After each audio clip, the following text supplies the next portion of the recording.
Hello, everyone. Welcome to another stream. It's Mr. Shins. Oh, first time chat. It's Wudgeous. Hi, Wudgeous. 4 people here. Hi. 5 now. That's you, including you. Welcome everybody to a very special stream. We are streaming the HEROTOME Super Demo.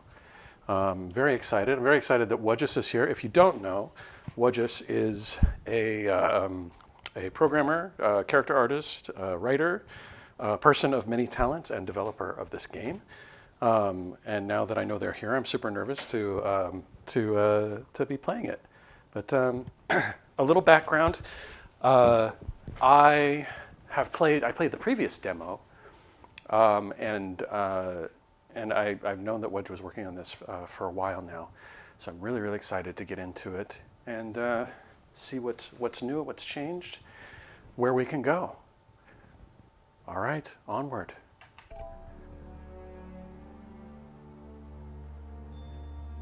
That's so good. Okay, let's go ahead and start up here.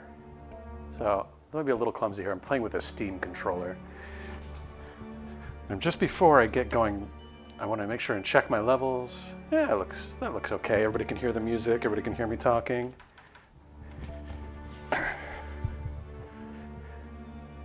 Oh, it was auto muted, but you can hear me now. Okay, good. All right. Good deal. All right. Let's just start. No, let's do the new game for first-time players because I don't know. Who knows?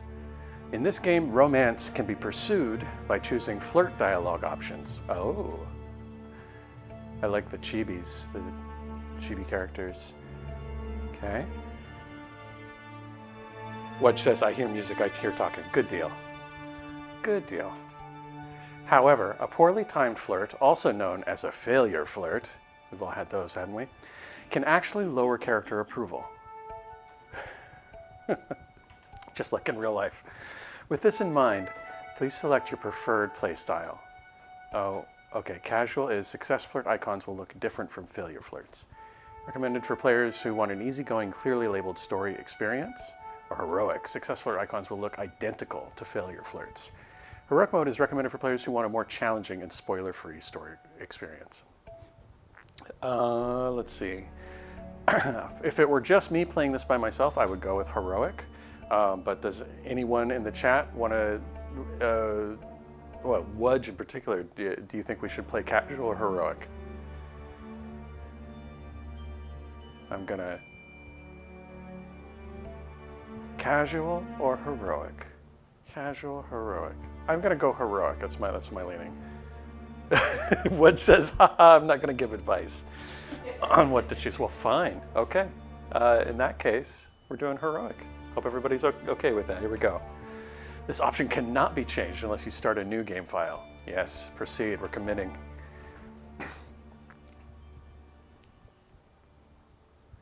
My phone alarm, a bane of my existence.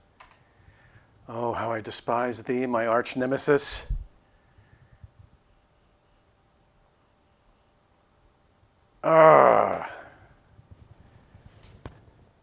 Rachie Circus, welcome Rachie. Heroic seems appropriate. Oh, I'm glad you agree. I'm glad you agree.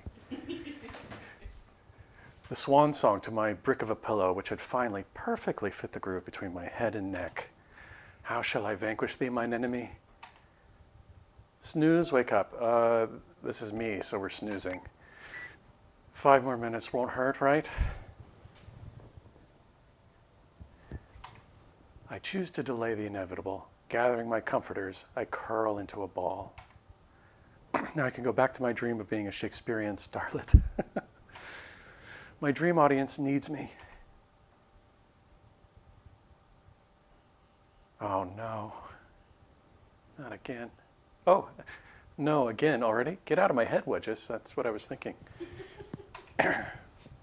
Unacceptable. We haven't even reached Act 2. I hit snooze again. Meow. Apologies for my meowing. Oof. Heavy paws land on my chest.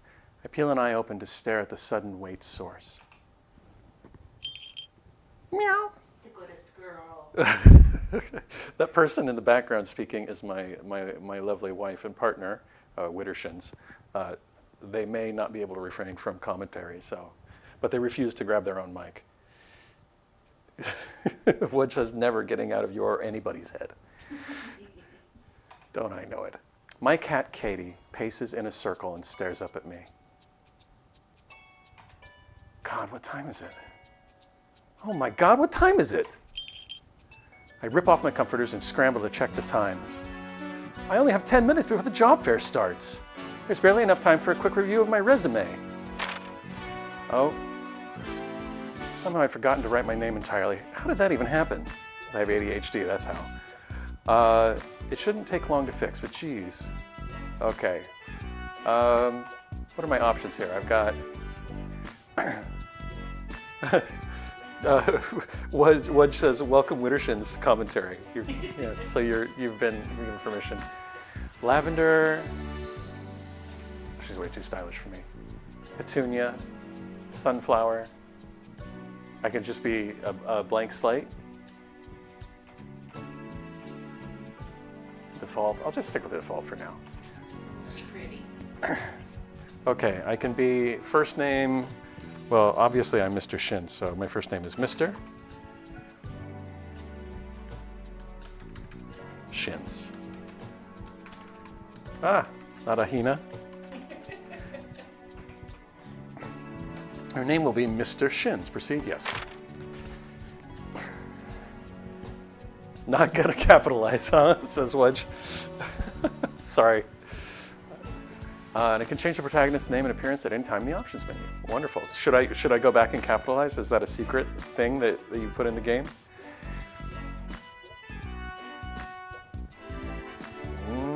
Nope, not gonna do it.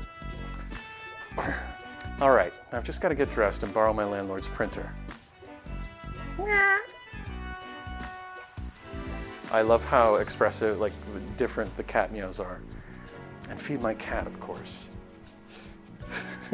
Wudge is giving me full control, creative control of my playthrough. I hit save and then hit it again just in case. Is this a hint? Ah. Let's save.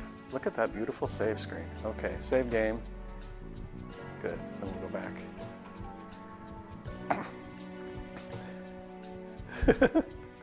Wudge says no secrets this time. Okay, you can save by right-clicking at any point in the game. I pick up Katie's empty bowl and a box of her favorites. A dire realization hits me as powdered crumbs spill into her bowl. I am a terrible cat parent.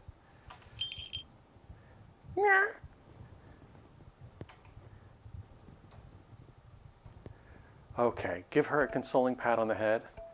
I'm hungry too, tough it out. I'm sorry, sweet baby. I mean, I think an apology is in order. Let's, no cat food, so. Katie purrs, oblivious and confused. What a good girl. Okay, I'll hurry out, get a job, and grab some cat food on the way home. I put on a brave face and a huff with newfound determination. It's about all I can manage nowadays, after all.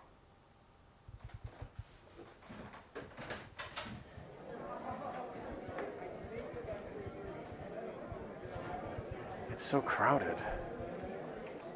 Am I late? Can you be late to these things? Prospective employees and hopeful graduates are crammed together like sardines, and the BO of the unemployed, unwashed masses is almost too much to bear. Over the crowd, I can barely make out posters and foam signs with colorful career opportunities plastered across them. Triangle flags strung between corner booths flutter under the force of heavy-duty misting fans. As I take it all in, my cold metal clipboard slowly digs into my clavicle. Uncomfortable. Okay, I can do this. Breathe in, hold, breathe out. The haze of body odor is still there, shattering my concentration. I should look for something else to ground myself, some kind of encouragement to start mingling. There are a set of stickers on the registration desk, perfectly round and glossy gray. Various pronouns bisect each diameter, printed in a crisp corporate sans serif font. It doesn't inspire me to mingle per se, but it is a curiously inclusive gesture for a job fair. One would hope the hiring managers aren't secretly judging one's sticker choices. Take a sticker, leave them alone. I'm not doing anything else, so why not take a sticker? I take, so I'm a he, him, so we're gonna do this. This game is currently written from the perspective of a female protagonist. Characters of the game will occasionally perceive and refer to the protagonist as a woman, regardless of pronouns chosen. I have no problem with that. It says Otome in the title, anyway, after all. Okay.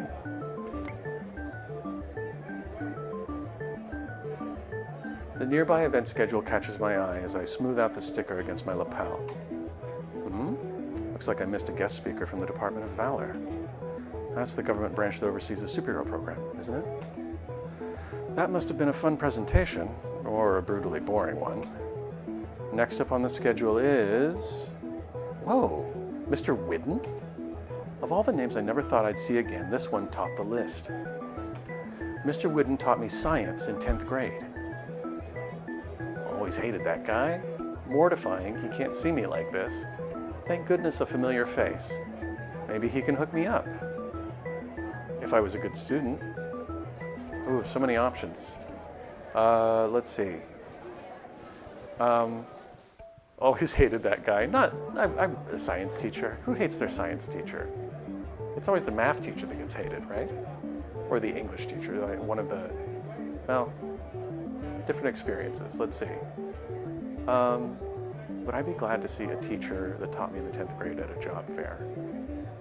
I think I would. Does that make me a goody two-shoes? It probably does.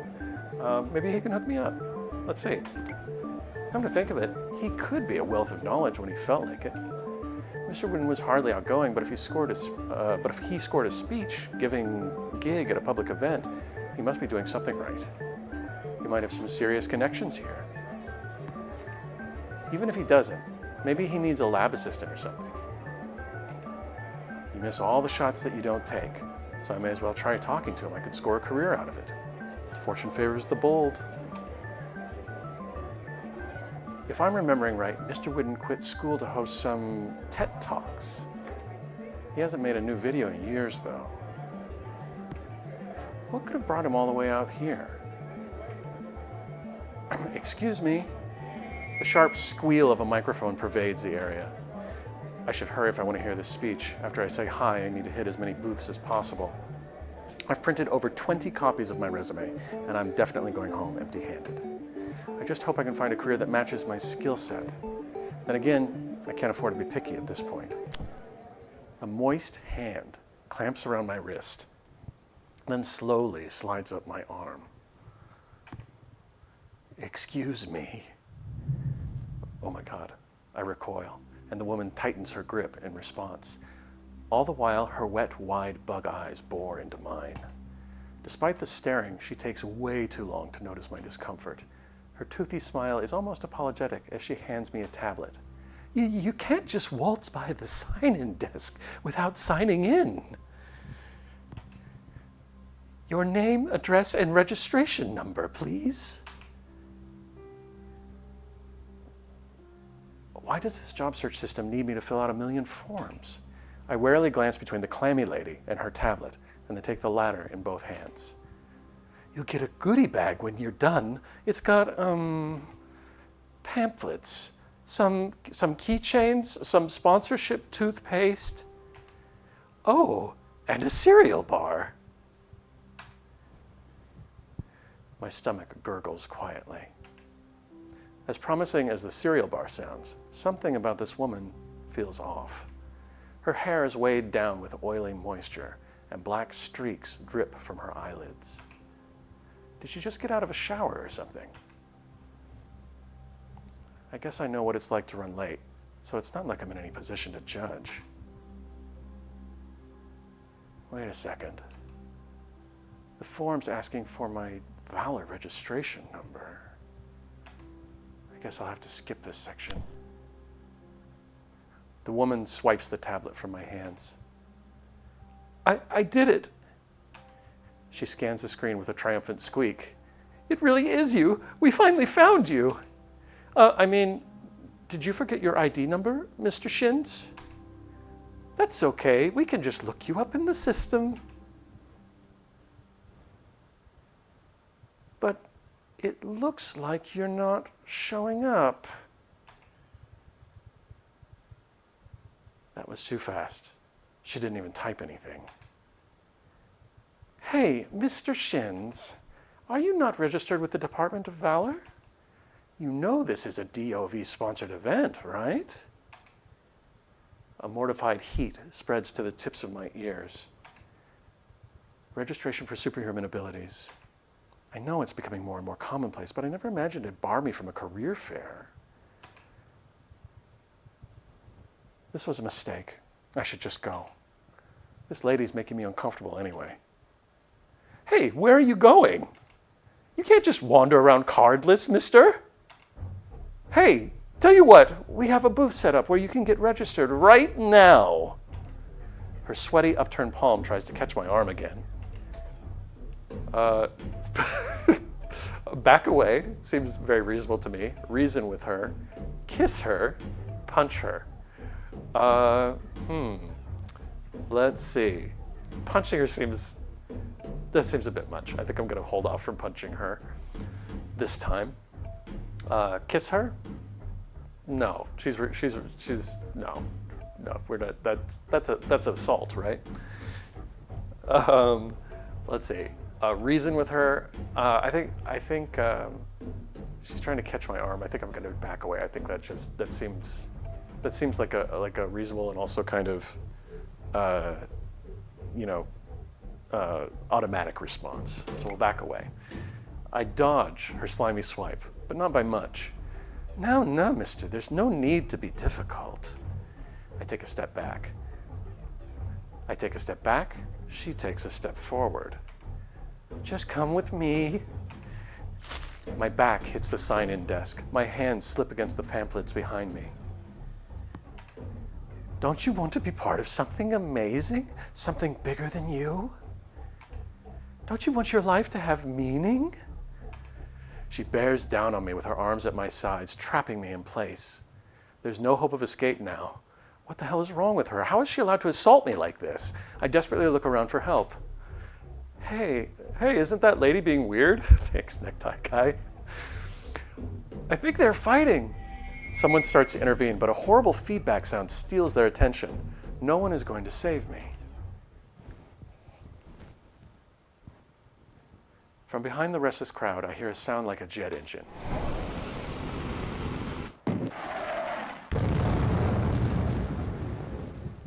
Oh my God. A column of light explodes from the stage floor. It shoots into the sky and evaporates a circle of clouds. The intense burst of heat nearly knocks me over. The very air is boiling, burning my lungs. Which says, yay, she's jittering again. There was a creepy Ren'Py update that made her zoom very smooth. Oh yeah, I prefer the subtle shivering effect when she comes closer though. It was very effective. You can't see me obviously, but I was kind of leaning back in my seat. I realized as she was coming closer. So well done there. The very air is boiling, burning my lungs.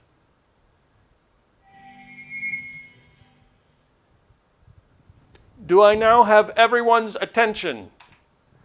That voice. What an unruly bunch of children you are. Am I being rude? No, you're being rude. Steam pours from a cannon fastened to his arm. Its mechanical parts are still revving.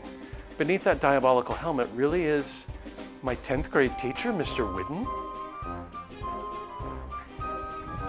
Now then, let's continue. Valor registration, simply put, is the government's latest means of mass control. I take it most of you have been tricked into signing up. And here you crawl, like sheep to a slaughter, to be their accountants and paper pushers. He slams his fist on the podium. They're back office workers. What, did he hit his head? He's ranting like a lunatic. Reishi Circus says they adore the music for this part. Yes, this is awesome. Even that clammy lady looks uneasy. Wait, that means she's distracted. Thank God. I can try to make a break for the exit, but that horrible contraption strapped to Mr. Wooden's arm gives me pause. What if he shoots anyone who darts out into the open? I can't risk it. I hightail it towards a sign-in table instead, taking cover right as Clammy Woman rounds on me. The Department of Valor seeks to throw chains around you to squash your potential. They tell you you're useless. Listen here, fools, for I am your recourse. I dive beneath the table. Shards of light pass through the tablecloth as the woman claws after me. Or perhaps I should allow you all to be shackled by the Department of Valor instead, If you are also predisposed to staring at shadows on the wall, then very well. But first, I have a demonstration. I back away on my hands as the clammy lady continues her pursuit. Let me show you the extent of what unshackled valor can do. I finally emerge from the other side and... That's so awesome. A beam shoots right through the top of the booths, burning flags to a crisp. A nearby streetlight bends like a psychic spoon. People scatter like ants under a magnifying glass, panicking and shoving. I clamber atop the table and barely dodge the surging crowd. The clammy woman isn't so lucky. She screams as she's kicked and dragged down by the stampede. I hear a horrible snap of bone. Despite my best efforts to stay calm, I start hyperventilating. If I stay here, that could be in Mr. Wooden's direct line of fire. If I get down, I'll be crushed. Unless I find some cover, there's a good chance I'll get hit by a stray beam. But the boost won't hold up. No, not under the force of a full blast. Oh, not under the full force of a blast. Dread rises in my chest, and each moment of inaction makes it swell. My stomach sinks as I realize I can't think of a way out. Uh-oh. The blast is muffled. Blinking wildly, I come back to my senses.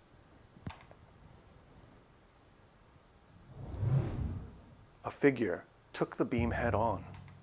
He braces himself with a dogged grunt, intercepting the beam by using his body as a wall. Is that a superhero? The figure rears back, his elbow arching, and he brings it down like a piston, smashing Mr. Wooden across the stage. Mr. Wooden crashes into the backdrop, taking the curtains down with him. Wudge says, game over. Can you imagine if we just died there? I was wondering if there was a choice I could make that would just kill me right here. And it would be sad, yes. The mic drops in a searingly loud clatter echoing across the fairgrounds. Everybody, stop panicking. The situation is under control. You need to evacuate the grounds in an orderly manner.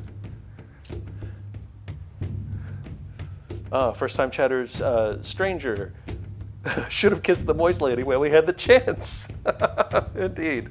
Welcome, Stranger. Thanks for chiming in. Wudge says, never too late. There's always subsequent playthroughs. Oh, yes, indeed. We can go back. We can go back and try for that kiss again.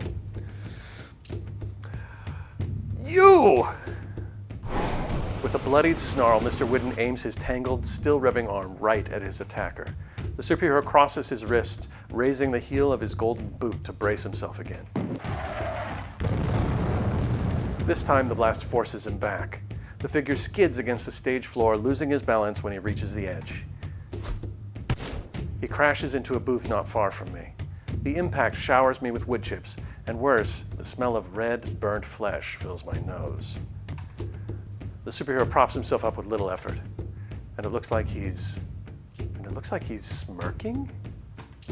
The front of his costume has been completely seared off. Isn't he hurt? What an honor, ladies and gentlemen. We're joined by the DOV's most loyal dogs, Warden himself. Mr. Whidden has to shout to be heard now that the microphone is rolled off the stage.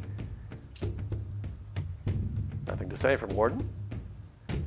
You must have heard my compelling speech, O mighty hero. Won't you support my cause instead? Join me. His smirk doesn't waver, but I could swear I hear his teeth gritting. As he turns back to the fight, I catch sight of his skin rapidly reforming. Either way, you're right where I want you. Mr. Whidden's gun lights up with an intimidating whir, readying another charge. Sorry for the trouble. He shoots me a curt two-fingered salute. Rolling his shoulders, Warden bounces on his heels and closes the distance with a brutal charge. He stuns Mr. Whidden with an elbow to the helmet and jerks his cannon arm skyward.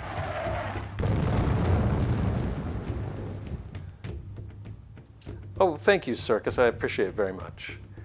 Amidst the fight, a muffled sob ekes out nearby.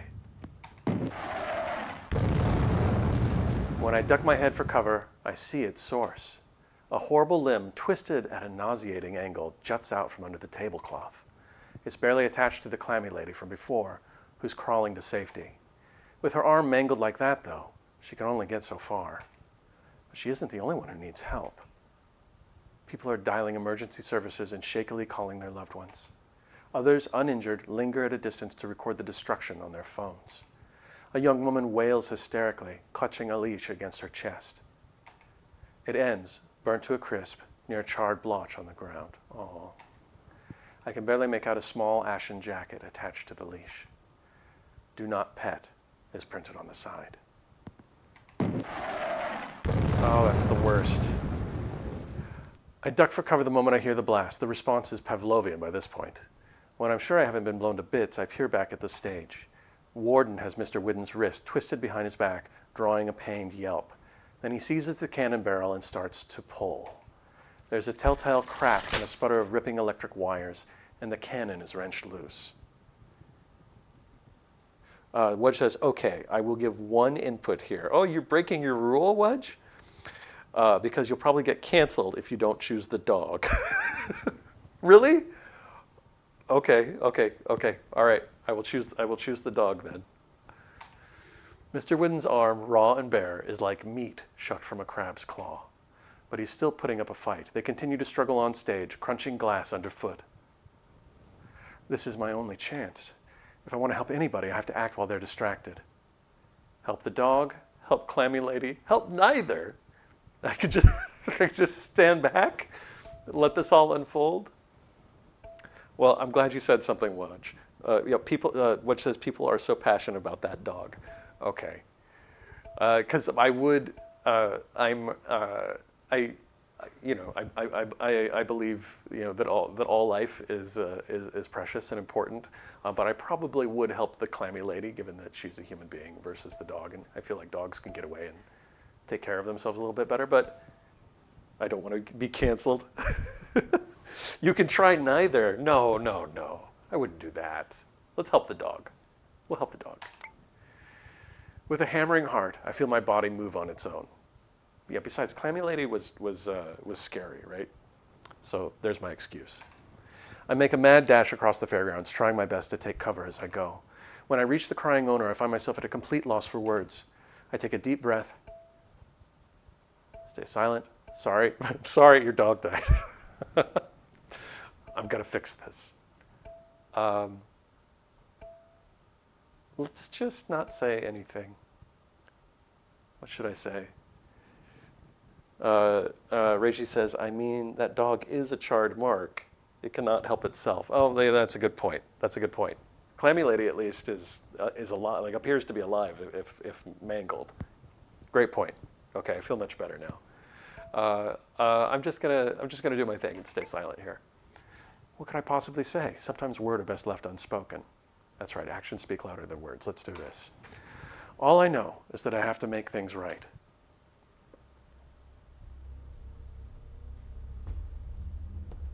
Something compels me to kneel by the charred remains.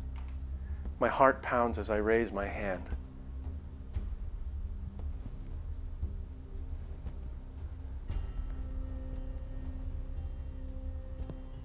The ashes swell unevenly at first, billowing in place like a flag in the wind. I concentrate on emptying my mind. Then I reconstruct the outer layers of golden fur by instinct alone. The small jacket puffs out, blanketing a set of ribs that rise and fall with each renewed breath.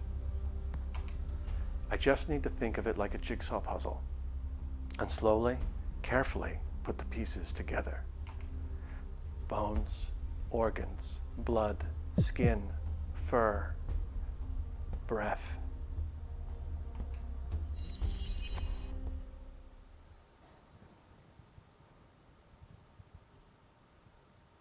No regrets. Look how cute it is. A golden retriever barks, thumping her tail in front of me. I clutch my head, wondering how long it took this time. When I hear the wail of ambulance and police sirens, I know help has finally arrived. Relief floods my mind.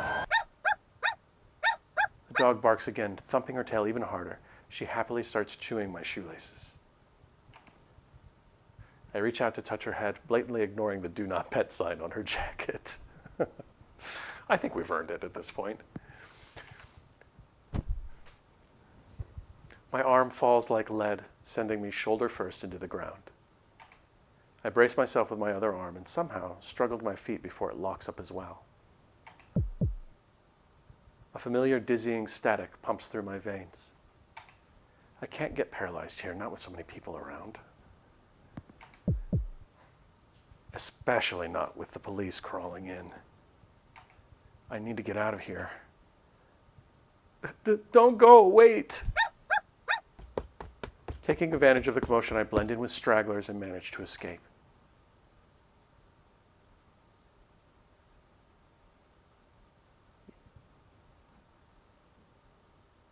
Yay, what a beginning. Something I really appreciate is that there are consequences for the violence. That in the superhero genre, you don't always see consequences, like dead dogs, people mangled, things on fire, like real chaos and consequences of villains and heroes using their power. I made it home. I'm home. When I first signed my lease, I never imagined this shoebox apartment would be such a comforting sight. What a day. First I was assaulted by some creepy wet woman, and then I almost died because Mr. Whidden went off the deep end. Did I run under a ladder at some point? Or break a mirror? I can't help by checking over my shoulder as I fumble for my keys. Wudge says, yeah, superhuman leveling a city, etc. Yes. Consequences. It doesn't look like I've been followed. I guess, in a way, the terrorist attack saved me from the clammy lady. So that's not totally unlucky. Wait, no, what am I saying? Mr. Whidden went nuts. The only one who did any saving was that superhero warden. And I guess I did some saving too, at the very end. But out of all the crazy things that happened today, I can't believe I didn't hand out a single resume. With a sigh, I set a small bag of cat food on the counter. Meow. Excuse my meowing. There's no excuse for you. Yeah, there's no excuse for my meowing. The stranger says, how does insurance work with superheroes? Which says, I wonder too. I mean, I would imagine that, nobody wants to insure a superhero. Oh, there's no sound suddenly. Can anybody confirm? Let me check my levels here. Hello, hello. Well, there's my audio. It's just very low. Let me turn up the game audio just a notch. How about now? Oh, stranger says I can hear. Okay. From the couch, Katie rolls onto her back and regards me. Her paws aimlessly knead the air. Oh, Wudge can hear now too. Great. Refresh the page. Oh, That's weird. I hope you don't continue to have issues like that. My bank statement's looking dicey, but what can I do? I can't let her starve. No, indeed.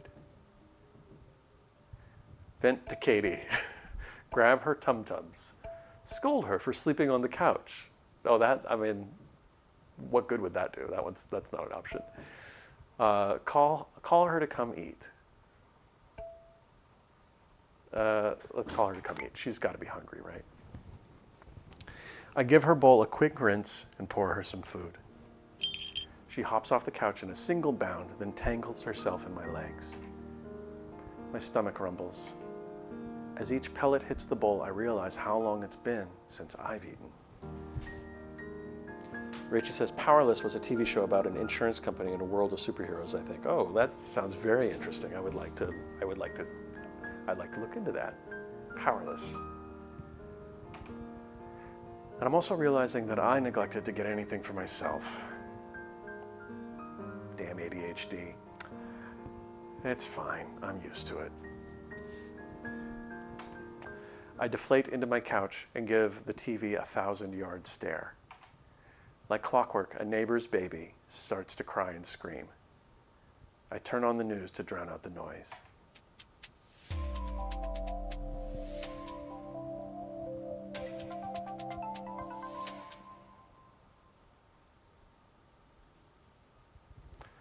A terrorist we're now calling Beam Man was arrested today and was sentenced to a maximum security penitentiary. He was found guilty of massive structural damage and serious bodily injuries. Whoa, that was fast.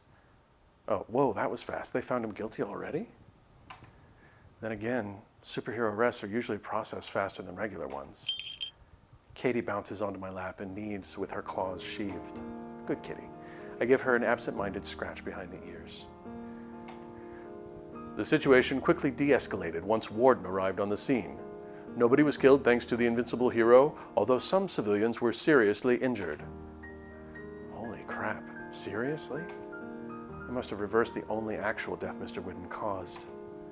In other news, there's still no word from Gemini concerning her abrupt hiatus 5 months ago. Fortunately, she's still interacting with fans on Twitter. Stay tuned for our top 5 favorite exchanges. At super speed, perhaps. Ah, celebrity gossip. Because social voyeurism draws better ratings than actual news. Whatever. I'm about ready to crash anyways.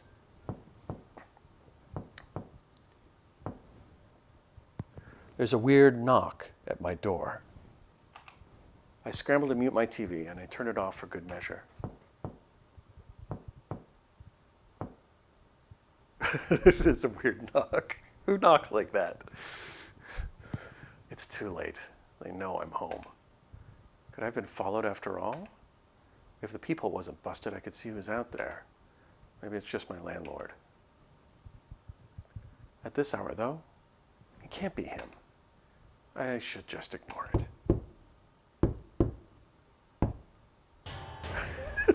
But twice in a row. Jeez, somebody's persistent. Katie's tail puffs out like a cactus. If this person keeps knocking, she's going to get stressed out. And when she's stressed, she doesn't eat. I can't have that. I give her a quick, reassuring pat on the head. It's okay, girl. I'll shoo them away just for you. I grab a can of bug repellent and give it a shake. It's not pepper spray, but it'll work in a pinch. No matter who's out there, I'm confident I can defend myself. And if it is my landlord, I can talk him into going easy on me. Or I'll shake the can at him menacingly, and that should scare him off. Hey there. I pivot and slam the door. Who is this man? Stranger danger. Before it completely closes, the man catches the door with a meaty hand. Sorry, I'm sorry. Didn't mean to startle you. Was I too loud? To be honest, I didn't think I'd get here so late. But you know how Rhineway traffic gets. I won't take up much of your time. Can we talk? Katie's small, wet nose brushes against my ankle. Oh, first time chatter, Bad Cats. Do you think it counts under natural disaster insurance if a superhero villain destroys your house in a fight? Or do you think they create an entire new category of insurance for it? Oh my God, I have no idea. I'm guessing insurance companies? They would create a new category, right? Oh, hey, Wittershins. Welcome to the chat. Wittershins adores the sound design. Okay. I nudge her away. Then in a single motion, I move to occupy the doorframe and hide the bug spray behind my back. It takes some effort not to peer back at my crummy apartment. I hope you can't see past me. Please come in. We don't know who this is. Your warden. Well, we do know who this is. Are you stalking me? I kind of like that one. As long as you stay outside. Yeah, we saw him today get partially melted. Let's go ahead and say we know who he is. Oh, I'm Warden's friend, actually. Yeah, we're buying that. I squint at him. Hey, just think about it for a second. A full-time, high-demand superhero like him wouldn't have time to track someone down just to... Okay, you know what? We need to pause and rewind this conversation. I think you might have dropped some things back at the fairgrounds. Is this yours? Gene Machine. Welcome to the chat, sir. We're talking about insurance. Depends on how many superheroes are prone to home destruction. Might be like trying to get earthquake insurance in California. Oh, good point, Wittershins. G Machine says, would it depend on whether the superhero villain obtained their destructive power naturally or by technology? Oh. It's the stupid goodie bag from that stupid clammy lady. Why would I want this? It only has pamphlets and...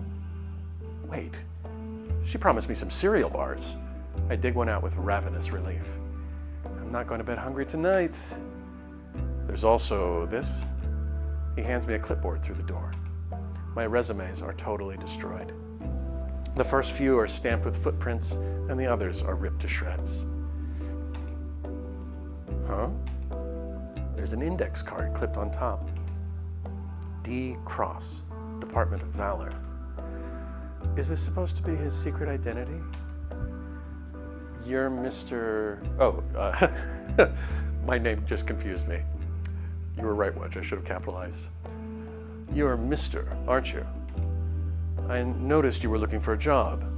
I don't know how much time you had before Beam Man wrecked shop, so I figured maybe you'd like to work for me. Oh, I'm not expecting an answer right away, of course. It'd be awfully unfair if you had to go in blind. We hardly know each other. I need to pull some strings on my end before we open a position anyway. And more than that, I wanted to make sure you were okay. What you did for that dog was very brave. You didn't have to hang back or help anyone. I don't think her owner will ever forget you. Thank you, mister, for stepping in where I couldn't. That's all I came here to say. That's a surprisingly genuine moment here. Oh wait, no it's not. There is actually one more thing. I couldn't find your name in the registry. You're cardless, right? Look, I know my face is plastered on all the Register Today posters, but, well, I'm not a narc. Don't worry about it. I'd never force you to sign up. If you'd rather keep your powers to yourself, that's your business. It's just, if you don't mind me asking, is there a reason you haven't registered? Why haven't we registered? Bad Cats. Oh, we're still having the insurance conversation here.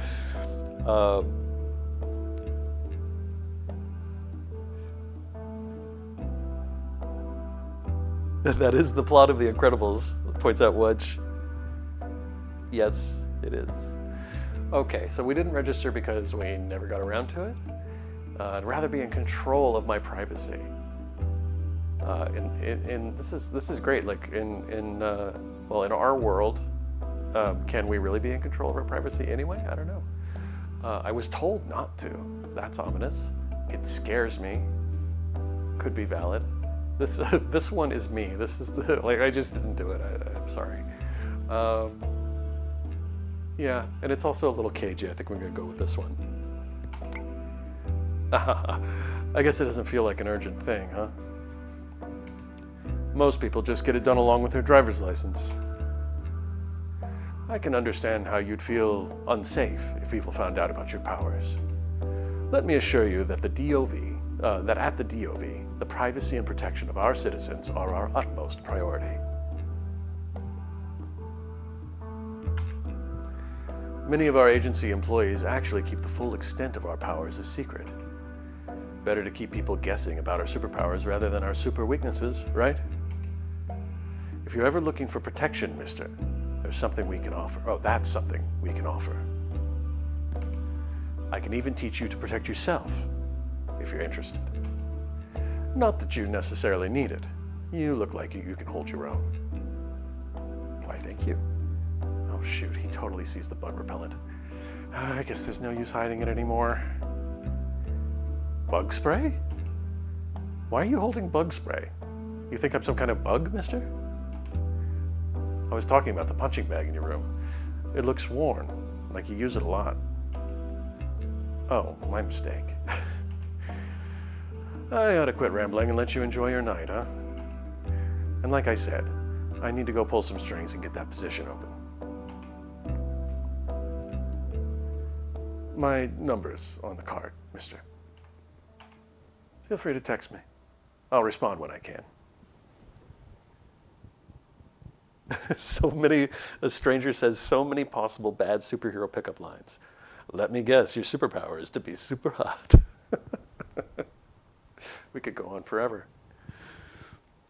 Wudgeous says, I'm snorting how Warden calls you Mr. like some kind of newspaper boy from the 1700s. It's really working out well for me.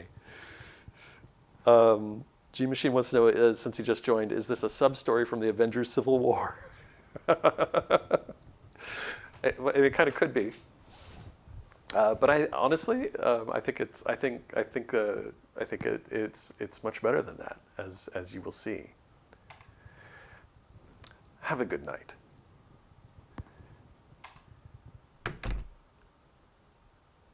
Hey, mister. Wow, I can't get that out of my head. As soon as he leaves, I start tearing into the cereal bars. Well, that's right, we're hungry. They aren't even that good.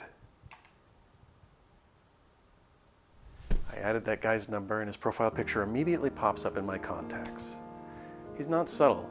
The profile picture has a big golden W, front and center. This is the poster boy for everything super. I think it's time for some late night research. I put his index card next to my laptop's trackpad and get to work. Within minutes, I find some of his information online. What search result should I read first? D-Cross or Warden? We can get right to it. We know he's Warden, right? Let's see who D-Cross is first. I wonder what the D stands for.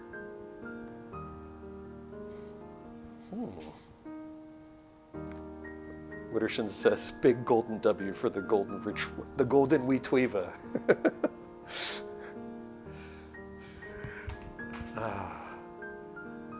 I'm gonna be mad if it was designed to get my mind in the gutter. And it was. We all know it was, Wudge. We know you did that on purpose. With just the initial, it takes me some time to narrow down my search. I managed to find what I think is his linked out page, an old MySpace profile. Love these plays on our real social media websites. Looks like he only went to college for 2 years. Did he get an associate's degree? I guess the educational requirements for superheroes aren't very strict. Besides that, well, his old profile says he's single. There aren't any public pictures of him with a significant other. No family either. This could be a dummy account but he does have selfies from several years ago. Okay, and what's left is Warden. His fight with Mr. Whidden is trending on MeTube. The clearest video has a couple million views, and the top comments are sort of snide. Well, wouldn't be MeTube without snide comments. By the way, if you're watching this on MeTube, please like and subscribe. Wouldn't expect any less from the Invincible Man, lol. Go Eagle Boy. Day 28 of wishing Gemini a fast recovery and letting her know how much we miss our queen. Frowny face. Gemini stands fuck off challenge. Like if you think Gemini would have wiped the floor with that beam nerd.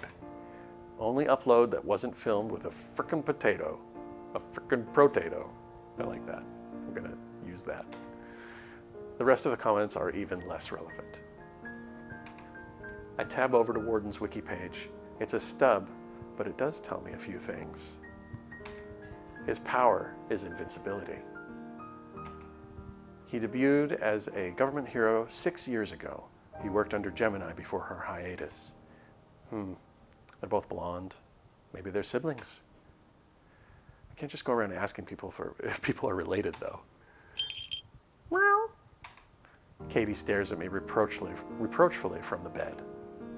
Looks like that's enough digging for one night. I shut my laptop and start getting ready for bed. As I climb under the covers, I can't help taking pride in my intelligence gathering.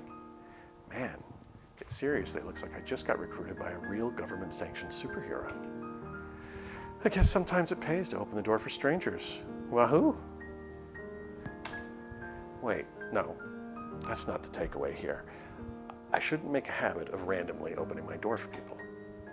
I happened to look out tonight and it feels relieving, alarming, flattering, only natural.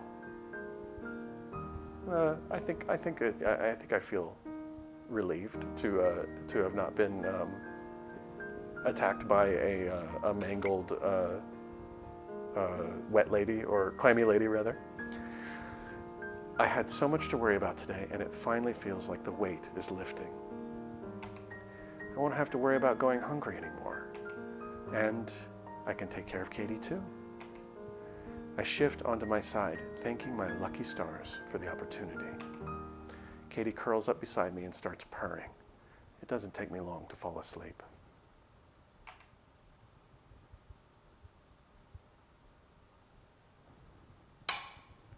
Two days later. I love that title screen. Ugh. What now? My phone is ringing off the hook, or it would be if it had a hook. Oh, Witterson's has identified the title screen as well. Yeah, that was sharp. Like the hook-handed hitchhiker from the Campfire Stories. On second thought, I doubt that's where the saying comes from. I grab my phone and squint at the caller ID. Oh, I used to have a phone just like this, and I miss it. Incoming call, basketball. It's just my landlord. I thought it was someone important for a minute there. I bet he's calling about the rent. Should I even bother to pick up? It's the landlord. They know where we live. We could ignore it, but that will probably bring him by right sooner, or get us another call. Answer the phone. Get the hell down here, Shins. He's outside. Katie bolts into the bed, and I hold my phone at arm's length away from my face. Seriously? He doesn't need to blow out my eardrums first thing in the morning. Hey, you listening to me? Because I'm saying pronto. Can't believe the size of the dent that bitch made. All right, I'm coming. Screw you, dang. I'm not going anywhere. Hang up. Fix my water heater first. Oh, I like that one. What got dented? Your car? No, let's fix the water heater first. That's good.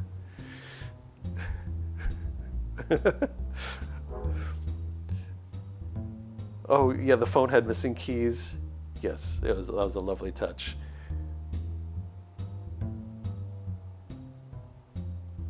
Oh, love my, oh, thank you, Wudge. I was practicing. I was like, what voice is the landlord gonna have? Like a bulldozer rolling across gravel, his voice comes out as a heavy rumble.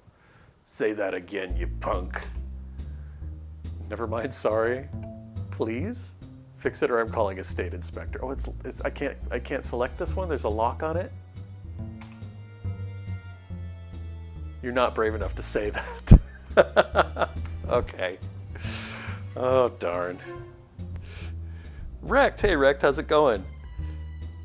I need this voice acting in DMZ. You know, if we can provide some more opportunities for voice acting in DMZ, I'm totally down. Okay, I said fix my water heater first. Say that again, you punk. And please, I like this response. Yeah, I'll pretend I didn't hear that attitude from the first time. Downstairs, pronto. It sounds like Dang's in trouble again. I shouldn't even be surprised. He's always calling me for help. Gene Machine says, I always ask for voice acting in DMZ, and he refuses. Oh, thrown under the bus. Refuses. And he always finds a way of getting what he wants. I throw on some clothes and steel myself to face him. Lame, mister, you need to give the people what they want. Oh, I try so hard. Okay, we'll get voice acting in DMZ. Somehow. I was so excited to hear my ringtone for a second there. I thought I was going to hear back about that job offer. It's been almost 2 days since I talked to D. Cross, and I've heard neither hide nor hair of him. He takes forever to text back. I'm sure he's just busy, but maybe he's stringing me along. I'm starting to wonder if I should go back to customer service. Oh, don't ever do that. Just an aside. Okay, Gene Machine has me on recording as agreeing to doing voice acting in DMZ. I'm stuck. It beats going to job fairs and getting attacked by former science teachers and creepy, clammy women. Well, whatever. Rent stress first, job stress later. I head to our usual meeting place downstairs. On cue, I hear the garage door clatter and slide shut as I approach. Oh my God. I didn't know that was the line. Oh my God. Rex says, I will participate in voice acting after I get a PC. Oh, and your Xbox is done? Oh, I'm sorry, Rex. Well, we need to get you a PC ASAP then, huh?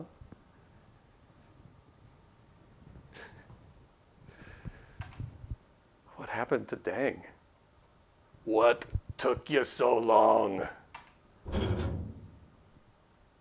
My landlord falls against the garage door with a metallic resounding thud. Blood oozes from a deep gash in his head. My hands shake as I kneel beside him. He groans as the blood rushes back into his wound. And the ensuing dizziness almost knocks me sideways. It's not as bad as when I brought that dog back, though. Reforming an entire animal using its ashes is one of the hardest things I've had to do. But man, I reached out and healed Dang without thinking. Again.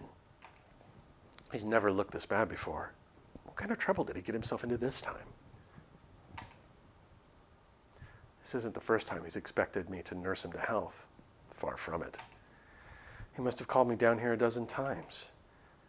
I know I don't really have a choice. He's the only person in Rhineway willing to offer me a lease. But more often, it feels like he's put me on a freaking leash. Dang coughs and rubs his head, right where the wound used to be. He winces with an annoyed grunt. That's the best you got now, huh? Beggars can't be choosers, I guess. What day is it, Shins? The 10th? It's the 11th. Oh, that's me. It's the 11th, but I don't see a need to correct him. He seems disoriented. Dang continues grumbling about the date as he strikes a match from his cigar. Hey, did that job fair pan out for you? My shoulders tense. I'm disappointed, but I'm not surprised. Now that he's feeling better, of course he's going to ask for rent. Rex says, damn, me and the landlord got the same haircut. Oh, that's awesome. That's an awesome mental image for me, Rex. Thanks. Which says they designed his haircut based on a Christmas tree. So it's that's wonderful. It's holiday appropriate. A lot happened at the job fair. Right now, it's a sore reminder that I don't have an income. No dice, huh? So, you still don't got a dime to throw my way. I knew it. I just saved his life again, and all he's thinking about is his money. My landlord, Dang. Apparently his name means something different wherever he's from. Dang is one of the few people who knows about my powers. And he abuses the insight. He comes crawling to me over every little cut and bruise. He always says it's from playing basketball, but lately I'm not so sure. The injuries are getting worse, not to mention more frequent. What's with the face, Shins? I don't have any money. He knows that already. I was born with this face. Quit playing basketball. Kiss his boo-boo. Oh, I'm not brave enough if it has a lock on it, right? So I'm not even gonna try. Let's see. I like I was born with his face. Always got a damn mouth on ya. Use it around anyone else in this rotten city and people might start getting ideas, you know? Me? I'm nice enough to see it as a slip of the tongue. Just hope you're grateful to have such a kind, patient, understanding landlord in your corner. Now that I'm looking at him again, Dang's clothes are soaked. Is it sweat? The idea of clammy people frays my nerves, but this looks more like he went swimming. A fully clothed swim at that. Oh my God, did Dang get like beat up and thrown in the ocean? Thrown in the Rhineway? If I ask about it, I'm sure he'll say he was playing basketball in the water. The stranger says there is so much kissing in this game already. Indeed, I haven't managed to do a single kissing choice. I'm so sorry. Wudge says my goal is to put in as much kissing as possible, like the King's Quest and Leisure Suit Larry. Oh wow. But he mentioned a dent earlier. Don't tell me. He wasn't playing basketball in a submarine, was he? Hey, you didn't answer my question. Where's my money, Shins? I can't bring myself to make eye contact with him. Maybe I can try suggesting tomorrow? Tomorrow ain't a bank I can withdraw my money from, is it, you punk? He sighs. Thick, heavy smoke leaks from his mouth, making him look like a dormant volcano. Rick wants to know how do we get the most dude kissing out of this game? It is experimentation, just like everything, right? I promised your old lady I wouldn't let you sleep on the streets. It's not like I can evict you. Besides, I don't know what I'd do without my medic. He does have me on a leash. How's she doing, by the way, your old lady? Say nothing. Say nothing embarrassed, uneasy. Say nothing pained. Say nothing disinterested. Well, I don't know.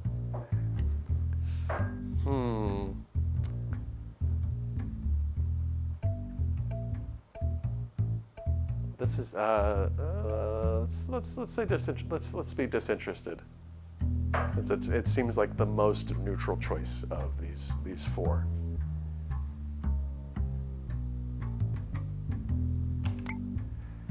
It's really none of his business. Dang stares at me for a long moment before he takes another puff of his cigar. Forget it. I know times are hard with the economy and all, but I hope you're not using it as an excuse to take advantage of my kindness. You got 10 hours. 10 hours? You know, as opposed to 10 days ago when your rent was due? I'm graciously allowing you to cough it up 10 hours from now instead. It's an extension, Shins. You should be on your knees thanking me. What? Why do you got that face like I'm asking you for the moon? You don't know how to hustle? It'll cost you your body if you don't have my money. You know that, right? No matter how much you wash, this thing's never gonna come off. It'll follow you for the rest of your days. You don't scare me. Actually, you do, so I'm not going to use that one. Do your worst. Just take care of Katie. Anything but that, please. I'll bust your head back open if you touch me. Let's do that one. What? You grew a backbone all of a sudden. Well, I've been healing dogs, bringing dogs back from the dead. Rex says, damn, had to remind us about the economy. This game is hitting hard. Yes, indeed. That's cute, Shins, but I won't have to lay a finger on you. Who's he talking about? This is bad. If I don't pay him that money, he's gonna make me twirl signs wearing that awful mascot suit again. It gets so hot in that thing. There's no breathability at all. There's no shame in it since it's honest work, but there's a reason he's always putting out ads for new sign twirlers. People keep fainting on the job. The suit smells like sweat and cigarettes, and a little like body fluids. Wearing it makes me feel like a chain-smoking furry. Again, no shame in it. I just prefer not to suffocate when I'm in a fursuit. Maybe if you started paying your rent on time, I could afford a new suit for you punks. Liar. Hey, quit it with the face. It's pissing me off. You've had some serious money troubles lately, haven't you? You seriously can't hold down a job? Not this lecture again. I turn to leave, but Dang puffs a cloud of smoke right into my face. My eyes water. I cough, covering my mouth and nose. Meanwhile, Dang casually knocks the excess ash off his cigar. Hang tight and listen to me, you punk. I swear, you power havers are so jumpy all the time.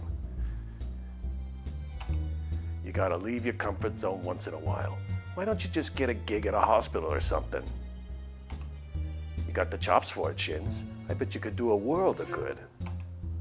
Or, well, you said something about your powers working better on animals than they do on people? You could be a vet tech. Have you thought about that? With my mouth still covered, I love that Dang has suddenly become my dad. I pass a frustrated exhale through my nose. Easy for him to say. I left my comfort zone by going to a job fair, and look what happened. I guess I did end up with a job offer by the end of the night. And I know Dang means well, sort of, but it still sounds like bad advice. It's dangerous to reveal my powers haphazardly. The risk of exposure made me move to Rhineway in the first place. I didn't even want him finding out about it. Man, you got that dumb face again. Forget it. Wudgeous says boomer energy in this conversation, for sure. You're way too old for me to do any babysitting. You gotta learn to be independent. When you're new in town, you may as well get out there and try something new. Meet some losers, fill the void. That's what my old man told me when I went to college. So quit dawdling and get moving. My old man used to give people 30 minutes to get him his money, you know? You'd be amazed what they were willing to do. They were scared shitless of him. He just had that kind of reputation. A fearsome reputation that preceded him everywhere he went. Okay, see ya. This is rather abrupt. Is something wrong? Should I get registered, Dang? Do I want to ask Dang for advice? I feel like he's giving me good. He's giving me good, like rather fatherly advice here. Let's do this one. Taking my advice after all, Shins? You're gonna skip off to go be a productive member of society? He scoffs out a deep, rumbling laugh. I heard they get a lot of applicants nowadays. You're gonna have to queue up like a mook. You can make good money by registering your powers, because you get government assistance in finding a job. It's not a bad trade-off. Just don't act crazy or oversell yourself. You should be fine. His eyes glaze over as he loses interest in the topic. He got bored talking to me when I asked him for advice. Wittershin says, dang daddy issues landlord. Yes, indeed. Okay, see, is something wrong? If something is bothering him, I want to know. Dang takes a heavy drag from his cigar. He doesn't say anything for a while. Nah, I'm fine. Just wondering if I'm going the right direction with all the crap I'm doing. Give it to me straight, Shins. You think I'll ever live up to his legacy? My dad's, I mean. I don't actually know much about the guy. Dang's always going on about how famous his father is, but I've never asked him to elaborate. Well, how the hell should I know? You're your own man, Dang. You're going to be great. He'll never be proud of you. You can't even take care of yourself. This is throwing stones from a glass house. I think I'm going to avoid this one. The apple never falls far from the tree. All landlords are evil, so you're on the right track. Ooh, I really like that one. Hope nobody in here is a landlord. Let's tell Dang that he's going to be great. You're just saying that. But thanks. I appreciate it. I head back upstairs. I love that. That was a great scene. I've done everything I can for Dang's head wound.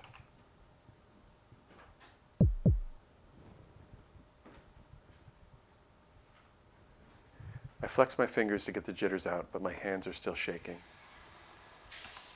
Healing people has always been a challenge. Sometimes it even feels like my powers are getting weaker. Maybe it's for the best. My powers are useful, but they're more trouble than they're worth.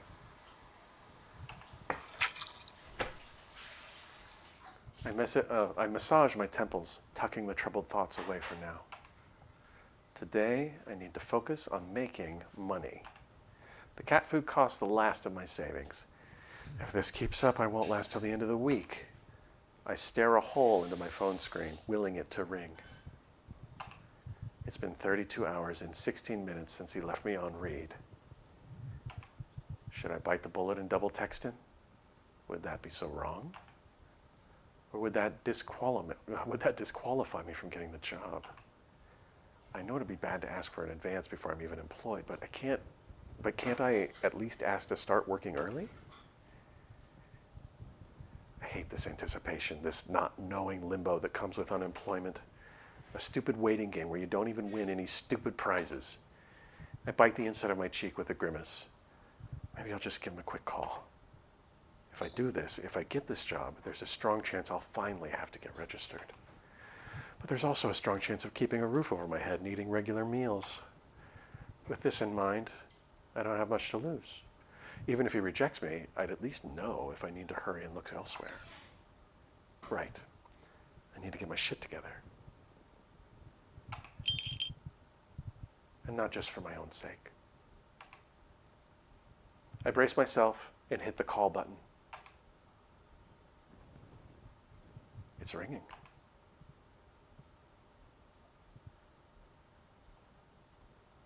Hey, you've reached me. After the beep, well, you know the drill. Okay, he's busy. That's okay. Or he's screening my calls. Or he's blocked my number. Can I even leave a voicemail if he's blocked my number? I hang up. The grip on my phone loosens as my arm hangs down at my side.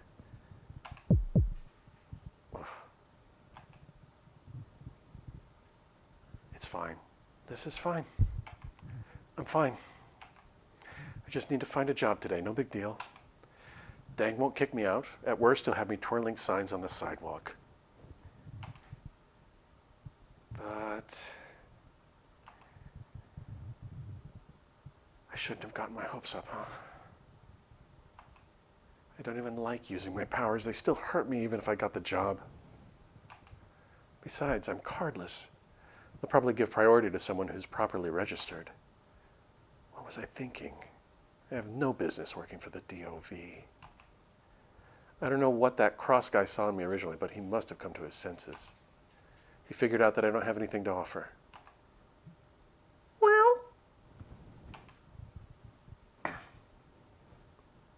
I'm just not trying hard enough. I need to figure something else out. If I try harder, everything will be fine.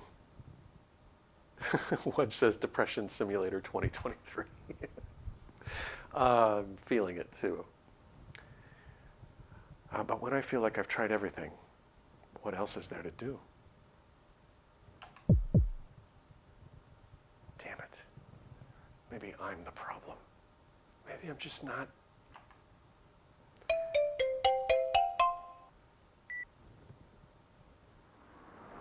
Hey, mister, are you there? I'm glad you called. Some of the stoplights down by Main Street are out, so I'm out here directing traffic. It's rookie work, but even I'm not too important to do it, you know? Sorry if it's a bit loud, but look, I managed to get a position open at the agency. I'll be stuck out here for a while. Things are kind of a mess. Can we meet up later today? Come and find me at the Kane Tuckerson Federal Center. You know how to get there? I know how to get there. Everybody knows that place. It's a big government building at the center of town. Yeah, that's the one. Cool. If you don't see me, ask the front desk for directions to my office. Oh, shit. Wudge said he's so polite in this stream because he's calling me mister, right? Oh, good glory. Gotta go. See you then. Good glory, wow. I hold my phone at arm's length, staring at it in disbelief.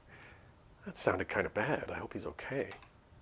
Not only that, did I just score an interview? Just now? Katie, I got an interview. We're saved. I guess it really does pay to contact your potential employers. Oh my God, I have to get ready. I haven't done any laundry, but there's got to be something I can salvage from the hamper. Dress suit from the job fair. It probably smells like burned, right? Trench coat and fake mustache. Clean jeans and a hoodie. Too casual. Favorite tracksuit. It's between these two. This is funny. This is funny.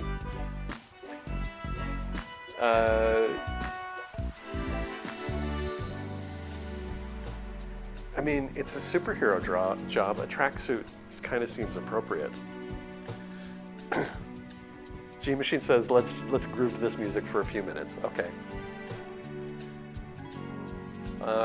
Yeah, let's do the. I'm pretty sure this is gonna smell like smoke. Let's do the tracksuit. They might have a practical exam. I'd rather be comfortable during the interview. I fish out my tracksuit from the laundry hamper, giving it a sniff. I wore it for my morning jog, but it smells fine. I pull it over my head and roll my shoulders. Wearing it feels right. I just need to buy some deodorant with my first paycheck. The walking distance to the Federal Center is daunting. There should be a bus route that can get me there. I fish through my cushions for loose change. Success! I have enough for a one-way trip. I pour Katie some food in case this takes a while. She catches my eye before I fully head out the door. Wish me luck, Katie. I love you. Kill anyone and anything that breaks in. Kiss her head. Bye-bye, you little freeloader. No, Katie makes me go to bed and manages me. So let's tell Katie that we love her. I do like this kill anyone or anything that breaks in, but who's going to break in here? We've got Dang protecting us too, right?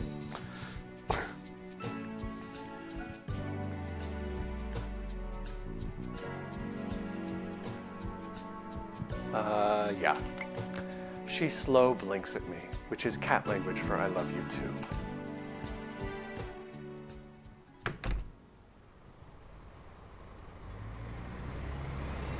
Katie thinks you go to bed like Persona 5? Yes, that's what I was thinking. Somebody's definitely going to break in now, says Gene Machine. Excuse me. An autumn chill sweeps through me as the bus doors slide open. It soaks into my clothes and makes my teeth chatter. This morning was already cold. Somehow, it's gotten even colder. A dense layer of cloud cover, woolen and paper white, curls lazily across the sky. I wonder if it's going to snow. A handful of people disembark after me, assembling around a tour guide dressed in a thick coat and bright khakis. The guide waves a handheld flagpole and smiles as if inviting me along. I hastily shake my head and move past the group. I can't afford a tour. I turn and find myself balking at the sheer size of the building. I want to draw attention to this background because I know the artist of this background personally. I think they did a great job. What have they done to this place? Are they turning it into a theme park or something? Wudge says, gorgeous building upcoming. Yes, I love it so. It's huge. As a kid, I thought the Federal Center was a giant playground. I had no idea what kind of history it memorialized. I doubt anyone else will at this rate. The stairs alone always dwarfed me several times over. Now there's adjoining buildings, a new dome, and hyper-modernist metalwork growing out of it like weeds after rainfall. Regardless of how it looks now, this building represents a life-changing opportunity. I tug at my collar as my heart begins to race. This could be it. This could be my big break. I squeeze behind a group of college kids taking a selfie on the steps. Once I cross under the stone arches, security personnel wave me through a metal detector. They don't have much to inspect since I didn't bring a bag. Still, they ask me to turn out my pockets. Nothing in them but my apartment key and some lint. I could swear a gnat or two came flying out too. The guards look sympathetic. They don't ask to see my registration ID. I push my pockets back in and head for the front desk. Even the lobby is new. Looks like the DOV made a lot of renovations after the old heroes stopped using the place as a live-in headquarters. The actual layout hasn't changed much, at least. A couple and their children are queued at the front desk. They're speaking excitedly in a language I don't recognize. As I wait my turn behind them, my focus strays down a hall of worldly relics and classic costumes. I can't read the plaques from where I'm standing, but I bet they're playing up the tragic fates that befell the relic's former owners. You used to be able to meet actual superheroes here sometimes. Nowadays, they'll show up just about anywhere, but they were a hell of a novelty when I was a kid. I remember when a woman in a glittering leotard helped me find my way back to Mr. Whidden's class. All my classmates were starstruck. Even Mr. Whidden seemed impressed by her. I'm almost sure that woman was Plume. In that moment, I wanted to be just like her. Shame she turned out to be a vapid garbage diva. Rather, I wanted to dress just like her. I thought she was an angel, but it turns out she's human, like the rest of us. Looking back, she must have been exhausted. What choice? What choice to make here? Doesn't sound. This seems kind of judgmental and hard. Well, who knows? Let's just complete the thought. I thought she was an angel. Sure. She was so beautiful. She held my hand when I was lost and alone. It was the closest I'd ever felt to being saved. With such a fond memory close to my heart, I didn't know how to feel when I heard the news. It started harmlessly enough as these incessant worrying giggles. During press interviews. What was reported as quirky hyperactivity soon spiraled into a series of public meltdowns. Plume trashed a department store, livid when they called security on her for stealing a tube of lipstick. Wudge says, I thought she was an angel is the most lesbian choice? Oh, joking. Okay. But I'm pretty sure the female love interests like it. Oh, okay, good to know. I guess, given that I'm a woman in this playthrough, it makes sense as that I would gravitate towards the lesbian choices. Yes. Maybe, maybe not, I don't know. A short while later, she was arrested for an incident involving a DOV vehicle and a flock of sheep. Oh my God. She was lucky to have a reputable lawyer who argued that she should be checked into rehab as an alternative to jail time. Despite all the destruction she caused, she got off light because she never killed anyone. The media stopped covering her ever since. Gemini became the new media darling, and Plume faded into obscurity. Excuse me. I'm going to pause right here really quick just because I need to get a drink of water, and it's a little walk away from me, so I'll be right back. Listen to the music from the Federal Center.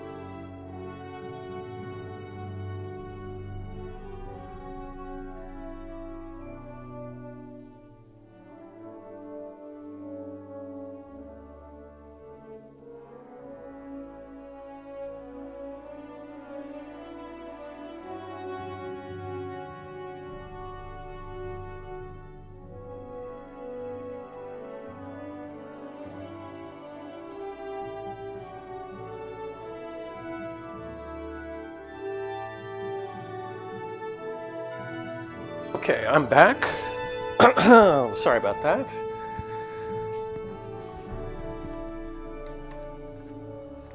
Let's see, what did I miss while I was away? Oh, first time chat.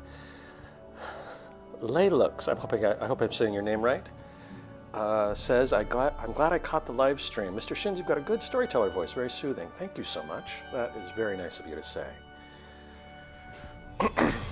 Wittershin says, Mr. Shin's deep lore. He worked as a professional actor for years before getting into clinical research. It's true. Thank you for spilling the beans, Wittershins. I actually am still technically represented, and I still am union, but I don't do much anymore. So this is a nice kind of outlet for me. Okay.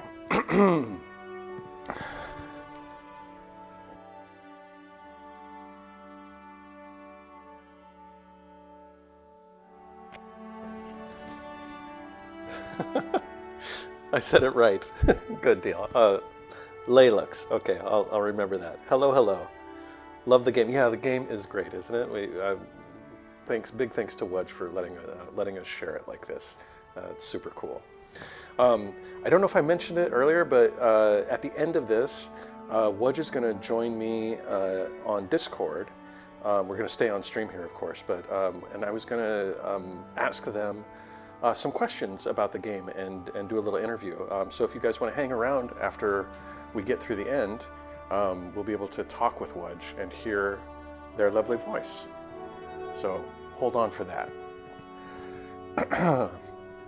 The foreign family brushes past me, still enwrapped in conversation as they study a map of the city's attractions. Soon they're sucked into the gravitational orbit of another tour guide in bright khakis. I shuffle forward on autopilot. It takes me a moment to notice that the desk isn't attended. That's weird. I could swear a bubbly receptionist type was helping that family just a second ago. Did she slip away for a bathroom break? I pick at my lower lip as I deliberate my next course of action. That's when I hear a long, low groan from beneath the polished counter. It's probably not what it sounds like. Oh no, I recognize that sound. It's the death rattle of a customer service employee who's ready to go home. Poor thing. The facade must be taking a toll on her. I hate the thought of being a bother, but reluctantly, I fold my hands across the counter and peer over the edge.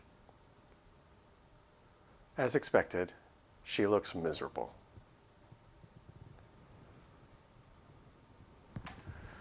Mia is handwritten on her name tag.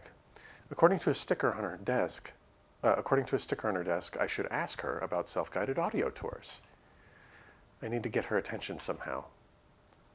Hi, Mia, I like your nails. Hey, I need something really quick. Probably not the way to do it. Tell me about the audio tours. Is there someone else I can talk to? Okay. This seems friendly and, I don't know. Hey, I need something really quick. I mean, well, I'm stymied here. Tell me about the audio tours. I don't want to go on an audio tour, though. Maybe I should ask her if there's someone else.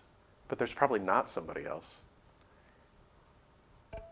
Like if I see somebody's name tag, like at a grocery store or something, I never use their name without without them telling me their name, just because I feel like it's kind of presumptuous.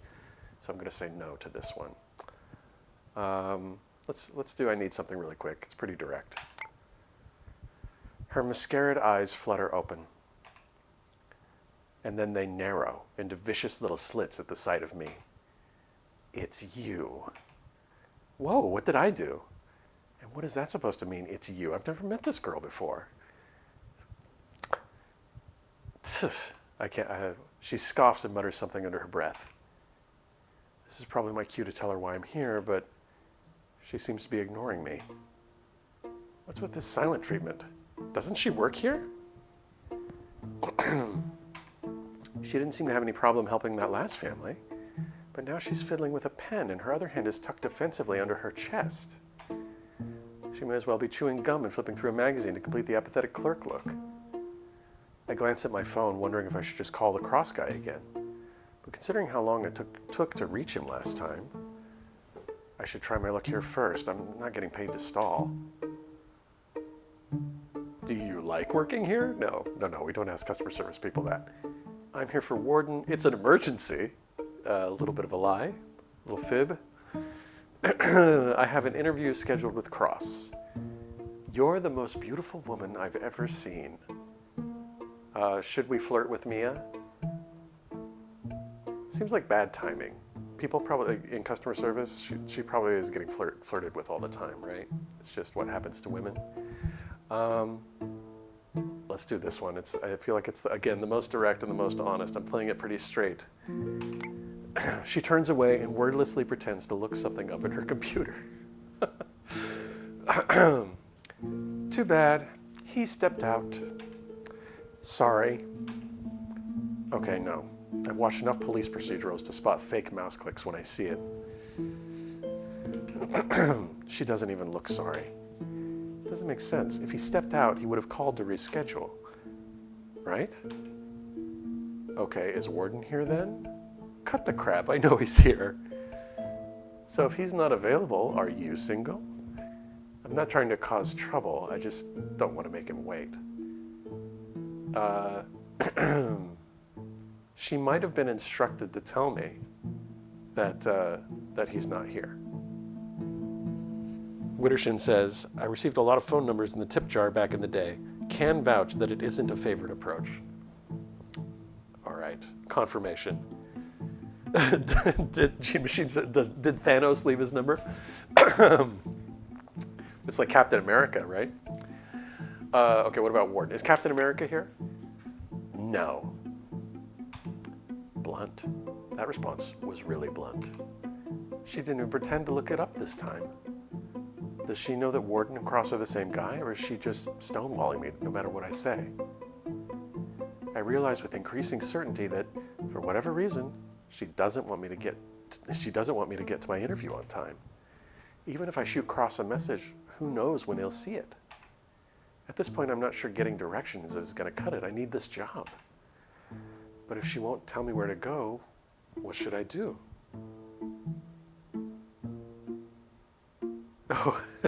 Oh, I finally get the Thanos thing.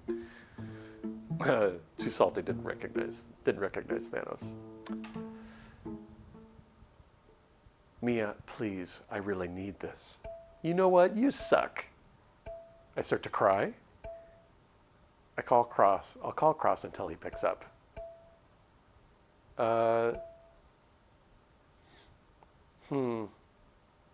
That's using her name again, which is against my little code of ethics.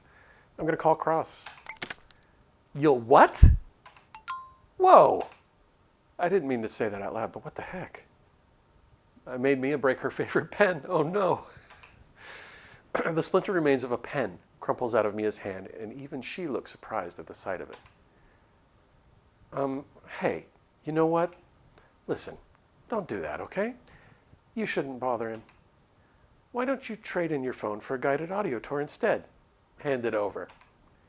I will do no such thing.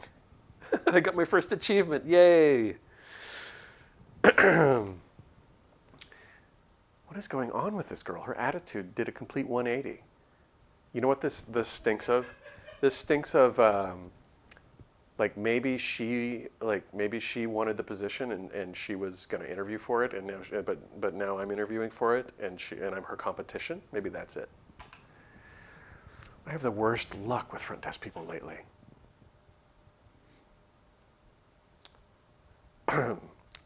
Mister, hey, there you are. How is traffic? Did you find the place all right? Mia balks at the sound of his voice. As she jerks upright, I realize why she is hiding her left hand. It's heavily bandaged with splotches of red on the knuckles, but Cross doesn't pay the injury any mind. Almost like he's already seen it. Cross cuts between us in an easy, fluid motion, grinning like always. If he overheard anything we said, he didn't show it. We hold interviews in the back, behind the exhibits, right this way. Cross and Mia exchange strained eye contact. After a moment, she winces and drops her gaze to the floor. I guess I'll go back to work then. All right, Mia, you have a nice day. Yep. Yep is not what you say. Mia shuffles back to her desk, dejected. This is like night and day. What happened to that defensive attitude from before? Oh, Wudge says Mia's sprite should have shown up here. Oh well, fix it another time. We're doing some bug testing. That's good. Man, it's almost like he's her boss or something. Cross basically diffused the situation just by showing up. And if things go smoothly from here, he might end up becoming my boss too. I shoot Mia a final parting glance, only to catch her glaring at me. Then, with an indignant huff, she slumps back into her seat and returns to work. Cross cuts through an empty cafe and leads me past the gift shop. I peer through the open archway to get a glimpse of the overpriced merch.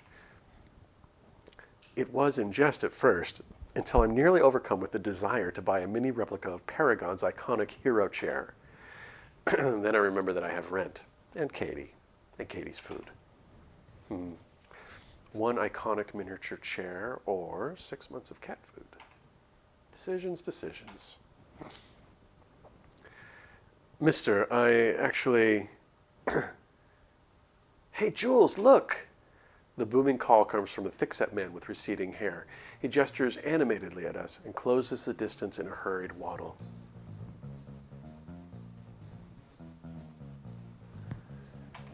Hardly pausing to catch his breath or wait for Jules, he holds a Polaroid camera up to his face. Cross quickly shields me behind his shoulder.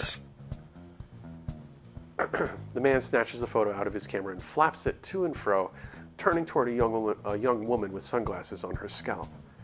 Jules, honey, look, it's Warden. The woman, presumably Jules, hovers near him. She doesn't look up from her phone.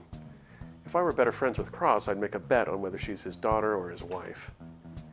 Once the film develops, the man gives a triumphant shout. I got him! Hey, Warden, you are Warden, aren't you? The man gives Warden a slow, open-mouth wink. It's a full-faced expression where every muscle is invited to participate. Stranger says, now I want to know why the chair is so iconic. Wudge says it's tall, might have wings on it. I'd like to see the chair now, too. It definitely takes more muscles than frowning does.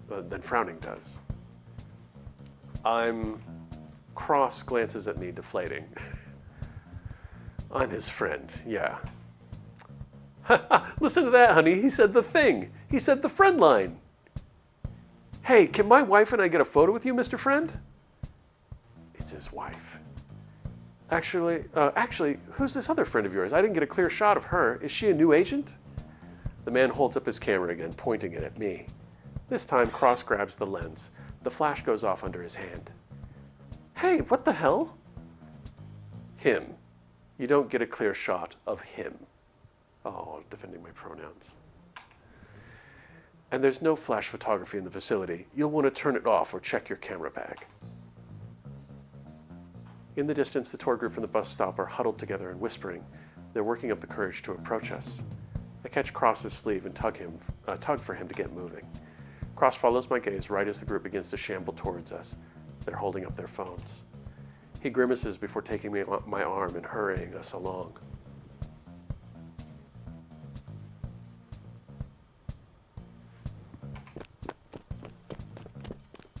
We come to another security checkpoint where a guard starts to wave a magnetic wand over me. Oh, for the love of, he's with me. Cross shoves the wand out of the way. The guards shoot me skeptical glances, but allow us to push through a set of glass double doors labeled staff only.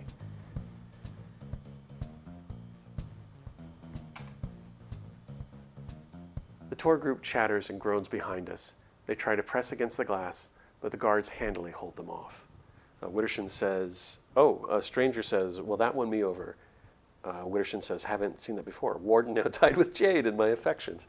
Oh, the defending the pronouns? That was pretty cool. Cross takes a deep breath. At the same moment, he notices he's holding on to me and lets go. You all right?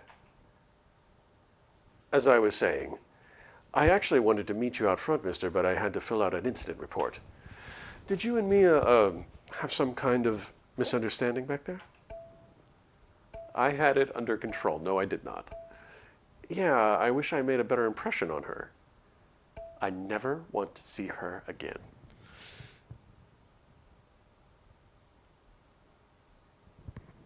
Thank you for saving me. She's cute when she's mad.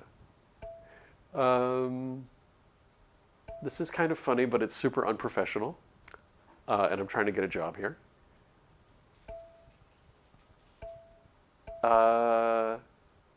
We had some kind of misunderstanding. I had it under control. These are like the work safe ones, right?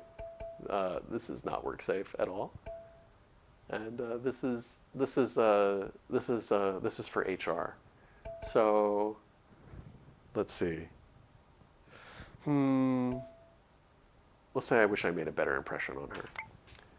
Oh, really? Don't worry about that. Mia's impressions of people aren't often permanent. He scratches the back of his head, wincing. I shouldn't have said it like that. How should I say it? If you're nice to her later, then she won't hold a grudge? He sounds like he's speaking from personal experience. Cross leads me through a long hall. He pays me little mind now that we're not being pursued by a crowd, and he puts significant distance between us in no time flat.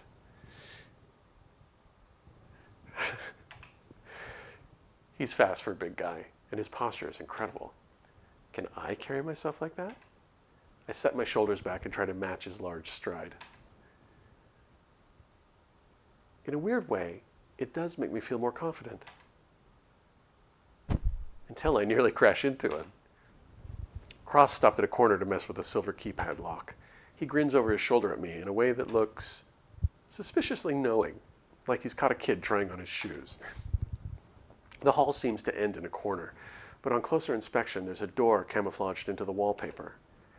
It's an odd choice, but probably effective. I wouldn't have noticed if the lock didn't give it away. A red light blinks periodically at the lock's upper left corner. Cross punches in a combination of numbers, then holds his phone up to the keypad. It honks at him angrily. Oh, I love that noise. One of these days, I gotta find the time to replace this damn thing. or I'm going to get impatient and kick the door down. But seriously, if you don't aim your screen at just the right angle, it'll never let you through. He demonstrates by trying the lock again. This time, it opens with a click. His office is... it's pretty. His office is not what I expected. Laylik says, arch nemesis confirmed, door. And Wudge says that was their favorite sound effect. It was a good one. Oh man. I just heard Wittershin's cackle in the other room. Okay. His office is not what I expected. Not that I knew what to expect in the first place. Balloons and gift wrap packages line the office from wall to wall, and there's a thick musk of flowers reminiscent of a hospital room. Yeah, it's a bit much, isn't it? Happy birthday! This looks like fan mail. Baby shower? That's assuming a lot. Do you like working here? In this room full of balloons and flowers and presents? Okay. We want Cross to know that we are sharp as a tack. So let's make a deduction. This looks like fan mail. It is. Good observation. Ah, yes, I got my praise. Excellent. The unexpected praise makes my chest flutter. Wow, Wudge, you really are in my head. We exchange smiles, mine more sheepish than his, and share a comfortable pause before his attention wanders elsewhere. Mister, none of this is mine. I may have inherited the space, but it's still Gemini's office in a lot of ways. Before I can press him for details, Cross shoulders his way through deflating balloons toward the desk. Wudge says, I do my best to make MC's internal dialogue #relatable. You're doing a good job. There's been many times where the next dialogue has been the exact thing in my brain, the exact response. Please, have a seat. Anywhere's fine. The place is a minefield. I pick my way through the gifts, careful not to crush anything underfoot. I decide to clear a spot on one of the sofas, gently displacing a teddy bear. It stares back up at me with its lifeless, beady eyes. You recognize this woman, don't you? I blink, breaking the hypnotic eye contact with the bear. Cross had retrieved a manila folder from his desk drawer, and he unclips a photo from its contents. Oh, that woman. Hard to forget a face like that. Fan art of Gemini. Seeing the grim recognition in my face, Cross nods. We took another look at the security footage yesterday. She doesn't work for us. Apparently her name is Chastity. Before the fairground incident, her last known location was at the RYCC, where she failed a life and health insurance certification exam. She had a clean slate until the other day, and now she's wanted for impersonating a DOV employee. We've been trying to track her down since then. The lengths she went just to get hold of you. Do you even know her, mister? I do know her. Just kidding, no I don't. I don't know her, but I know similar people. Clammy people. Never met her before, no. Is the real DOV employee okay? Wow, that's a good question.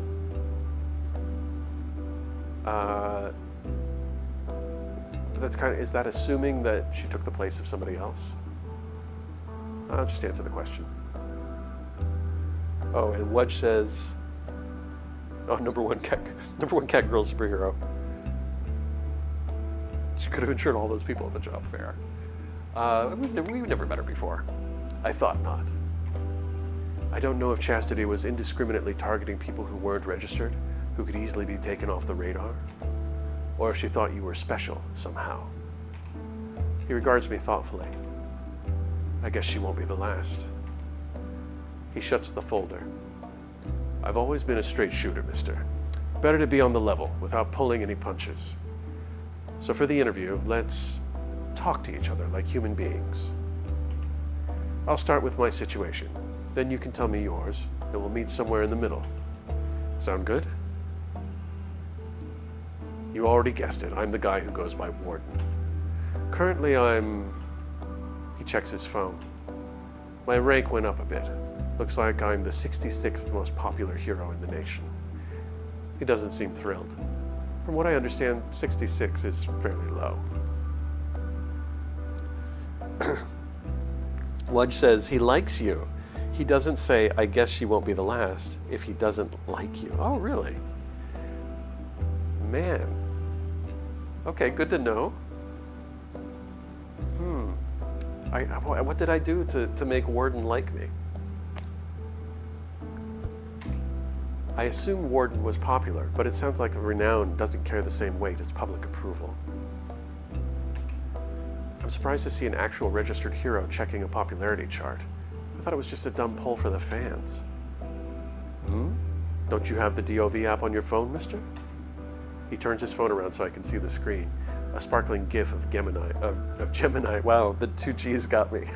A sparkling GIF of Gemini plays across the header.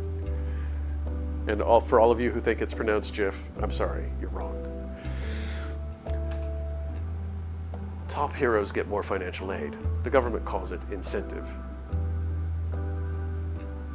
Laylick says the bar is so low. Oh, I wasn't too weird for him. That's why he likes me. Okay. I just got to not be too weird. So I've been trying to act professional because I'm trying to get a job. So he likes me now. Maybe I'll get the job. We all check our rank on this thing. Oh, is that how it works? I take another gander at my surroundings, noting the name emblazoned on all the packages. Gemini. Warden might not be doing so hot, but she must be loaded. Mister, the job opening is for a hero trainee. You'll be assigned to Orion, my agency. It comes with a weekly salary of $1,200. What's the $1,200? I don't know what the currency is. Wudgeous says if you had an explosive confrontation with Mia, there's a chance he won't be a big fan. Ah, okay. But I was trying to be professional, so I diffused. I was chill. Yes. Doubloons! 1,200 doubloons, thank you. And access to our training facility. We can also provide room and board if you need. Room and board? Oh, I wonder if they allow pets. Training will be standard fare. We help you hone your powers, teach you basic self-defense, general emergency procedures. Training doesn't sound half bad either. Maybe they can reduce the pain I get after I use my powers. Witterson says "Yar" in response to doubloons. We're pirates now. As for the weekly salary, let's see, 4 weeks in a month, carry the 5,000 doubloons a month? 62,400 doubloons a year? It almost sounds too good to be true. Then again, this could be one of the reasons the superhero program is so competitive. If everything he's saying is legit, it'd be a hell of a better gig than twirling signs for my landlord. So when I get the job, I'll be a superhero? Big assumptions on our part. How do I know you're the real Warden? No, I know this because I did research in my apartment. Can't wait to see what that D stands for. Wudge, darn you. Yeah, okay, so I think this is my most professional option. How do I know you're the real Warden? That's funny though. Okay. You'll be Warden lets out a rueful chuckle. Might want to temper your expectations a bit, mister. I did say trainee. Laylick says, no, ask how I know you're the real Warden. Laylick has a vote. Okay, so let's go back. Go back one. Okay, how do I know you're the real Warden? This is just for Laylick's. That is an HR choice if I ever saw one. His brow furrows, and he can't seem to help glancing down at his shirt. Good of you to be cautious. Oh my God, I got points with Warden for this. Although I admit, I hadn't considered that you'd question my identity. How should I prove myself to you? Any ideas? The real Warden is a skilled boxer. No, I don't think I want to go down that road. I want to hear some of your catchphrases. Show me some ID. That's actually very reasonable. Actually, I trust you after all. I just wanted to see you sweat. Like somebody impersonating Warden would know the catchphrases. Let's do the ID. Wudge says you'll be getting married to him in like 2 days. Wittershins is voting boxer. Okay, we'll do boxer. The real Warden is a skilled boxer. But doesn't everybody know this? Okay, I'm not going to argue with Wittershins. His eyes glisten at that. Glisten? That is true. He leans towards me with piqued interest. How would you like to proceed with this bit of Warden trivia? Put up your dukes, let's fight. On second thought, never mind. You should punch a hole in the wall.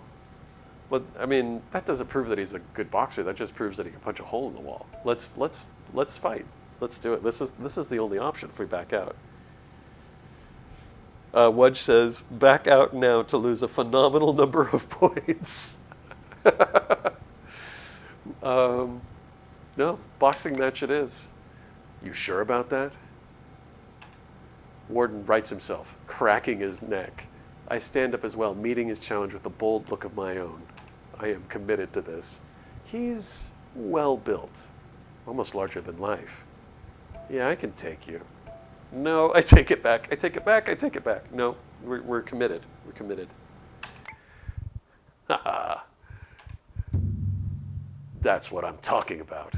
He pushes himself off the desk, rolling his shoulders. All right, mister, hit me. Give me your best Muhammad Ali. This is not what I expected.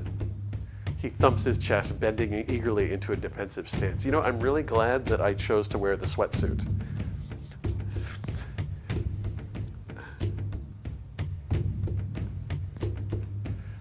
Punch his chest. Punch his face. He said best shot, we're gonna punch his face.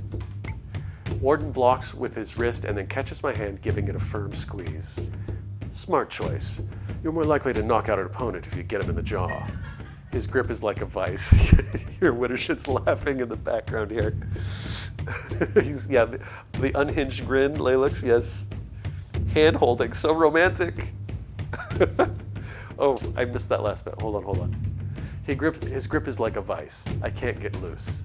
I ball up my free hand. Yeah, that's it. Hit me again.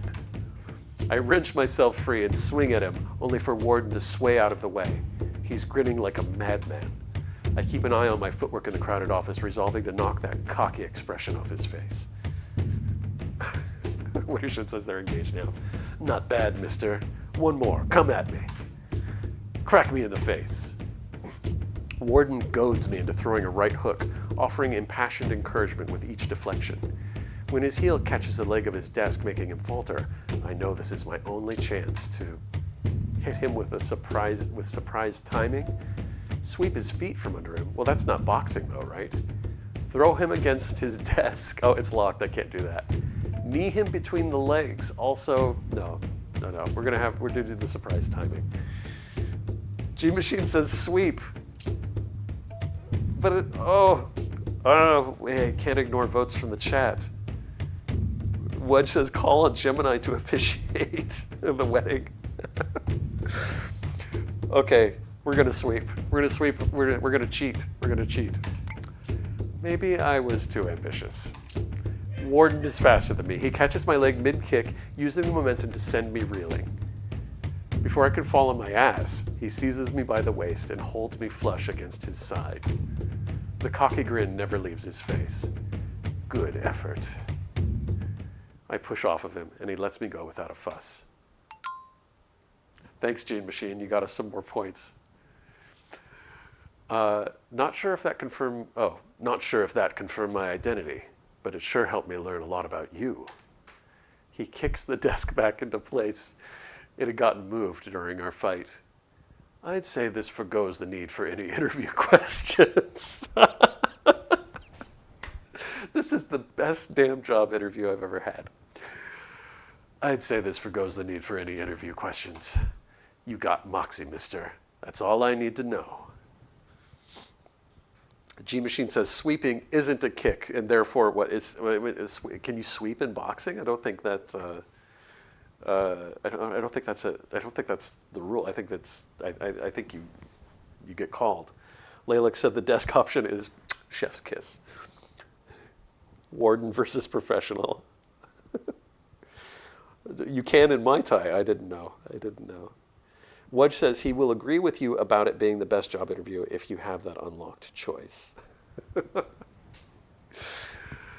Okay. Well, I've got Moxie, and that's all he needs to know. I want you to meet the team.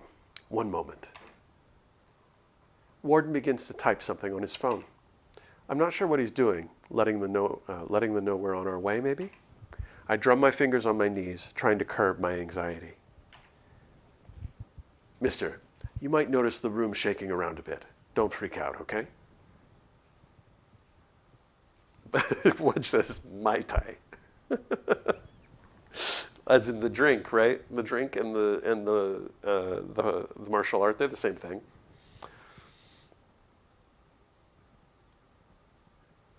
Wittershin says, interview question, ignored, pushes interviewer back on desk. Interviewer, hired.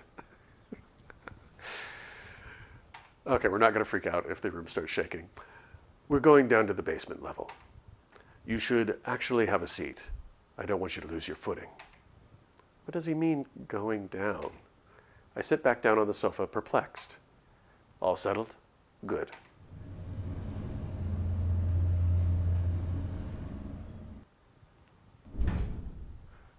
The room gives a final shudder as it comes to a stop, causing my center of gravity to drop to the pit of my stomach. Wudgeous says Muay Thai. Okay. Muay Thai? I can't. Muay Thai. Muay Thai. I'm done. That's all. You know, in the VOD of this, I'll just put the correct pronunciation in from somebody who speaks the language. Fix it in post.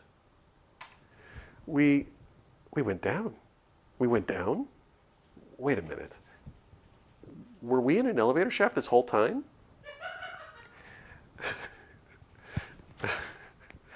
As if nothing happened, Warden busies himself collecting packages and mail in a carrying crate.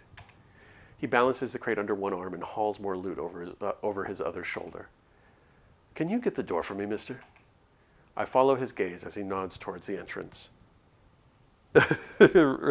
Circus says that they heard your laugh, Wittershins.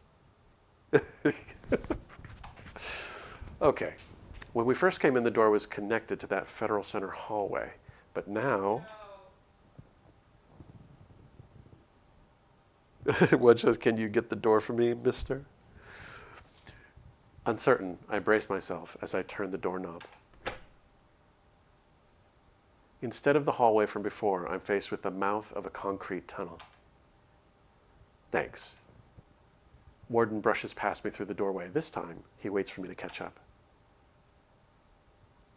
Following Warden into the darkness, there's an overwhelming sense of finality to the thought. Weirdly enough, I find myself wanting to trust him. I'm tired of being held back by the fear of the unknown. It's time to try leaving my comfort zone. Wanting something to occupy my hands, I pick out some gift bags and balloons before I head out to join him. Warden grins with apparent approval.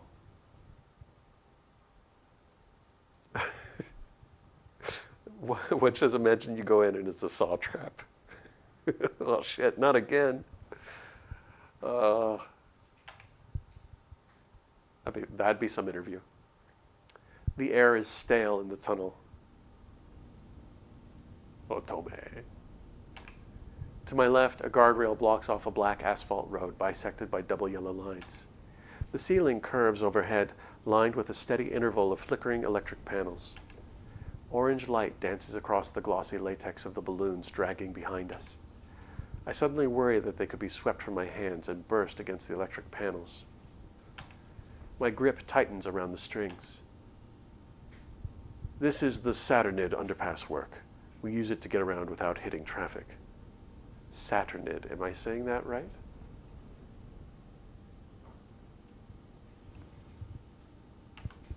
It's like a maze when you're not used to it. I've heard stories about people sneaking down here without authorization, getting lost, dying of thirst. That's pleasant. Stay close to me, all right?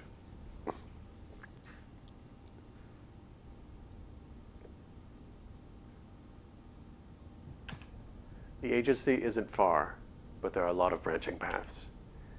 Isn't far? Is the agency in a separate building or something? Let's make some conversation. I could do either of these. He glances at me as I clear my throat. Sure is cold today, huh? What was on your face that day, and when what was on your face that day, and when your picture was taken? Rank 66 is pretty low, isn't it? People say you're invincible. Like, you probably talk about this, like talk about his powers all day long. But if I were a superhero like him, I think that my powers would be what everybody talks about, but you know, but they're not. They wouldn't. Your powers are not you. Like, there's gonna be other things. So let's not talk about superhero stuff. Let's talk about the weather. Sure is.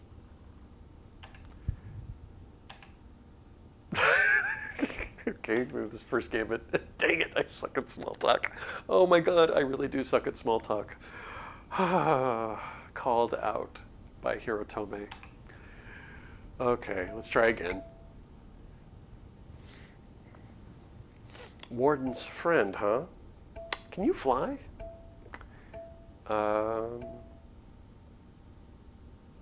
Yeah, this is pretty funny. Let's do this one. Yeah, that's what the DOA makes us say. It's so dumb. We're not encouraged to share our identities with people, but some of us have a hard time balancing secrets and working full time. Some of us don't have enough going on in private to even bother with secrecy. So if people ask, we can tell them we're friends with our alter egos. It's practically an inside joke at this point. I'm just going to keep bugging him. I'm curious about this one. Let's do this. On my face? Some of us, indeed. Some of us, meaning me, Warden. He reaches up to pat his cheek. Oh, that day. You mean my mask? Oh no, now I sound dumb because I knew that was a mask. But whatever, that's okay. Warden reaches behind his ear and makes a tapping motion. Hold on, I just lost my headset. Because I smacked myself in the face. Okay. This thing, right? It's face concealment hologram tech. We all get one.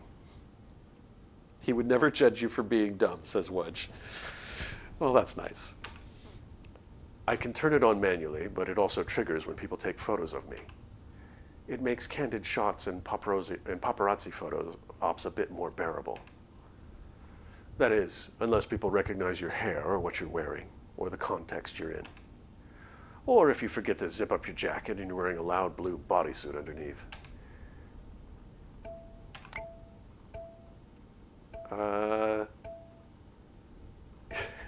This seems to follow. I guess so.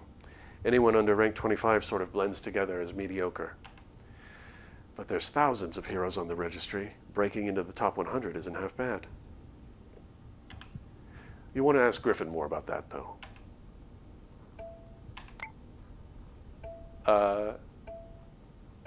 Can you fly? I feel like I should know this, but hell. No. I don't fly. I don't think I ever will. Unless I'm hitching a ride in an aircraft, if you want to get technical. Yes, Warden, we all can fly when we're on a plane, yeah. People say you're invincible. It's my last option. I guess I'll take it. Warden shrugs. For a while, it doesn't seem like he'll reply. I broke my rule. I wasn't going to talk about superhero stuff. Oh well. People say a lot of things, mister. What sort of things have people said about you? Have they all been true? Weirdly, the silence feels loaded. I decide not to push the conversation any further.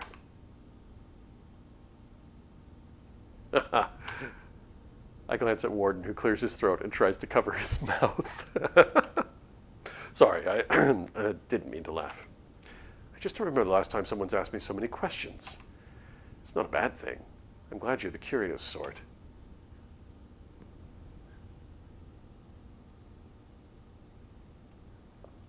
Even though he said it wasn't far, it feels like we've walked pretty far to me. Wudge says, may as well pick the last one because you get a special thing. Oh, good, and we did it. Okay. We've been walking for a while now, and the road splits up ahead. Warden sticks to the right without hesitation. You know, there's hardly any record of people with healing powers. The closest thing I've seen to it is those faith healing conventions my mother dragged us to when I was a kid. Oh no. But most of it looks staged to me. There was this one guy who came to our church, a loud and blustering sort of guy. He talked about giving sight to the blind, restoring cripples, things like that. As if being ableist wasn't bad enough, turns out he was a genuine con man. He got arrested the other day for embezzlement.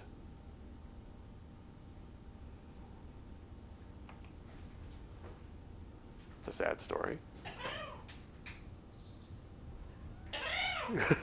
You stop meowing at your cat. She's screaming at me. Oh, is she? Don't touch her. Sorry, Wittershins is interrupting the stream. I am not. You're interrupting her. I guess what I mean to say is, I think you're as close to the real deal as we're going to get.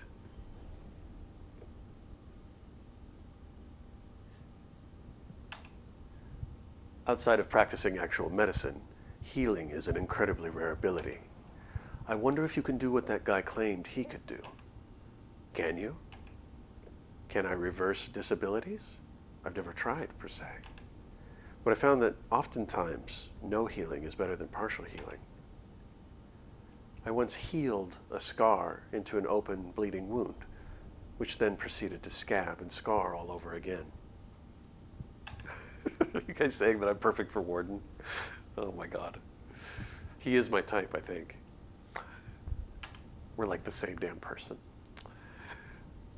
So, results are better if I tend to injuries when they happen. Sorry, I just want to make sure that I didn't miss something.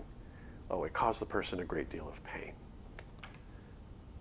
So results are better if I tend to injuries right when they happen. I see. That's a negative, huh? It was a long shot anyway. Don't worry about it. You can do a world of good, even if you're just healing paper cuts. There's that phrase again. Doing a world of good. But hey, wait a second. I can heal a heck of a lot more than paper cuts. I can't stop making conversation. I'm sorry, guys. Is there someone you need me to heal? That's what it sounded like. It sounded like you had somebody in mind. Can you tell me about Orion? Can you teach me to fly? We already know that he doesn't fly. This would be annoying. Will I get a secret identity? About the room and board. Are pets allowed? Let's do this one. Katie is our top priority. Pets? Oh, you had a cat in your apartment, didn't you? I'll make sure you can bring your cat. This is important to you, right? I don't think anyone in the team would mind. Cats are cute. Spoken with the offhanded objectivity of someone who's never owned a pet. But if he's saying yes, I don't want to challenge him on it. There's no way I'm going to move anywhere without Katie. We've been together for as long as I can remember. I'm sure it'll be fine. Okay. Is there someone that you need me to heal? Based on the way he sighs, I can tell it's something that weighs on him. I know someone who might benefit from a trained healer, but I don't know. It's not something we expect from you, mister, and she already has a nurse on call. Ah, she, the vague pronoun. Whoever she is, Warden's probably going to be reluctant to part with any of her personal information. You're cardless, which means you haven't studied your abilities in a controlled environment. At least, I assume you haven't. I shake my head. I didn't think so. Anyway, she keeps turning down all the clinical trials we suggest. She says she's not a lab rat.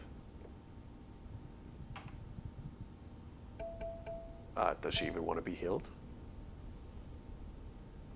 Was it a big change for her? I don't know enough to ask this question, I don't think. Can she recover through rehab or other medical means?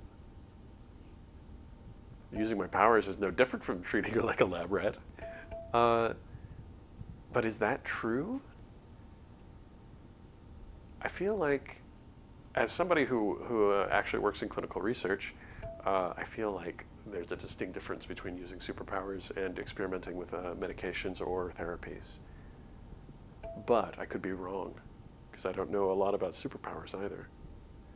G-Machine says, let's dig into this, Mr. IRB. Go ahead, G-Machine. Do you have do you have any thoughts on this subject? While you're thinking about it, I'll ask if she wants to be healed, because consent is really the first thing, right? He scowls into the middle distance, uncomfortable and pensive. Sometimes I wonder that myself. Not getting anywhere here. Okay, we got out of that that menu. Can you tell me about Orion? Orion as an agency is fairly new, but most of our members are industry veterans. It used to be just the three of us, me, Gemini, and Jade. We were called Trident back then, and we were in operation for almost 4 years. Once we decided to expand the team, Gemini took the opportunity to rebrand us into Orion.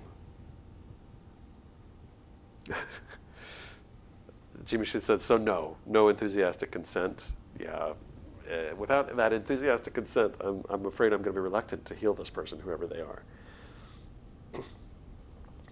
Wudge says, not getting anywhere here. That's going to be every interaction with Warden until you're suddenly married. Okay, I got to be careful. I'm going to run out of desks. We have about 5 members now, and we even had an out-of-state intern once. You might hear from him. He stays in touch. Oh man, I want to ask it because it's so dumb. Will I get a secret identity? Do you want one? We can fill out a form for you. Generally, we just get new hero identities, but the DOV can provide personal identities for us on request. It's a bit like going into witness protection. Not every hero needs it, but it's convenient if you need help separating your work from your personal life. Okay. Again, no, he can't teach me how to fly. He's going to get annoyed. He's going to get annoyed.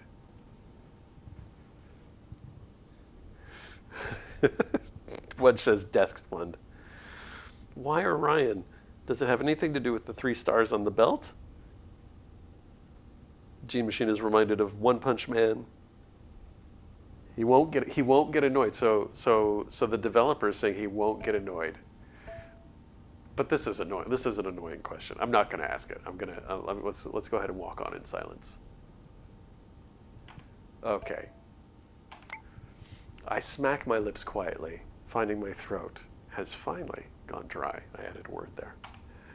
Warden doesn't pay me much mind. After announcing itself with a distant revving roar, a motorcycle whips past us. I barely catch sight of the rider's billowing white cape before they disappear further in the tunnel. Dart went out early today. It's mid-afternoon. Warden adjusts his stance, jostling the crates in his arms. They don't look heavy, but he must be getting uncomfortable. That reminds me. You won't have to worry about transportation to and from the agency. We'll take care of it. Excuse me. I'll take a sip of water here.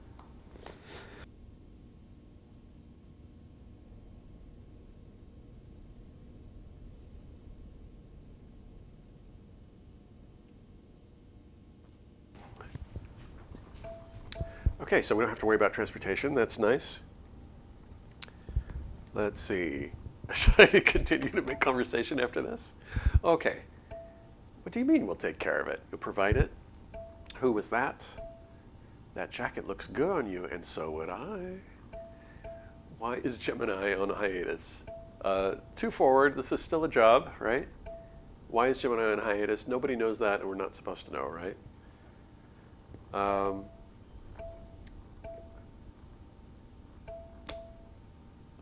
What do you mean we'll take care of it? Actually, we're here. This is the place. Damn it. I wanted to talk. He motions toward a branch in the tunnel. This path, unlike the rest of the underpass, is clearly finite. A wide silver elevator awaits us at the end. Instead of the orange sheen I've grown accustomed to, its surrounding lights are fluorescent white. Warden punches in another set of numbers and holds his phone up to the keypad. The elevator doors glide open. We step in unexpected unison into the windowless box. The stainless side panel has 8 round buttons denoting the different levels. Warden passes a button that says 2, which glows dimly under his thumb. Oh, passes. About what I said. We don't really have time to go over it in detail, but you'll be assigned to a mentor once you start field training. And your mentor will bring you along wherever they go. Will they fly me along? And one more thing. I know you never registered because you never got around to it. But we'll walk you through the process, and you can decide if you still want to go through with it. I just decided to go through with registering, and now he's got me second guessing again. I suppose I'm grateful that he's letting me choose, though. I let the conversation trail off and gaze up at the mirrored ceiling. From several feet above us, my reflection gazes back. If we really tried, we could fit my entire apartment in here. I try to imagine how many more objects would fit in a perfect game of furniture Tetris.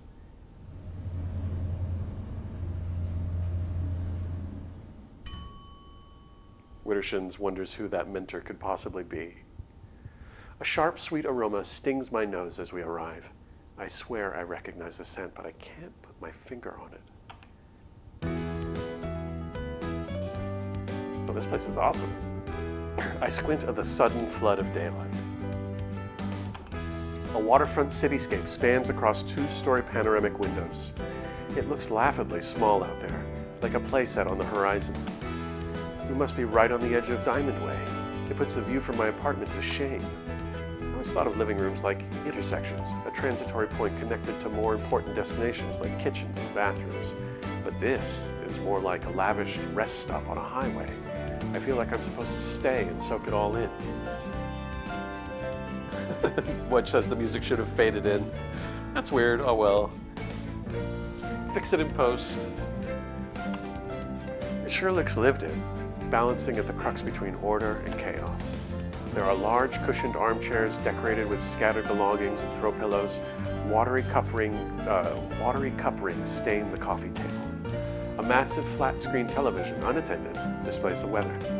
I glance over the week's precipitation numbers, but the noise of an escalating argument muscles over the newscaster's report. I'm telling you, you're imagining things. There is nothing up there. There's somebody in a wheelchair at the center of the lounge, shouting at the ceiling. Somebody from the ceiling shouts back, "Is too!"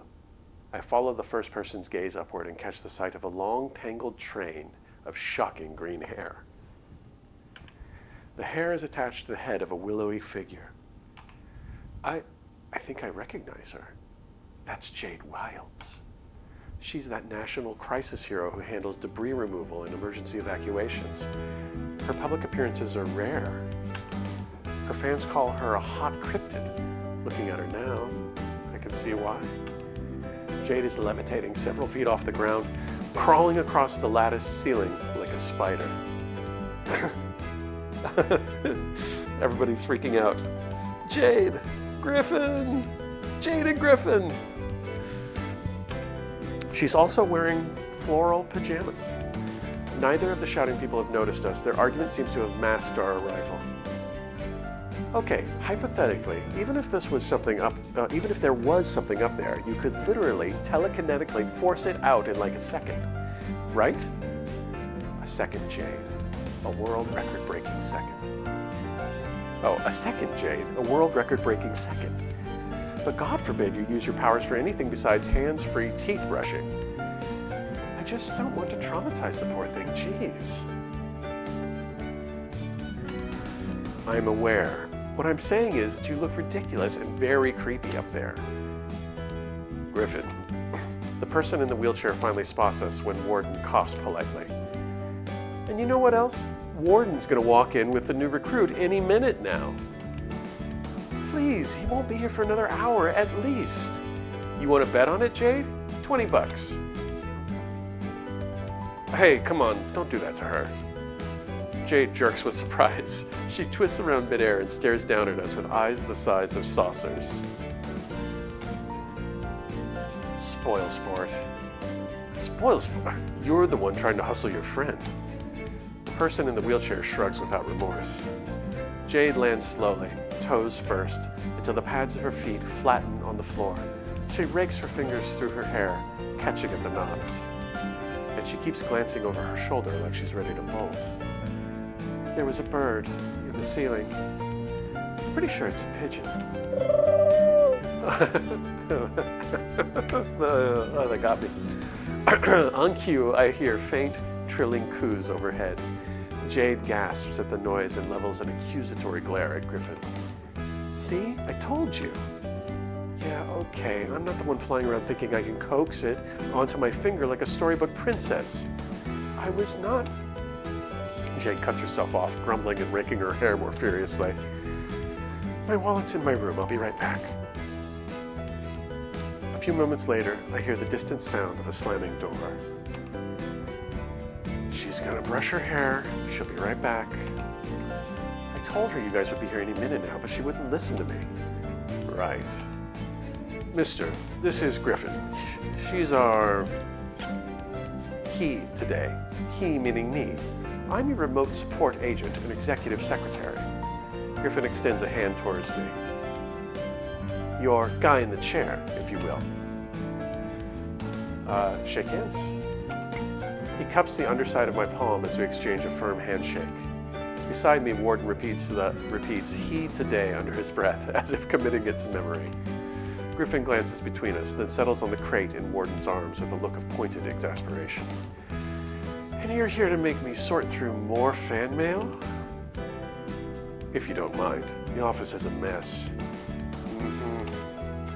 Yeah, of course I don't mind. But how could you make Mr. help carry those awful balloons all the way here? Tisk tisk, Warden. Already forcing the recruit to do manual labor. By the by, Nurse Jordan couldn't make it today. Warden groans. Oh, seriously? I thought we scheduled for... Did their babysitter cancel again? Blink. I'm sorry, mister. It's a legal prerequisite for the nurse to handle your physical exam. Okay. Hey, no harm done. Mister can spend today getting to know the team and then come back tomorrow to wrap things up. The Warden hosts wholesome moment. You don't mind, do you, mister? I don't mind, but I try not to stare at the wheelchair. How its spokes intersect like a cat's cradle. I know it'd be rude to stare. Instead, I fixate on what appears to be a white zip tie peeking out from the pocket of his hoodie. Then I realize it's weird to stare at that too, so I drop my gaze to the floor. It dawns on me that Griffin could be the person Warden was worried about, the person he wanted me to heal. Or could there be another person, or multiple people? Would Warden have even given me a chance if he knew how limited my powers are? Griffin catches my eye and gives me another one of those carefree shrugs. Without thinking, I mirror him with a shrug of my own. It seems to amuse him. As if on cue, Warden's phone rings. He fumbles through his pockets and scowls once he's found it, like he's been confronted with a million missed calls. Right, yep, no reception in the tunnels. He nods as if urging me to make a mental note of that detail. I gotta take this. You two get to know each other. Warden starts walking before he even finishes his sentence. Griffin watches him leave. Once Warden is fully out of sight, Griffin's gaze flits briefly to the fan mail and then back to me. No one will ever know if we set those letters on fire. What do you say? Oh my God, what do I say? I say the secretary has a naughty streak. Fans will be sad. We should ask Gemini what she wants to do. I'll get some matches. Warden will get mad at us. Yes, he probably will. I'll get some matches. Whoa, whoa, I was kidding. Griffin shields the crate from me, giggling with alarm. Day one and you're already gonna get me in trouble. Hand me those balloons, will you? Despite his flippant temperament, he loops the balloon strings into careful ribbons around the handles of the crate. The balloons float in place, now helplessly anchored. They bump into each other with rubbery squeaks. Griffin rolls further into the living area and gestures for me to follow. It looks like I'm expected to have a seat again. At this rate, I'll be able to run a review blog covering TOV sofas. Seeing no reason to be picky, I plop down on the nearest cushion. Oh yeah, Laylick says, oh yeah, Griffin is a little shit starter.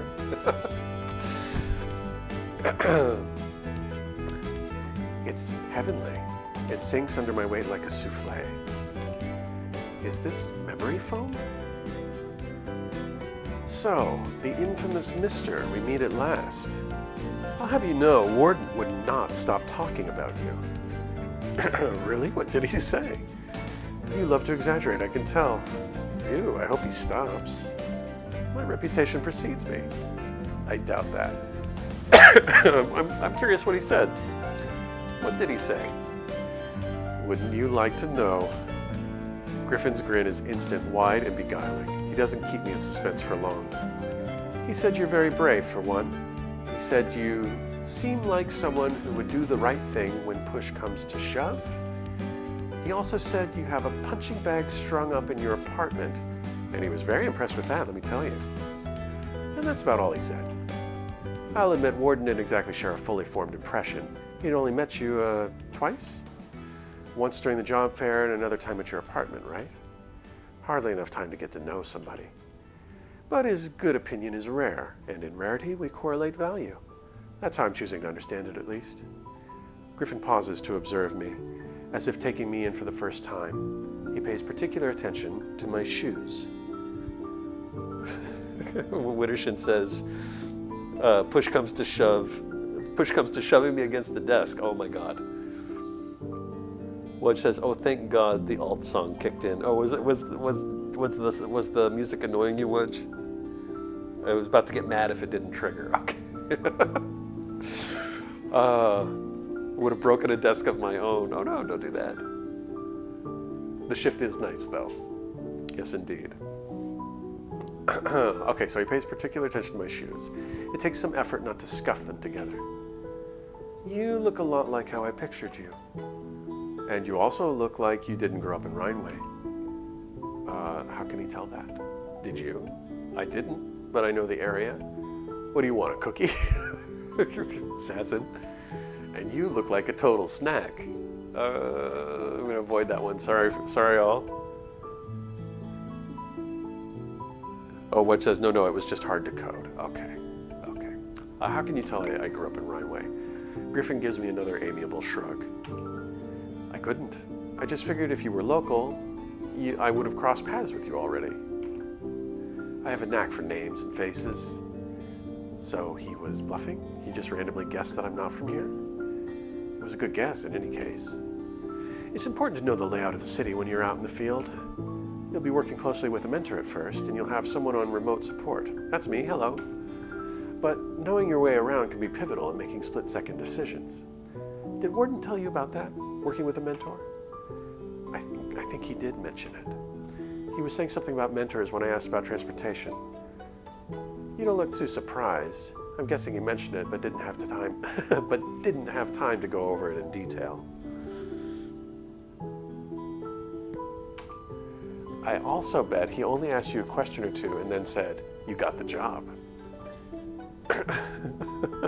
Snack. Wittershin says, snack.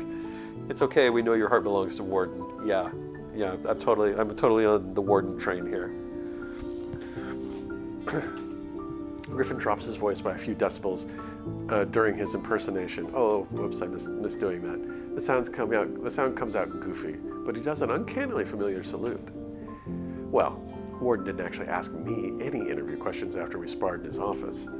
Something tells me I should keep this to myself. Every trainee is assigned to work alongside a full-time hero. You'll share long hours and rigid schedules, which means you got to put in effort to understand each other and work together. It's practically a relationship. I nearly choke at the way Griffin so matter-of-factly says the word. What? It is. If you don't have any chemistry with each other, every minute is going to be torture. Is that what his relationships are like? Look, all I'm trying to say is, we want to assign someone who will work well with you, someone you can trust and rely on. So when I ask you something, it's in your best interest to answer as honestly as you can. Okay? I guess I don't have much incentive to lie anyway. Witterson says Griffin would definitely take that information and run with it. Comparing a mentorship to a relationship, though, I can already tell this job is going to be different from anything I've had before. Then again, my previous jobs didn't offer me superhero training or a free room. Ready? First question. Do you like attention, mister? Remember to be honest. As if I need the reminder. Oh yes, I love being noticed. Too much can be distracting. I don't care either way, it is what it is. I don't like attention at all. Since I'm streaming right now, I have to say, oh yes, I love being noticed.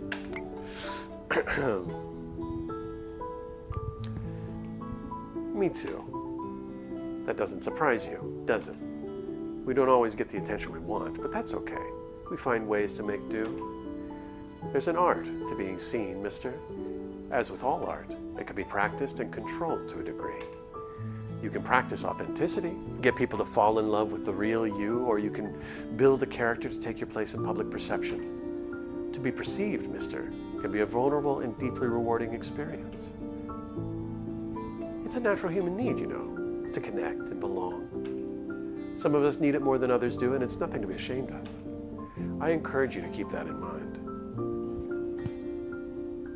Oh, Wudge says, you can hear Griffin's opinion when Dart shows up. Oh, Witterson says, I'm a bit saddened to hear Griffin's opinion on, oh, okay. Did I miss something? I've got to pick the right option to get there. We'll see if we get there. I encourage you to keep that in mind. Next question. What does it mean to win an argument? Oof, are these questions from a personality test or something? Witterson says, if you are a master of multiple choice options and trees. Every time I think I have a grasp on it, nope, I don't. Wedge, absolutely. There's so many choices. This is incredible. I know. Bear with me, okay? It's important. It means I'm right and they're wrong. That means I won. It means reaching a compromise. It means securing common ground by accounting for their beliefs. It means not crying by the end. It means having all the facts. I think, I don't know if I want beliefs to come into winning an argument. That sounds like a slippery slope to me. Not crying is great. That means I won. Reaching a compromise can be a win. But yeah, if you can be right and they can be wrong, but if that person doesn't accept your point of view, come to an understanding, then that's not winning. So let's do this one. So, you both lose a bit, huh? That makes it fair. I can see you working well in a diplomatic setting. Griffin leans in as if sharing a secret. I was on the debate team in high school. Dabbled in drama, student council, and gymnastics too, but I was a superstar in debate. I wanted to be right all the time and channeled my passion into medals and trophies. But when you always have to be right, I found you also tend to be pretty lonely. Have you experienced anything like that? I always heard it was lonely at the top. I used to win medals of my own. I'm not sure I can relate, but I empathize. If I admit I'm lonely, would you hold your body against mine? Oh, Lord. I mean, I'm lonely when I'm always wrong, too. I have not experienced anything like that ever. No, let's do this one. Ahaha, I guess we're both lonely then, you and I. Staring each other down from opposite ends of the playing field.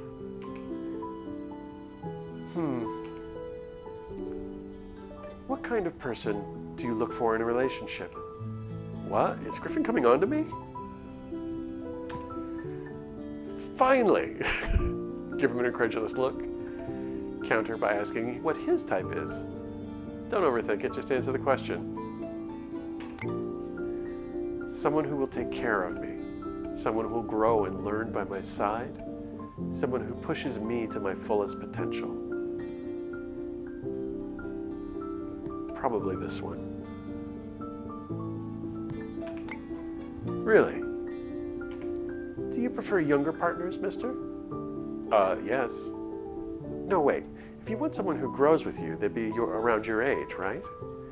I guess I can relate to wanting someone who's on your level. Griffin scooches himself back on his seat, leveling against his backrest. Well, my curiosity is sated, and that about does it. Unless you have something on your mind. I want to ask you something. I'm all set too. Can you tell me something? What's the difference between these, I wonder? I want to ask you, can you tell? This implies secrets.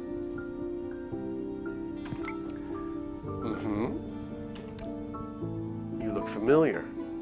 I bet I can guess what your superpowers are. On second thought, never mind. I'm not cis either. You're so self-assured. Let's do this one. Am I? He rests his chin in his palm, the very image of feigned modesty. It doesn't take him long to drop the act, snickering. It's a learned skill, mister. It's a skill that I could pass on to you, if you're interested. What says, can I tell you? Emphasis on the you.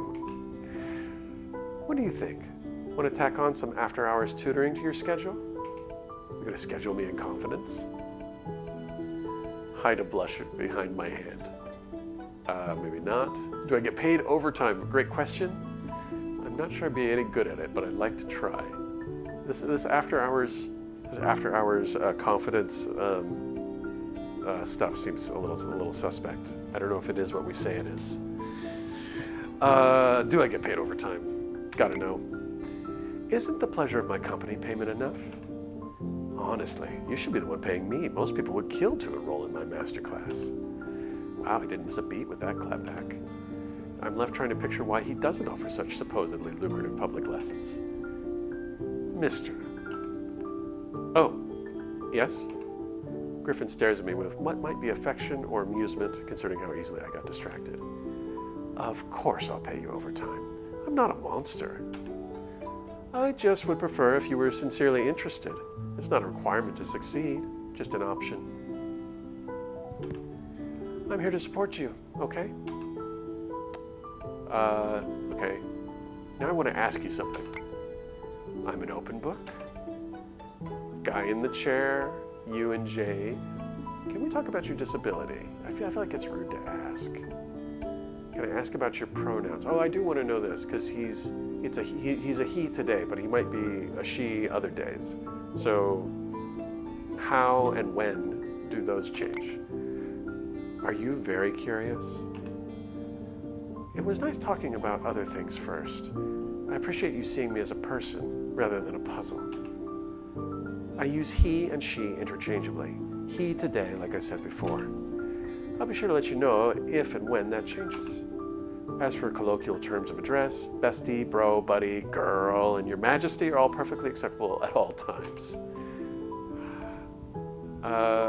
Was that sensitive? I'm sorry. No, I don't think I need to apologize. I was only trying. I'm not making an excuse. Gotcha, thanks. That's all we need to say. Okay. Let's see. I want to ask, well, there was other things to ask about, but now that they're not in front of me, I don't remember what they are. Let's do it again. Guy in the chair, you and Jade. I'm kind of interested in the disability thing, but again, I feel like it's rude to ask. Guy in the chair. Guy in the chair is about his support. So maybe that's appropriate. Let's go ahead and do that. Didn't find it funny, did you? He chuckles to himself. I'll try to keep the remote support jokes to a minimum. Okay. Can I tell you something? What would I tell Griffin? Hey, you want to know? I had a boxing match with Warden in his office.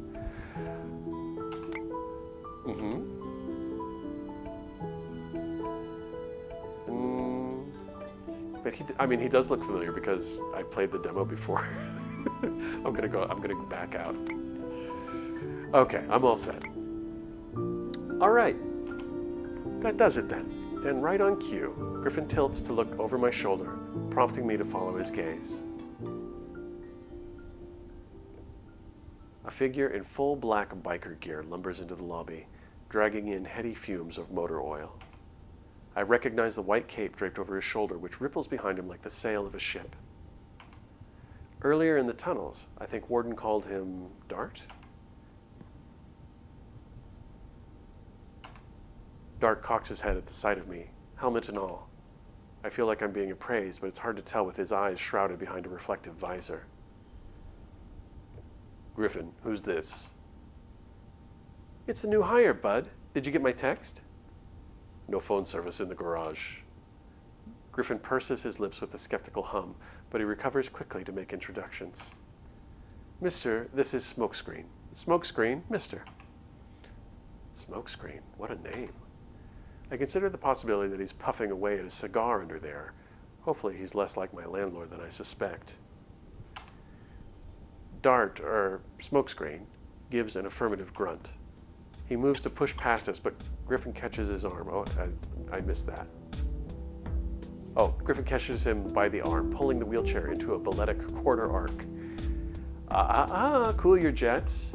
Nurse isn't here. We're doing one-on-one introductions today. Are you serious? Smokescreen is definitely regarding me now. I decide that he seems unimpressed. I have work to do. Why are we wasting time talking to someone who hasn't been cleared? He could crash and burn during the exam for all we know. Exam? The physical exam Warden mentioned earlier, or is there a written exam too? Shit, I didn't realize I'd have to study. And on top of that, ouch. It sounds like I'm being severely underestimated. I thought Warden already cleared me, quietly resolved to ace the exams. Hey, you do not get to talk back at Griffin. I'm gonna come to Griffin's defense. Throw sass at Smokescreen.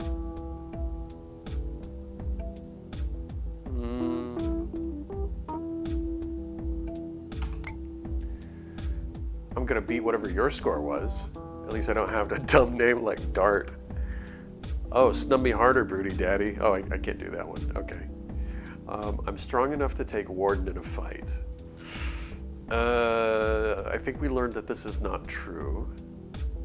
So this is bragging. Sass. Sass. Okay. At least I don't have a dumb name. That's low. Let's beat his score. Oh yeah? He has the audacity to sound amused. Good luck then, break a leg. Damn it. I can't tell if he's being sarcastic. Now. I feel like Smokescreen might have caused some confusion here. Mister, you won't have to do a written exam. Written exams suck. In order to get cleared, you just have to pass the physical and health exams. The health exam is like any other job, other than the fact that we have an in-house nurse to handle it for us. But they're not here today, thus. Griffin gives Dart a long, pointed stare. Fine, I get the picture. Finally. Griffin sighs, sounding oddly like a mother whose kid has agreed to settle down for nap time. Now, if you'll excuse me, I'm going to order some delivery. Any requests, mister? You're the guest.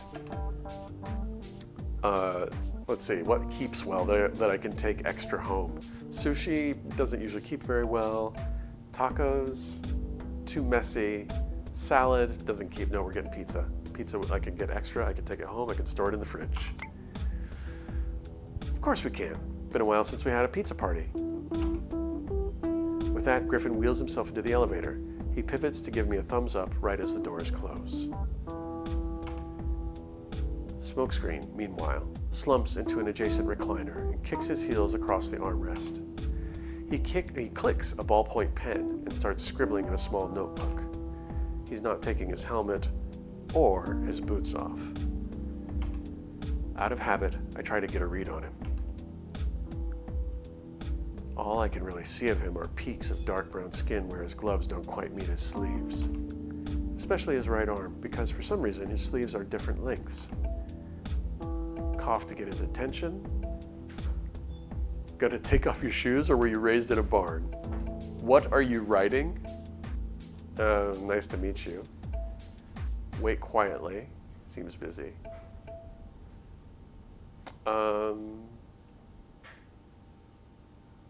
Nice to meet you, Smokescreen. Mm-hmm. What says practical pizza?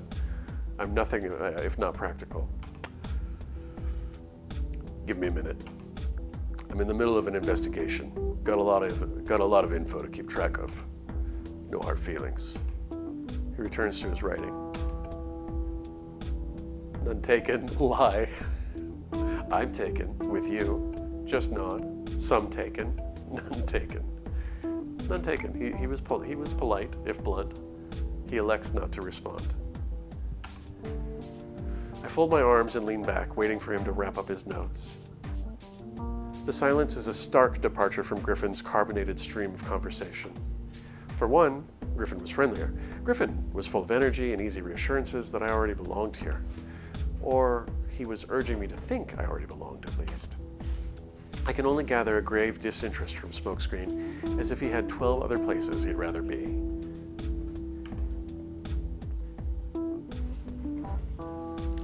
It's actually funny how well they seem to get along. I'm sure they were communicating wordlessly at times, leaving entire sentences unsaid. Makes me wonder how long they've known each other. Smokescreen flips his notebook shut, sitting upright with his elbows propped on his knees. He points at me with the butt of his pen. I heard Warden scouted you from some job fair. Something to do with saving a dog? No better way of getting recruited than saving animals. A save is a save in the industry. Are superheroes supposed to gossip like old hens? Everybody knows about the stupid job fair. Or a more sensible theory, maybe they run their reports by each other. I bet they have to dot all their I's and T's.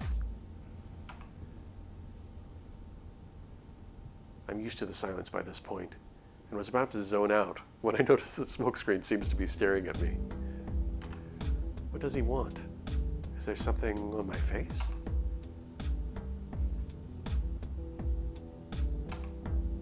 Why are you here? I know Warden recruited you. I know he gave you the spiel about the perks. But you followed through and came all the way to the agency. I want to know why. And don't even bother lying to me. I'm a walking polygraph. Is that his superpower? Lie detection? What's up with the smoke twirling out of his helmet then? Smokescreen taps his pen against the side of his head, which annoys me for some reason. I got annoyed. What is this, an interrogation? I think this will be good for me. I got bills to pay and a cat to feed. I think I can help people. I'm looking for love. I didn't feel like I had a choice. All of these are true. What's the most true? Let's see. Well, I think I've got bills to pay and a cat to feed. I think it's the most true. Layla says, I feel like Dart is all bark and no little bite. I sure hope so. Sure, why not? Ugh, I'm not looking for your approval, bucko. As if now noticing my displeasure, Smokescreen holds up his palms to placate me. Look, who cares? Doesn't even matter what I think. The last recruit we had kept having to reschedule around court hearings. Nearly didn't make it. But Jordan really pushed for her, made sure she'd have a fighting chance. I'm sure they'll do the same for you. Stranger says he gives grumpy Batman vibes. Yes, indeed. As long as your schedule is open and you don't take drugs beforehand, you'll probably be fine. Was that supposed to be encouraging or something? I'm going to be honest. I was against the idea of adding another member to the team, and I'm still against it. Some people bust their asses for years to get this job. It's not fair that someone can walk in just because Warden said so. You can't keep recruiting random women off the street like this. Random women? But if Griffin and Jade also decide they like you, it doesn't matter what the rest of us think. He chuckles wryly at that. Wudge says we just got to be a child orphan and Dart will adopt us. Easy. All done. It's in the bag. But off the street? Random women? My shoulders sink. I can't get over it. Warden just recruits people at random? I know it's stupid to feel hurt, but I really wasn't expecting this. Warden's not some kind of pickup artist, if that's what you're thinking. It's more like... Smokescreen sighs again. 85% of women have stronger powers than men. You know that, don't you? Oh, seriously? I guess that makes sense. Warden makes a point of recruiting women because they have stronger powers than men? Wow. That still doesn't sound great. And I highly doubt my powers are stronger than invincibility. Does that make me part of the 15%? You didn't know that? What else don't you know? Hey, tell me what you know about the hero industry. What, now? Trying to get on my case for not researching the job beforehand? A save is a save in the industry. I'll just parrot back at him what he said to me. People disappear when they register their powers. I don't know anything. I know the pay is really good. I know some heroes have cult followings. We're sassing him again. Let's do it. Right. Huh. Smokescreen shakes his head in disbelief, disapproval, amusement. You're literally not prepared for any of this. It was amusement. He lets out a low, sardonic laugh as he straightens up and stalks off. Well, that was terrible. That was rude, right? That had to be rude. Who the heck just laughs at somebody and then walks away? As I'm torn between saying good riddance and following him to argue my case, that's when I feel a familiar buzz in my pocket. My poor broken phone. It's my landlord again, and he's probably going to count down the amount of time I have left to pay rent. Wudge says that was a sincere ha. Lay looks, you were not prepared for any of this. Listen, we were just picked off the street. It's true. How can we be prepared?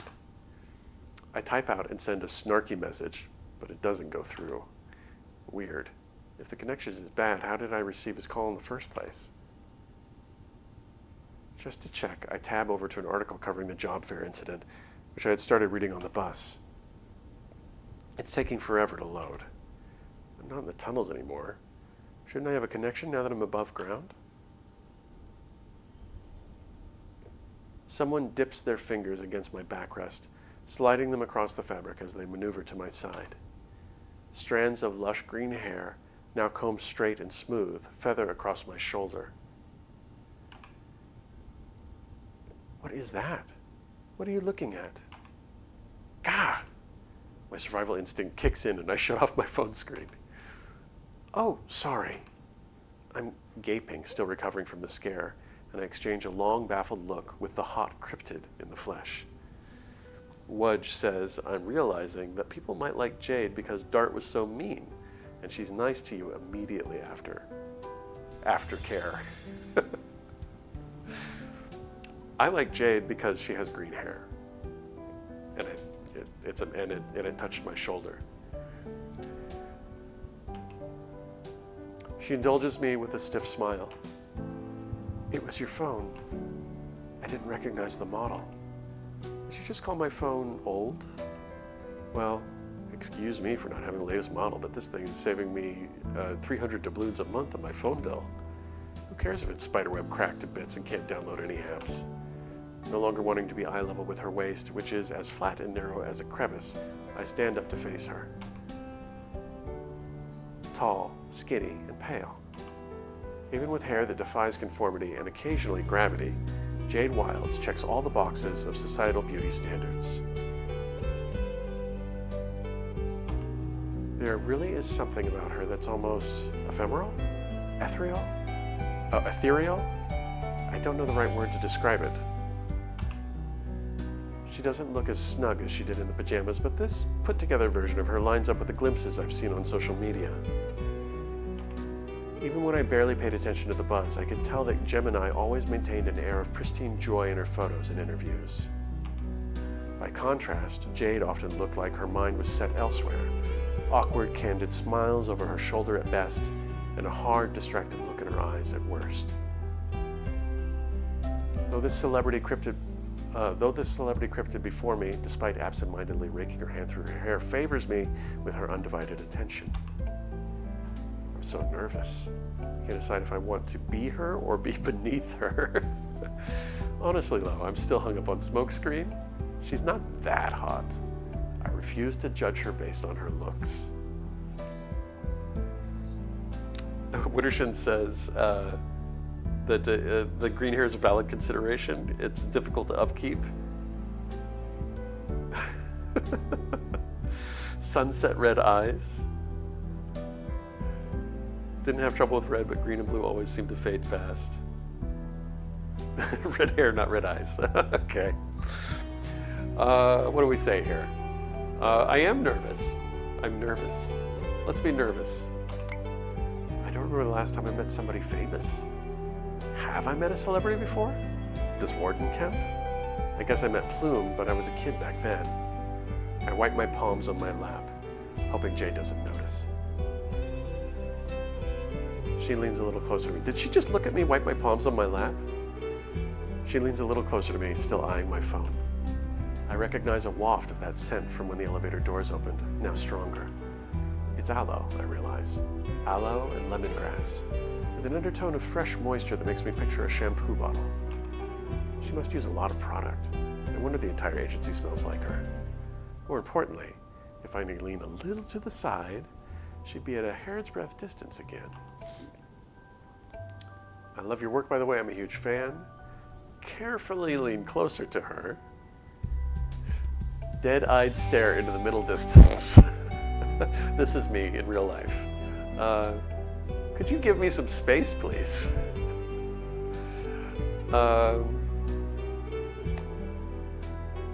Let's see. Let's carefully, no, this is inappropriate, right?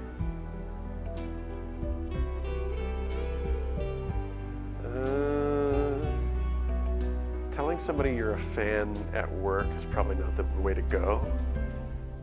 I'm gonna do what I would actually do. After several moments of uneasy silence, she drifts away from me. Well, I blew it. Jade settles in a catty corner seat, not too close, not too far, and smooths out the top of her skirt. Her legs are curled beneath her. So you're... I don't think I caught your name. Go catch it then. It's Mr. Warden didn't introduce us. I only give my name to pretty girls, and it's Mr. This is very forward. I'm not going to do it. This is funny. I don't feel like she would get it. Do you know what I mean? Like, I don't feel like she's the joking around type. I'll just be straight. That's right, Mister. That's what your name was. I've been a bit of a mess today. I apologize. Especially earlier. I mean, unprepared, frazzled, bad first impression. I should admit I wasn't expecting you to be so cute, so funny, so from out of town, so a woman, so here, so early. Let's do that one. Yes, exactly that. Warden isn't known for being on time around here. We haven't had a new recruit in a little while. Trident was in the industry for some time, but this agency is fairly new. I'm sure one of the others told you that already. Oh, speaking of the others, have you eaten yet, mister? I ordered food already. Griffin is the one yelling from above this time. I spot him up on the second floor waving to me from behind the railings.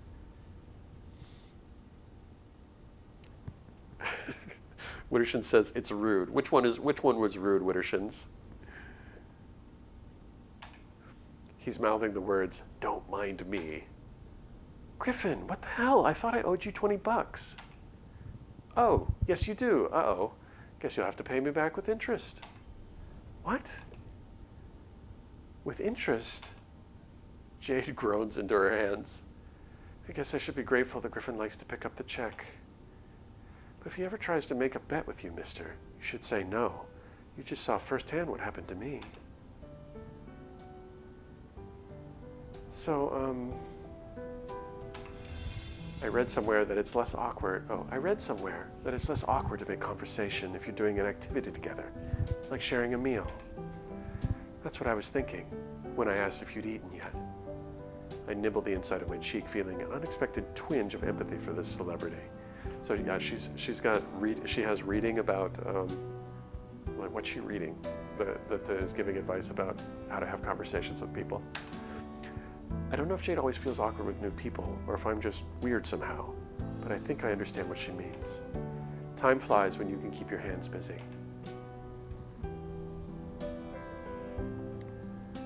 Oh, will I sass her?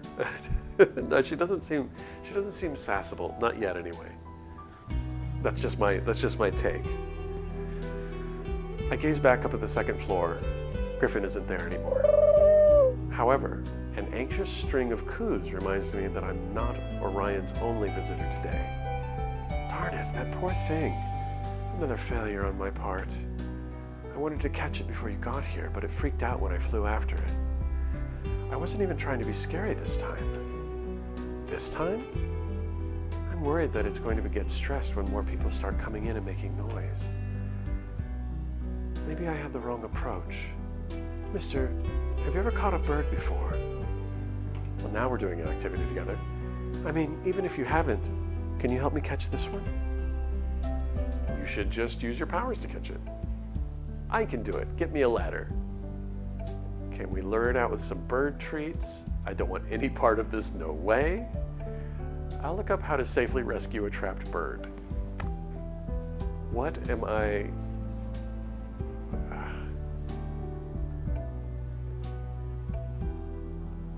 I mean, information would be good. But isn't my phone having trouble loading in this spot? How am I gonna look it up? Let's look it up. That's a good idea. Why didn't I think of that? I type in how to get bird down from ceiling. It's loading.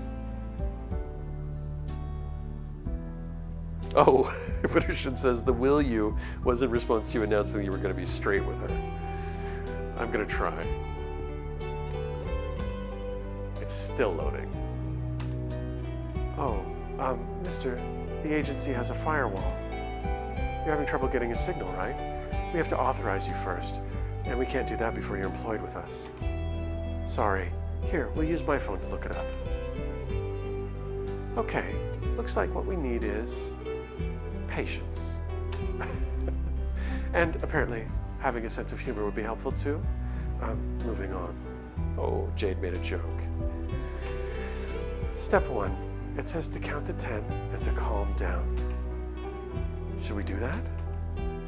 I guess I wasn't exactly calm before. Let's do some breathing exercises. We don't need to do that. Next step. No, you need to calm down on your own, Jade.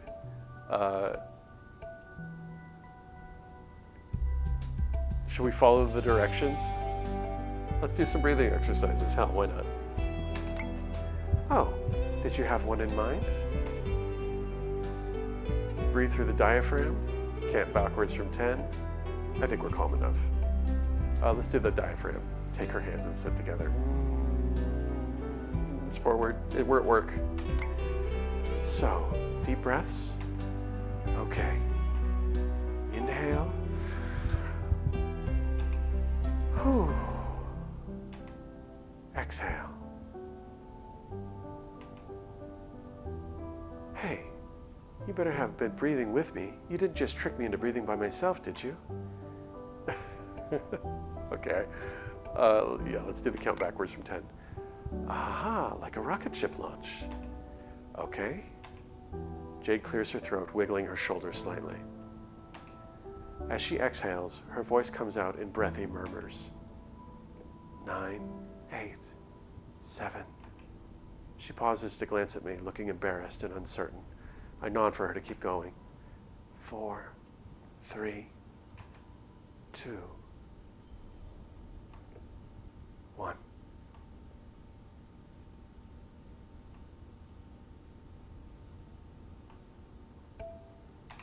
It's a choice. 0. I think we had a moment there. And we're calm enough. I think so as well. Let's read the next step. She holds her phone closer to her face, practically hiding behind it. If I didn't know better, I'd suspect she was blushing. It says step number 2 is don't yell or chase the bird. Then, remove imminent dangers from the room. Jade skims ahead through the article, quietly tutting to herself. Here we go. Give the bird an opportunity to see itself out by opening a window. Oh. Jade looks disappointed. I follow her gaze over the 2-story windows, which don't seem designed to budge. It's fine. There's another set of instructions, more hands-on this time. She taps out her phone a few times to pull up a different web page. Let's see. Step 1, clean hands. It says even a small amount of oil from your skin can damage a bird's feathers. I had no idea. I'm glad I didn't touch it. Excuse me. I'm glad I didn't touch it any earlier. We have a guest bathroom over here, mister. Jade and I take turns washing our hands. I'm fairly sure I hear her humming the birthday song when she runs the faucet. Phew, feels nice to be clean, doesn't it? The next steps talk about using a sheet or a box to block the bird from flying further indoors. Okay, I think I understand what to do from here. You should just use your powers, like Griffin said. Can we lure it out with some bird treats? I can do it. Get me a ladder. No, I don't want any part of this, so I think I'm going to do it. I'm going to get the ladder. Won't the bird just fly away while you root it in place? I mean, I suppose I could help you move the ladder around, but that just sounds really silly, doesn't it? No, let's not use a ladder. You could fall and get hurt. We won't be laughing if you get a concussion. I won't fall if you catch me. You should be the one to catch it then, Jade. I believe in you. Then, could you levitate me? Yeah, I like this one. So, yeah, I don't want her to catch me if I fall. I don't want to fall. That'd be embarrassing. Let's just levitate. I might fall anyway. Really? I suppose it's worth a shot. Just watch your surroundings and don't squirm too much. I'll do my best to be careful, but you could still bump your head if you suddenly jerk around. I nod easily, eagerly even. Taking initiative, I grab a blanket from the couch and hold its edges in both hands. I even test its elasticity with a quick yank. As Jade watches me, I give her a second, firmer nod to indicate that I'm ready. If she's reluctant, she doesn't show at me on a long, slow exhale. With her palm up, Jade displays her long fingers towards me.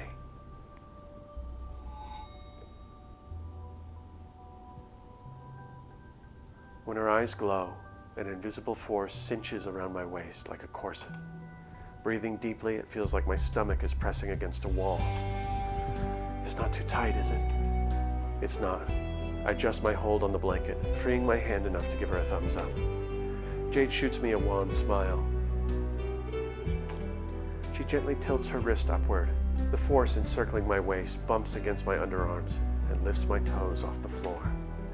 Slowly but surely, I rise above the room's various furnishings. My body hangs in the air, a balloon. I'm actually floating. It feels like a dream. A gradual thrill overtakes me as I swing my legs, testing the air and trying to propel myself around. But I soon discover that I don't have much control. This is more akin to being held like a rag doll than flying on my own volition. Jade giggles sympathetically at my antics before she aims me at the ceiling. I spot the bird perched and preening near a spider web. Although I'm sure it can survive on a diet of agency spiders, it would probably prefer being outside. Jade moves me closer to it, making me a soundless, impending menace. The bird doesn't see me coming until it's almost too late. It chirps with alarm when it turns and sees me. I grab at it, but it flits away in a terrified hurry. Jade is quick on the uptake, veering me to intercept as I hold the blanket at the ready. We manage to corner it, despite its valiant escape attempts. Even through the blanket, its pointed talons pinch into my skin like curved needles. Its beak hangs ajar as it watches its captors in startled dismay. To its credit, it remains stoically silent aside from its initial squawks. "You did it! Oh my gosh, you did it! You're amazing, mister!" Jade lowers me to the floor, giving me an enthusiastic round of applause. This is the happiest I've ever seen her, and she seems even more elated as I pass the bird into her cupped hands. It squirms a bit, head twitching to and fro, but settles down as Jade coos at it. I should mention, the last time I played the demo, I failed this part. We didn't catch the bird. There. Here we are, my little friend. It's going to be all right. We'll set you free soon. I'm sure the bird has no idea what she's saying, but it seems to accept its new lot in life regardless. Now that I'm getting a better look at it, it's too small to be a pigeon. Its feathers are ash brown, speckled with faint stripes. I can't believe we caught it. Yay us! Laylik says, when you succeed, you feel so accomplished. Yes, I do. I have that sense of accomplishment right now. What a pretty little thing. It looks like a zebra dove, don't you think? You caught the bird, yes. Let's release it on the roof, mister. I'd give you a quick tour of the agency while we're at it. It'll be like a second home by the time you come back tomorrow. She touches the crook of my arm when we begin walking, then seems to catch herself and immediately withdraws. Reach out and hold her hand. Smile and do nothing. Hold out the crook of my arm. Look at her with emphatic and confusion. We'll just do that. Jade decides to keep her distance, tilting her head down in a way that's almost meek. I'm sorry, I'm a little odd about physical proximity. Inconsistent, I've been told. I don't usually have to explain it. I've gotten too used to my agency members, I think. She clears her throat with forced vigor, making an effort to avoid my eyes. This floor has the guest bathroom and a handful of bedrooms in the back. There's a kitchen as well, but you'll see it when we have food delivered. I follow Jade into the elevator. She points at the round buttons in succession. The bird pays great attention to our hands, watching every sudden movement. Sorry, I'm going to take a drink here. I just realized it's been over 3 hours and time has just snapped by for me, so this is great. That's the tunnels, as you know. Then it goes garage, training facility, first floor, second floor, conference room. I'll just show you a couple of floors on the way up.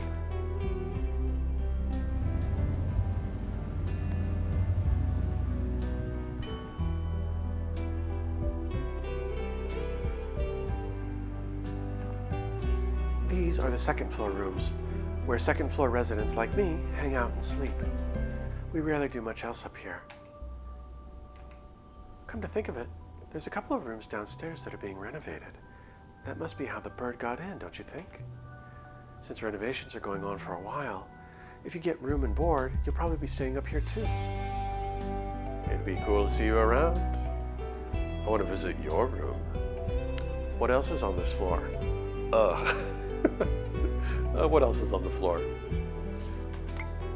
I mean, we'll definitely see her around, right? I don't think I should tell you before you're officially employed. You'll have to wait and see, I'm afraid. Let's get a move on. We only have a few floors to go. Okay, we're moving.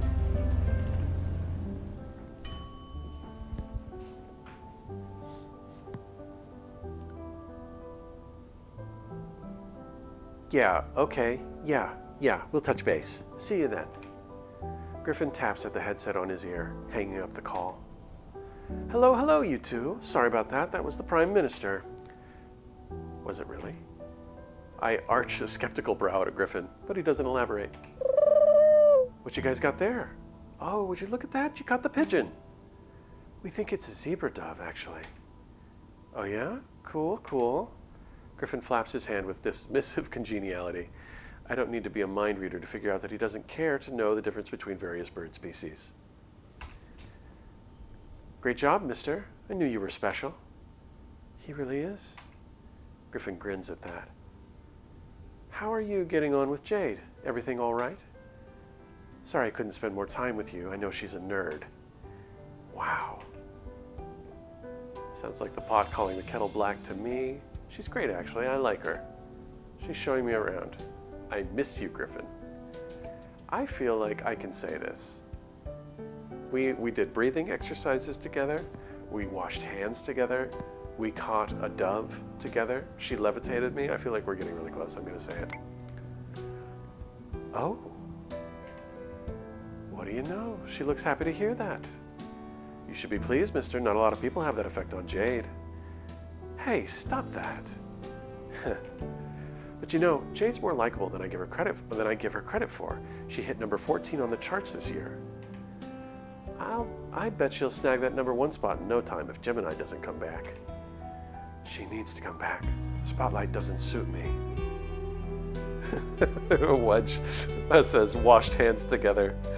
We washed hands together. We didn't wash each other's hands. It wasn't that intimate, but it felt, you know, when we counted down from 10, when we hit that number 1 and we had that moment, I really felt it. So, yeah, I think I'm falling for Jade. Oh, come on, not this again. People just want to love you, Jade. Is that really so bad? I guess it really is that bad. Griffin, we really need to get going. I'm taking Mister to the roof. Oh, ooh, the roof is lovely this time of day. I'll tag along. What? You said you didn't have time to... No, I recognize that look. I don't like it. You're planning something. What? Slander? Maybe I just want to spend my free time with my bestie and prospective new employee. Wudgeous says, oh my. Make way now. Hot stuff coming through. No. That was too high, sorry. No. My voice cracked. What am I, 13? Both Jade and the bird let out offended squawks as Griffin crams himself into the elevator with us. You're squishing us, you little brute. Why are you even in your sports chair? I gotta go fast sometimes. At the agency? Indoors? Watch your toes or lose them. Jade and I flatten ourselves against the back of the elevator as Griffin presses the topmost button. She shoots me an incredulous look that gestures at him as if to say, can you believe this guy?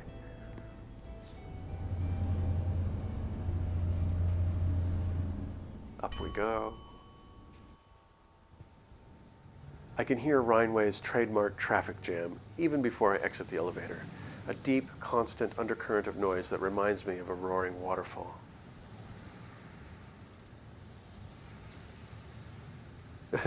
Laylick says, I'm so happy you guys can't hear me squeal at Griffin. Which says, I'd love to hear it personally. I'd be interested to hear it as well. Wittershins had to go in the other room, so they weren't all. Is that why I can't hear you, Wittershins? Okay. Anyway. And look at Rhineway. I'm not unfamiliar with views of the city. I've seen plenty of buildings from my apartment window. I've just never seen them in every direction at once. The soaring sun reflects in ripples off the glass buildings around us, and its heat lands squarely on my upper arms as I shield my eyes from the light. Jagged skyscrapers and tower blocks encircle us as far as the eye can see. Cars crawl and stop like beetles along the tangle of intersecting bridges and interstate roads. As if it's breathing, Rhineway is alive all around me in a way I've never experienced before. The sky is clear now, light blue gradients fading into the desaturated smog of the city. Despite the visible pollution, we're high up enough that the air smells fresh. Oh, Wittershin's got auto-modded. Hold on, let me allow whatever. Oh, shut up for shut up. Shadap. There we go. You have been accepted.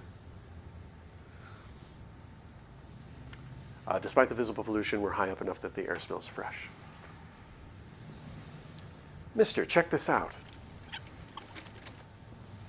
Griffin zooms past me, doing several rounds of donuts before popping a wheelie with a ridiculous showboating smirk. Polite applause, eye roll. No, actually, I would not roll my eyes at this. Lip bite. That's for Lalix. Blank stare, enthused whooping. I think I should be enthused. This is, Woo! I holler and cheer, rotating my fist in the air. Griffin looks endlessly amused. He plays along with a pageant wave, dabbing at invisible tears with his other hand. Thank you, thank you. I'd like to thank my mother and the committee. Oh, brother. You're so good at stunts, G. Jealous? Jade stifles a small, surprised laugh behind her hand. Maybe a little. I shake my head in good humor as the pair continue to banter. My eyes wander to an aircraft that I'm astonished to recognize. I've seen those enormous fan blades before, along with the gold trim and swooping arch shape that reminds me of a fish. I approach it and brush my fingers against the metal exterior. To my surprise, it's a little warm. Lalix is called out.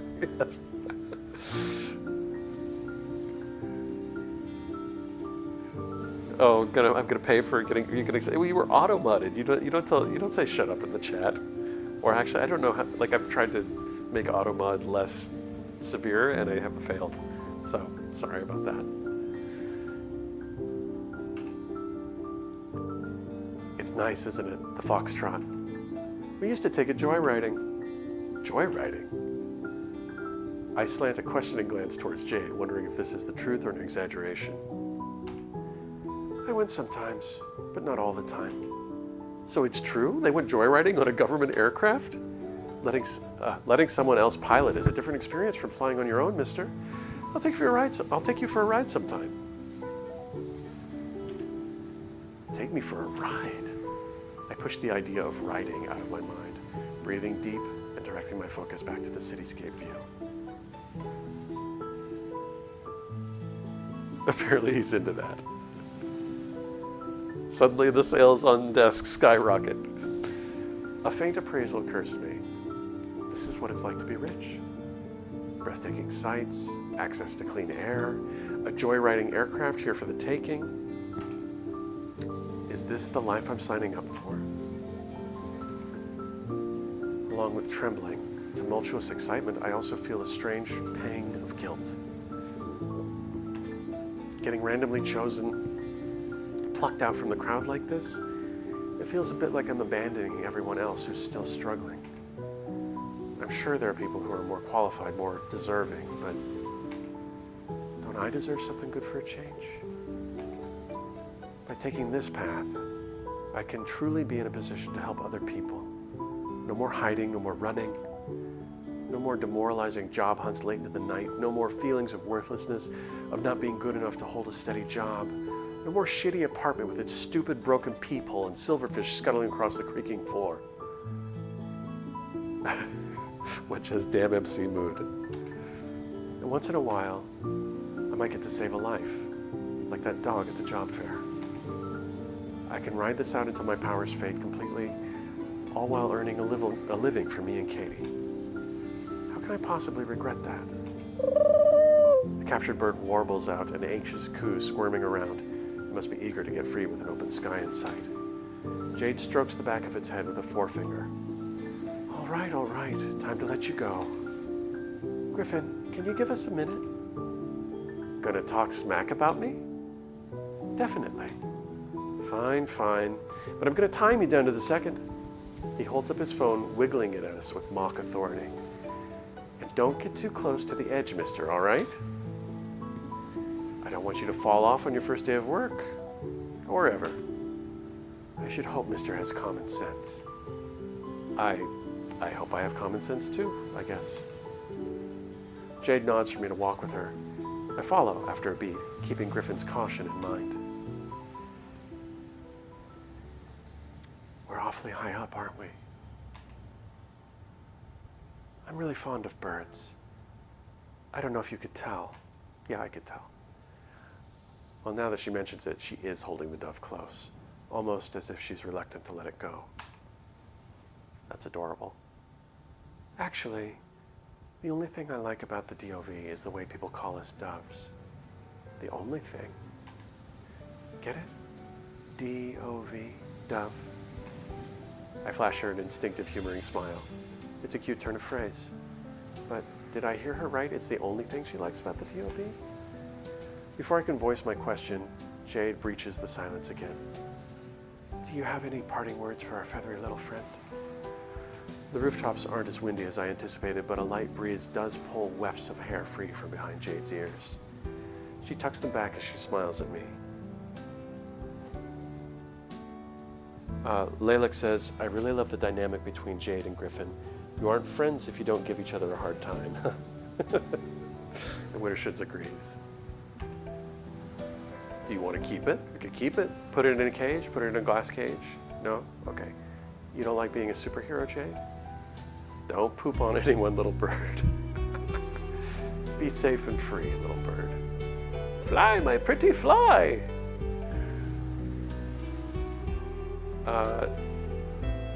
I think I kind of want to say this, but actually I don't care if the bird poops on anyone. I think maybe somebody might deserve it. So she didn't say that she didn't like being a superhero, but she did say the only thing she likes about the DOV. So there's a lot she doesn't like about the DOV. Do you want to keep it? There's no keeping it. It's not an option. Be safe and free. Yeah, well, just a glass cage, like a terrarium. Bird won't be able to breathe. Well, you have like a screen over the top.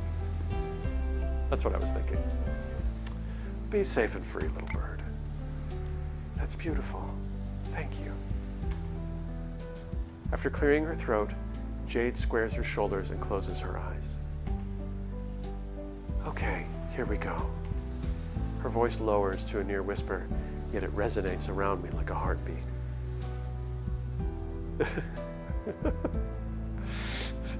Wudgeous says, you are beautiful and I love you, glass cage. And I love your glass cage for you. Spiritual successor to a full boyfriend. Oh, that game. Okay.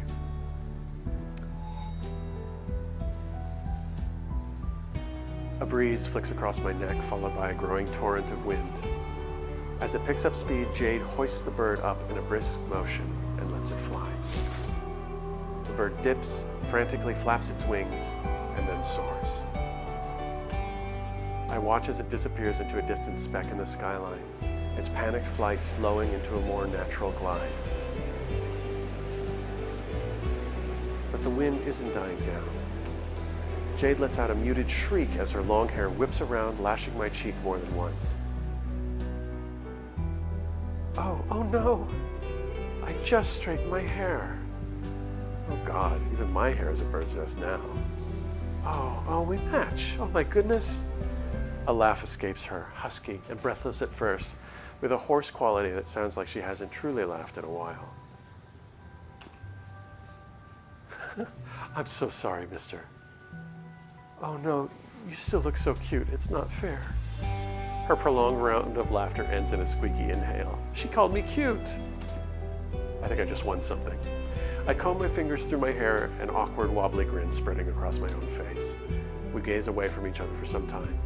It feels like we're holding on to this fleeting, silly moment of messy-haired solidarity for as long as we can. Hey, mister, there's something I've been meaning to ask you. Jade hesitates, then lowers her voice and leans in close. Is everything okay with you? Well, no, actually. What the? I thought we were having a moment. Where did this sense of concern come from? My instinct is to say yes, but I take a moment to consider what Jade could mean. Do I look upset? Does she think I'm in some sort of trouble? No, I doubt it. There's no way a high-profile celebrity would look that deeply into my past. I try to consider my more recent affairs something she might be empathizing with. I'm a bit stressed about money. My landlord is hounding me. I'm worried a receptionist doesn't like me. Nah, dog, life is good. That job fair was so awful.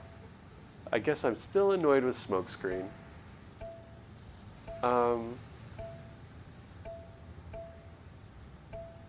Let's do this one. I guess I am stressed. Could she be projecting? Says Lalix. Maybe so. Yeah, we'll do that. Even in a lower income part of the city, it costs so much just to put a roof over my head. Affording food is practically a luxury at this point. And God, my landlord just won't leave me alone. I wish he'd quit trying to squeeze blood from a stone. You have a landlord? Yes, I have a landlord, Jade. Want me to beat them up for you? I do a double take, only to see Jade's eyes crinkle with teasing amusement. So, that's it, is it? I'm sorry. I don't mean to belittle any problems you have, just I'm relieved you're not dealing with worse. She did think I was in some sort of trouble. I know we just met and that Warden and Griffin must have made stronger impressions on you, but if there's anything you feel like you can't tell them, I hope you can feel comfortable talking to me, if you want.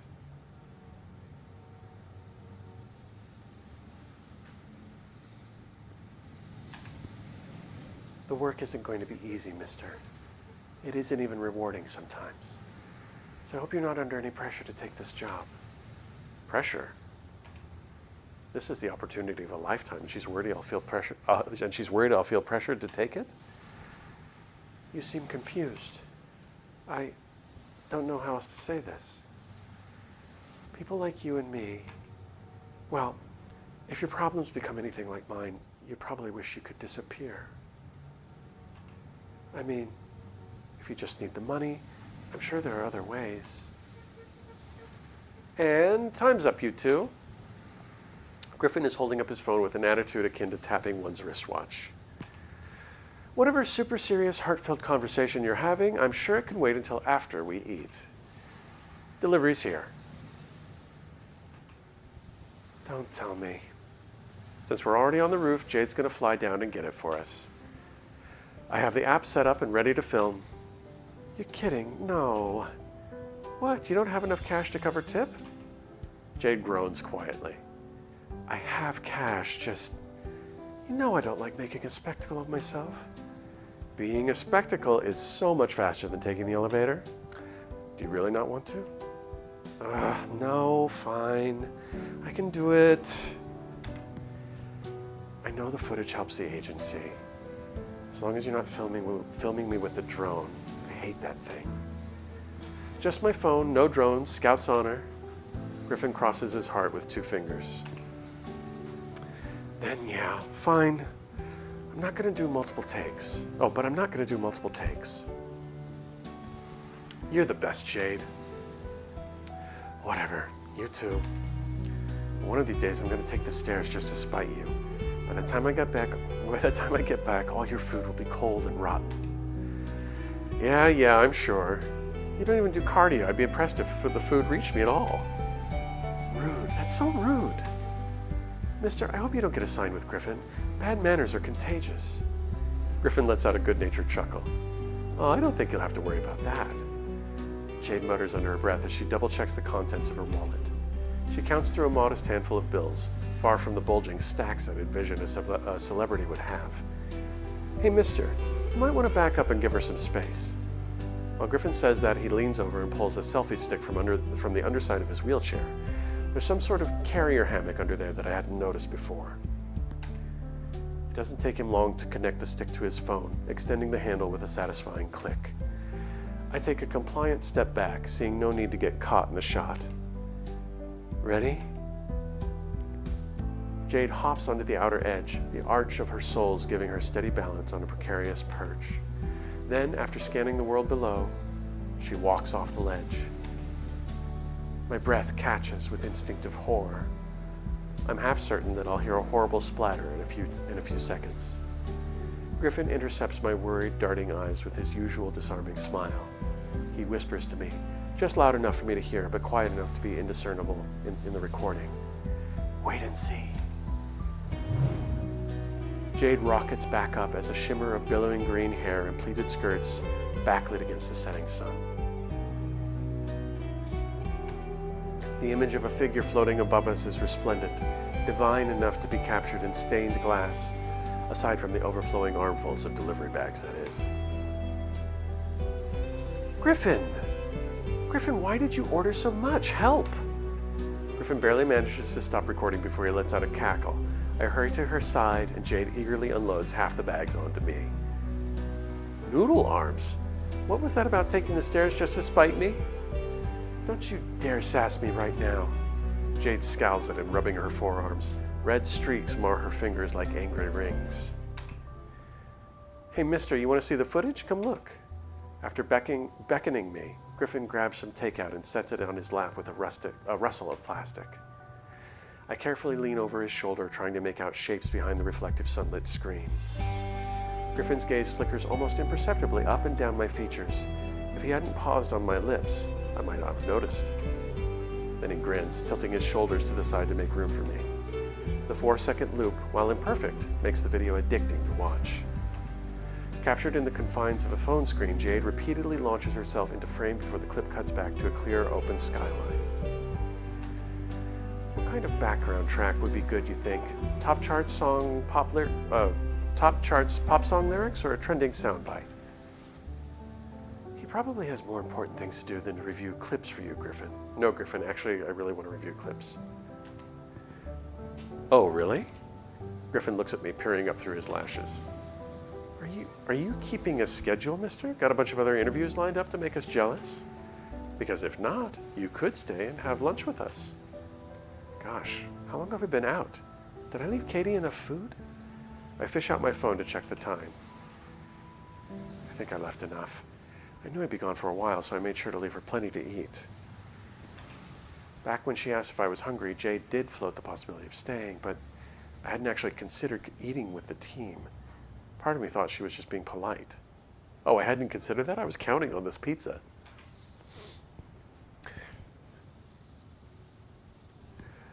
Is this considered networking? If I go for it, will it boost my chances of landing the job? Wittershed says, do you? Or are you just going to shop that responsibility out? Review the clips? Or am I going to overstay my welcome and ruin their impression of me? If it makes any difference, I don't think the other two will be back until later. That's true. It'll probably just be Griffin, me, and Smokescreen. I'll stay for a while longer. I really want that pizza. It's too good of an opportunity to pass up. I'm anxious about making a good impression, and I do worry about Katie, but securing this job would ensure I can take care of her in the long run. She would want me to stay. When Griffin sorts through takeout and Jade flits away to make coffee, I'm given the enviably easy task of setting the table. It doesn't take long to arrange 4 plates and coasters. I rest my forearms on the table surface, enjoying the pleasant, steady gust of air conditioning. It's a bit late for lunch, but neither of my new friends seem bothered by the hour. Maybe irregular mealtimes are a regular occurrence. Hard to imagine caped crusaders clocking out mid-bank robbery to hit up a drive-thru, though. Oh, to hit up a drive-thru, excuse me. My attention wanders to a fancy coffee maker on the counter, which has enough buttons and knobs to pass as a piece of lab equipment. Jade smiles when she catches me looking at it. We're having instant today, I'm afraid. The espresso machine scares me. The scary machines. Do you take sugar with your coffee, mister? Yes, please, 2 spoons. I take my coffee black. I'll just have water. You're more than enough sugar for me, Jade. Cream and 37 sugars. I think this is more me. In that case, how about I apologize for my weird Jade laugh. In that case, how about I give you the sugar bowl and you can add as much as you want. Cream's in the fridge. Patricia is not scary, by the way. She's beautiful. She works hard and she's going to live forever. Best 3,000 doubloons we've ever spent. You can have some garlic knots with your gross coffee, mister. I ordered extra to share. Griffin called out my coffee. I'm ashamed. Gross coffee? Surely it's not that bad. It's really not that bad, mister. You must excuse Griffin. He's a hater. As Griffin hands me a set of silverware, it occurs to me that I'm taking part in a strangely domestic ritual. I don't remember the last time I ate with someone other than Katie. Laylock says, I'm a firm believer that sass is a love language. Hear, hear. I can strongly endorse that belief. It was nice of them to include me. I'll make sure to do the dishes in exchange. I glance over to see that, predictably, Griffin is not having any gross coffee. Less predictably, he pulled out a plastic rectangle and was tapping at its buttons. I thought it was his phone at first, but it was barely the size of his palm, and what I mistook for a zip tie is actually a length of translucent white tubing trailing from the side of the device. I recognize what that is. Hey, I have one too. Griffin, what's that in your hand? I have no idea what that is. I know what that is, because I work in clinical research. It's an insulin pump. Griffin is diabetic.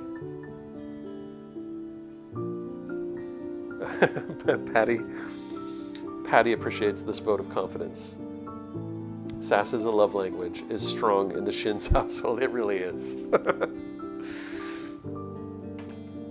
When Griffin catches my eye, he manages to keep a completely straight face as he winks at me.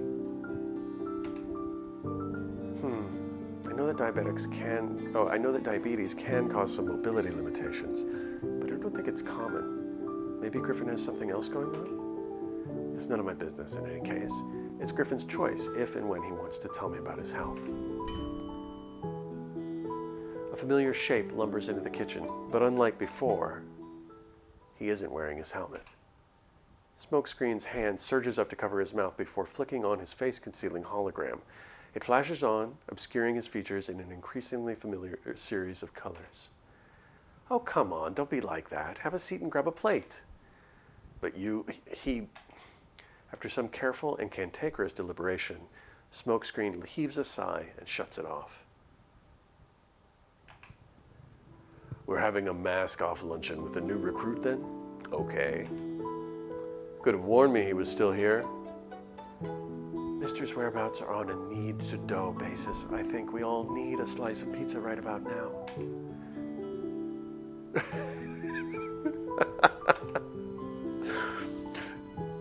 Bad puns aside, I would have loved to text you if you had a functioning phone. Or were you still in the garage this entire time? Because none of my messages seem to go through. Griffin has an extraordinary ability to make sass sound sickeningly sweet. Smokescreen's mouth twitches, and he seems to be doing everything he can to stop dimples from forming. Always acting like you know everything. Whatever.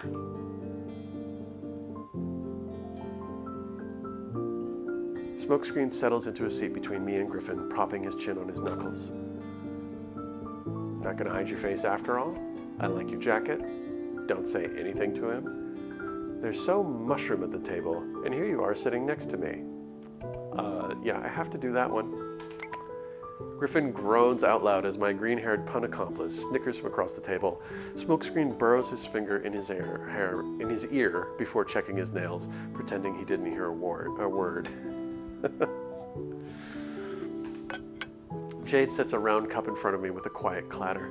Coffee steam wafts from the porcelain, warming my cheeks. I take a slow, grateful sip before setting my eyes on the meal. We all take turns reaching for a slice of pizza. By the time I take a bite, Smokescreen was already reaching for seconds. The sauce alone is incredible, and I think this is the creamiest cheese I've ever had. There's a light dusting of flour on my fingers from the crust, and I find myself licking at it without a second thought. Hunger is a great seasoning. Mr. caught that bird, by the way. We just came down from setting it loose on the roof. Huh. Nice. Thank you for lunch, Griffin. Everything tastes amazing. Where's Warden? Eat quietly. Does Mia work here too? Can I ask more about the job? Let's think for lunch. Griffin holds his hand over his heart, fluttering his eyelashes. Gratitude? For moi? I can scarcely believe my ears. Dang, pizza does look good. Good enough to make me hungry. Oh, everybody's hungry. Everybody's hungry in the chat. Oh no. Watch it. You're making it sound like we take you for granted. Oh, don't you though? No. The tinge of genuine hurt in Smokescreen's voice nearly makes me choke. I grab my drink in a hurry, taking careful sips to regain my composure. Griffin holds up his palms with an affectionate chuckle. You don't take me for granted. Oh, I got my voices mixed up. You don't take me for granted. You don't. Didn't mean to doubt you, buddy. You're the sweetest. Where is Warden? That could be a children's book title. Where'd Warden go? I should write it down and take credit for it. He's on call during the day. It can be hard to get a hold of him, even for us. Yeah, DOV loves having him on call nowadays. He's their golden boy. Golden boy, please. The main office is delusional. Rankings aside, you gotta admit he's a safe bet for their image. More than Gemini ever was. I'm curious what the new hire thinks. He glances over at me, eyelids lowered in appraisal. Well, which is better? A widely beloved marketing risk or a fitness junkie who can do no wrong? Whoa, seems a bit early to be asking loaded questions, doesn't it? Way above his pay grade. You don't have to answer that, mister. But I'll judge you if you don't. Fitness junkie, what's better? Fitness junkie? I'm gonna exercise my right to remain silent. They're both good for Ryan in different ways, aren't they? Feels like a thinly veiled plot to make me lose someone's approval.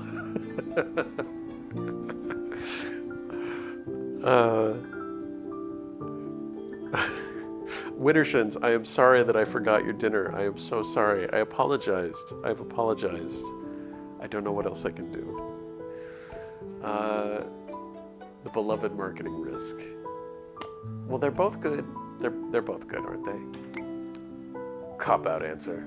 Same as not answering. But he's absolutely right. This is such an uncomfortable conversation, you guys. Can we move on already? Let's ask more about the job. This is a good opportunity. They exchange a look. We'll probably want Warden here for that. He'll get frustrated if we give you overlapping info. Why don't we talk more about it tomorrow?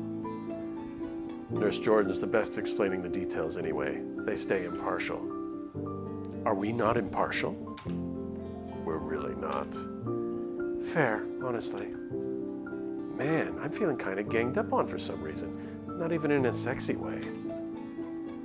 I'm not gonna ask about Mia, that's weird. I'm gonna eat. Yeah, I don't want them to see into my open mouth while I'm chewing, let alone encourage them to talk when they're eating. They could choke, and I haven't learned the Heimlich.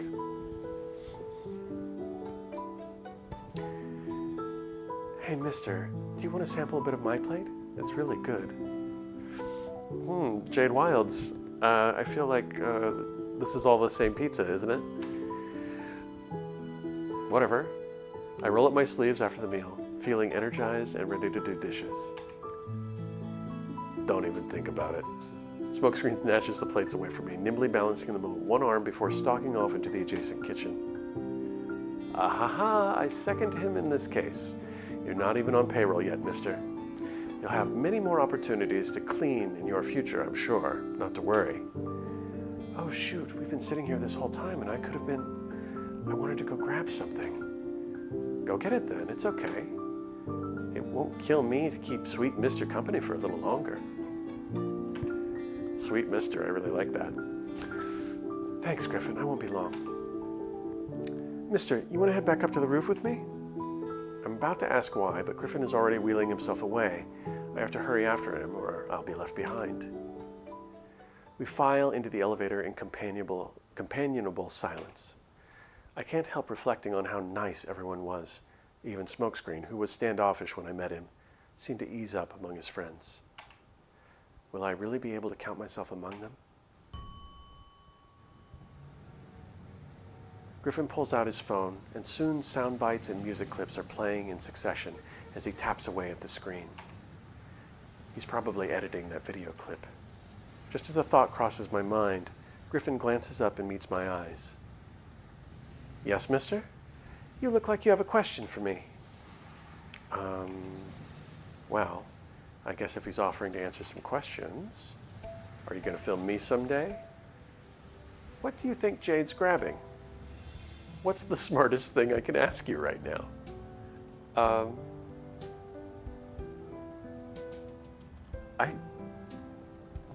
What's the smartest thing I can ask you right now? It's different than, like, what do you want me to ask you? So, I am curious about what Jade's grabbing. Let's ask him that question. Nuclear missile codes, obviously. I'm kidding, I don't know. I'm sure you can ask her when she gets back. Okay, so what's the smartest thing I can ask you? My, it depends on what you mean, doesn't it? Are you looking for a question that would cement your standing as a qualified candidate? Or do you just want to impress me? Are those the same thing? I want to impress you, but I want to be seen as qualified, so when you get home, you should look up some information about our agency.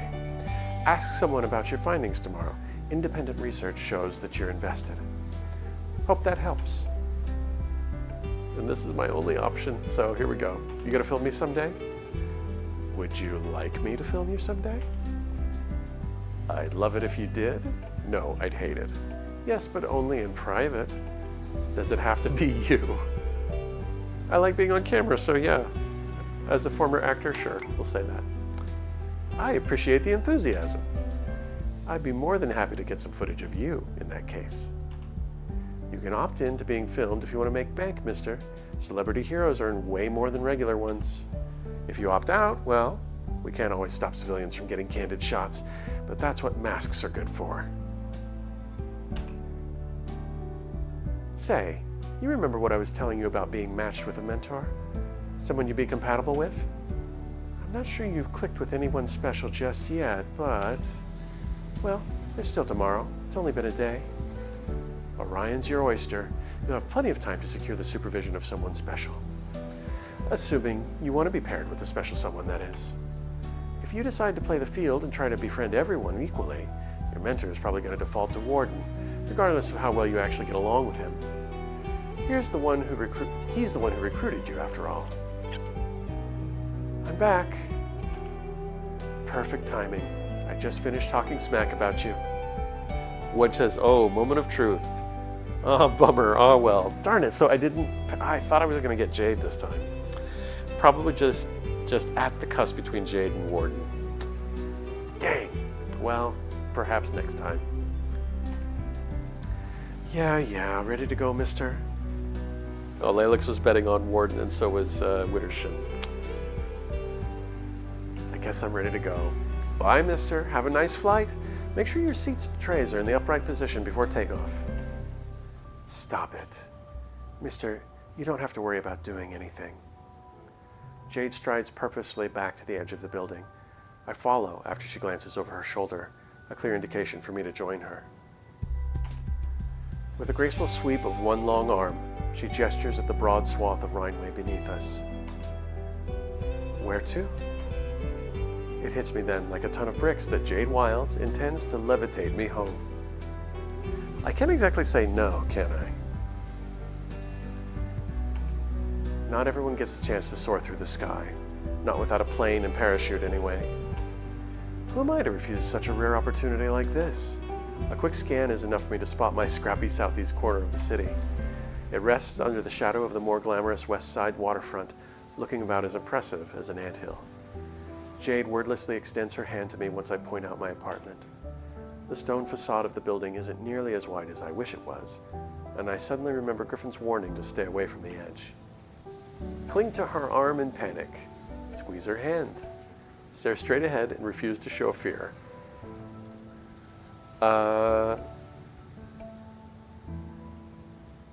Well, I kind of like this one. I think we're warming up. Her fingers tense in surprise. Once she realizes that I'm not letting go, she favors me with a patient smile. Don't worry, mister. I never drop you, whether we're touching or not. See? I feel reassured. That's good. Yeah, so this scene, Wudgeous says, was edited by Wudgeous, but would not exist without Wittershins. And Wittershins did some of the writing here.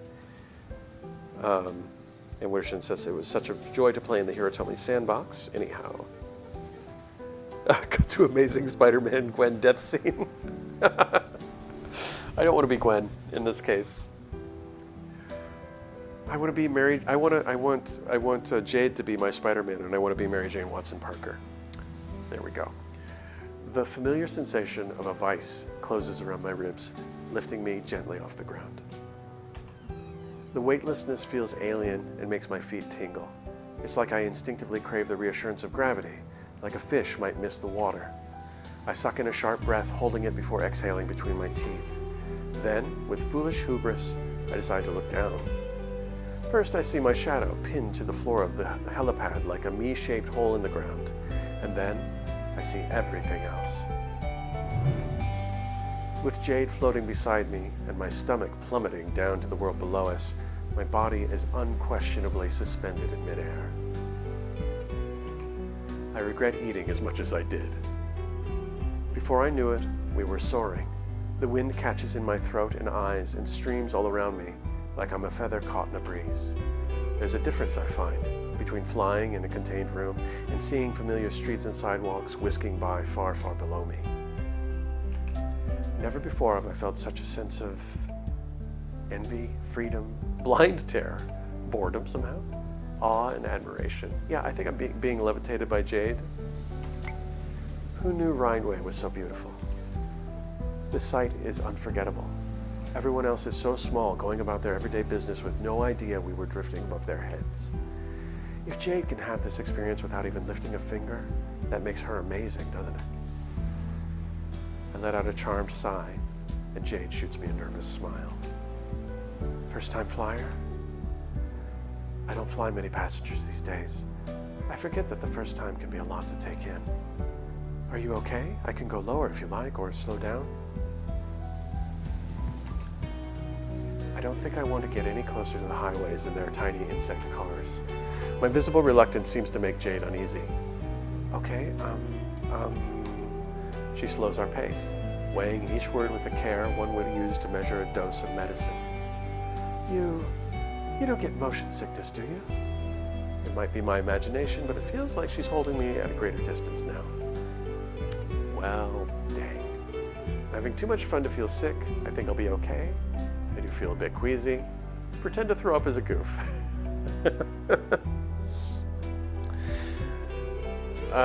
No, I don't want her to freak out.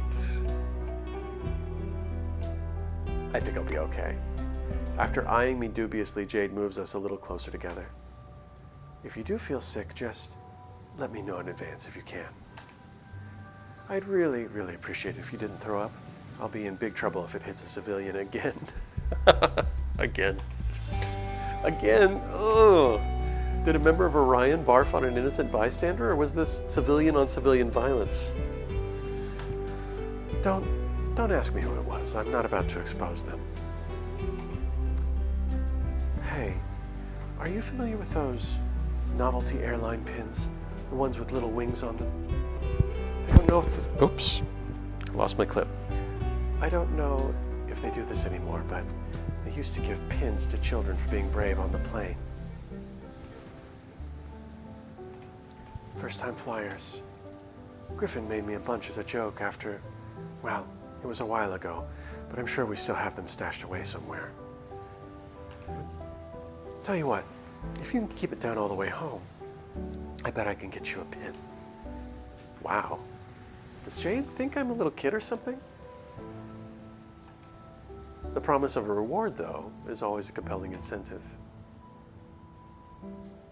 Daylight begins to fade in the familiar afternoon false sunset, and we start descending into the valley of Southeast Rhineway. Let's see, Fugazi Avenue, right? Is your place just off the upper part, or? Lower Fug, and proud of it. Fugue? Fugazi? Fugazi? Fugazi. I'm going with Fugazi. What just says bribery? The pin? No way Upper Fugue is for narcs. Nah, unfortunately I live in the lousy lower part. I live in Lower Fugazi. She gives me a perfunctory smile. We veer southward, an updraft of wind carrying the scent of cigars and wet garbage.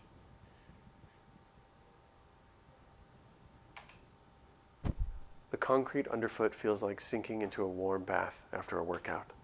I didn't expect to feel the weight of my body settling onto my bones. In fact, I expected to fall on my ass when we landed. The reality of descending gently onto my feet is a surprising comfort. I don't see my landlord anywhere, and I'm glad for it. I don't want him to embarrass me in front of Jade. Speaking of, Jade's head is swiveling around like a pendulum. She's fully taking in the dark pit that is my home. Is this really where you live? You don't make a habit of walking home after dark, do you? Is that judgment I hear, or is she worried for me? Ugh, I do what I want, Mom.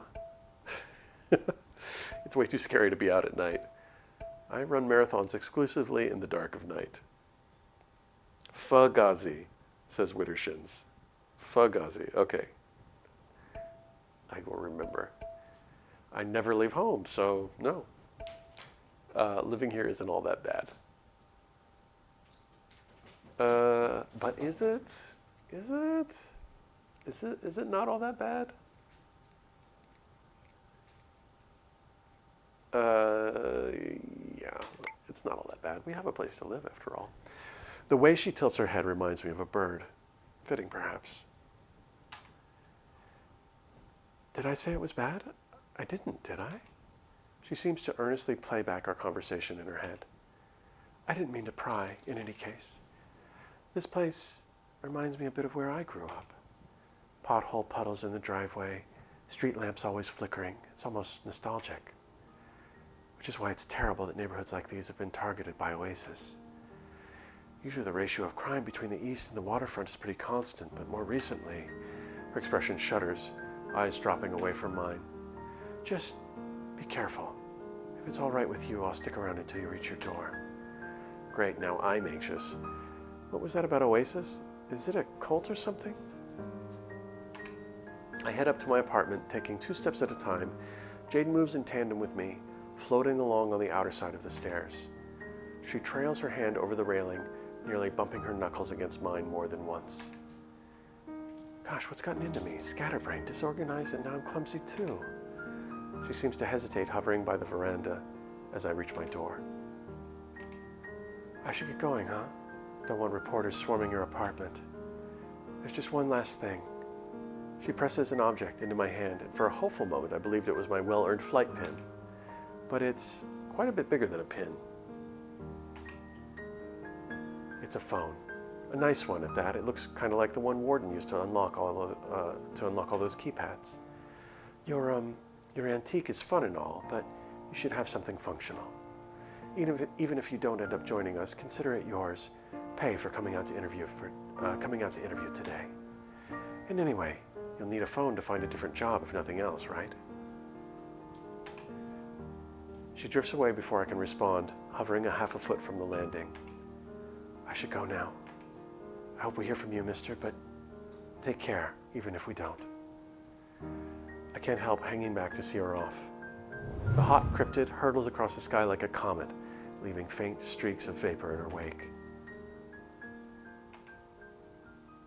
Thank you for completing HEROTOME's updated demo. Yay! Let's have a look at your scores. 48% with Warden. Oh man, I knocked it out of the park with Warden. 23 with Griffin. I did not do well with Griffin. 14 with Mia. Negative 36 with Smokescreen. 38 with Jado, so full 10 points. But I did well with my landlord. Can I romance my landlord? I got the landlord. I did the best with the landlord. Oh my God. Okay. You can take a screen cap of your scores by pressing the S key. Excellent. Make sure to watch all the way to the credits for a special reward. Are you ready? Dun dun.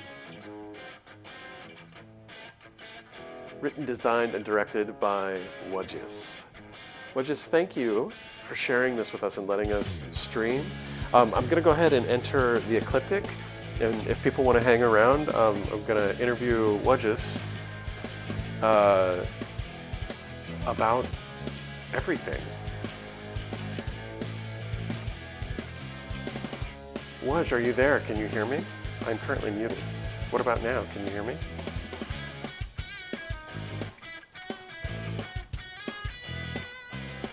Hello, hello? Hi. Ah, there Can we you hear go. me? Yeah, I can.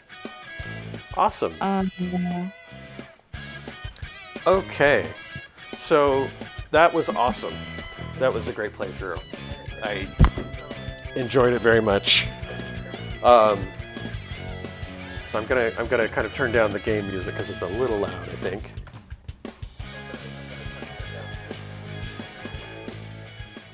Okay.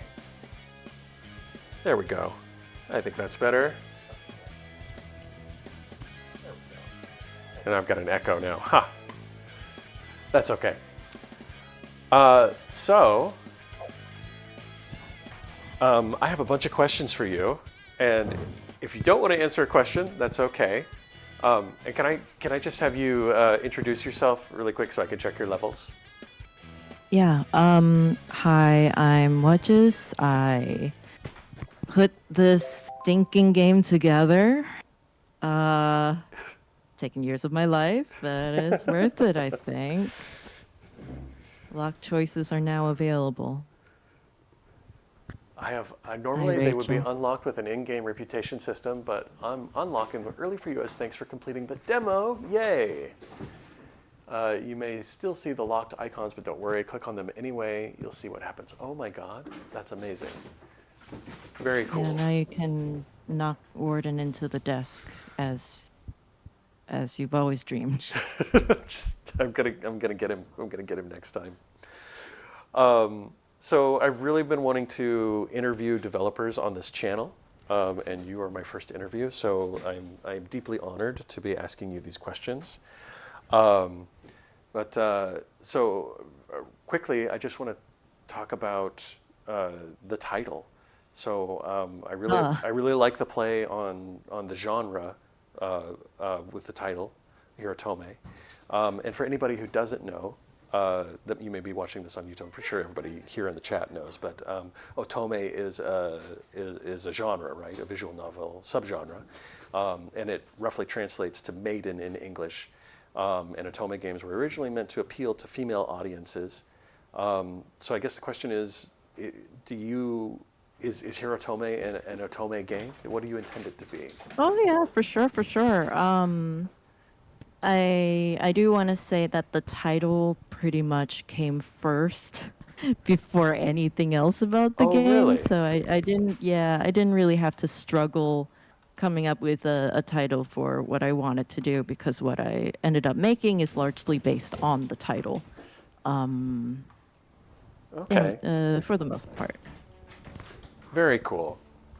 Okay, so the decision to have it be a kind of a female, like you play as female, but choose your pronouns. All of that is part of the otome part of Hirotome. Yes, though the ability to choose pronouns came a little later through talking to some people and getting some feedback and a genuine desire to do it, but I for a long time didn't know how to integrate it into the game in a way that was immersive and believable, because that's really important to me. It seems like that'd be a big challenge, right? Yeah, it was challenging for a while. Then someone just like said something that struck a chord with me, and I had the idea, and that was all good.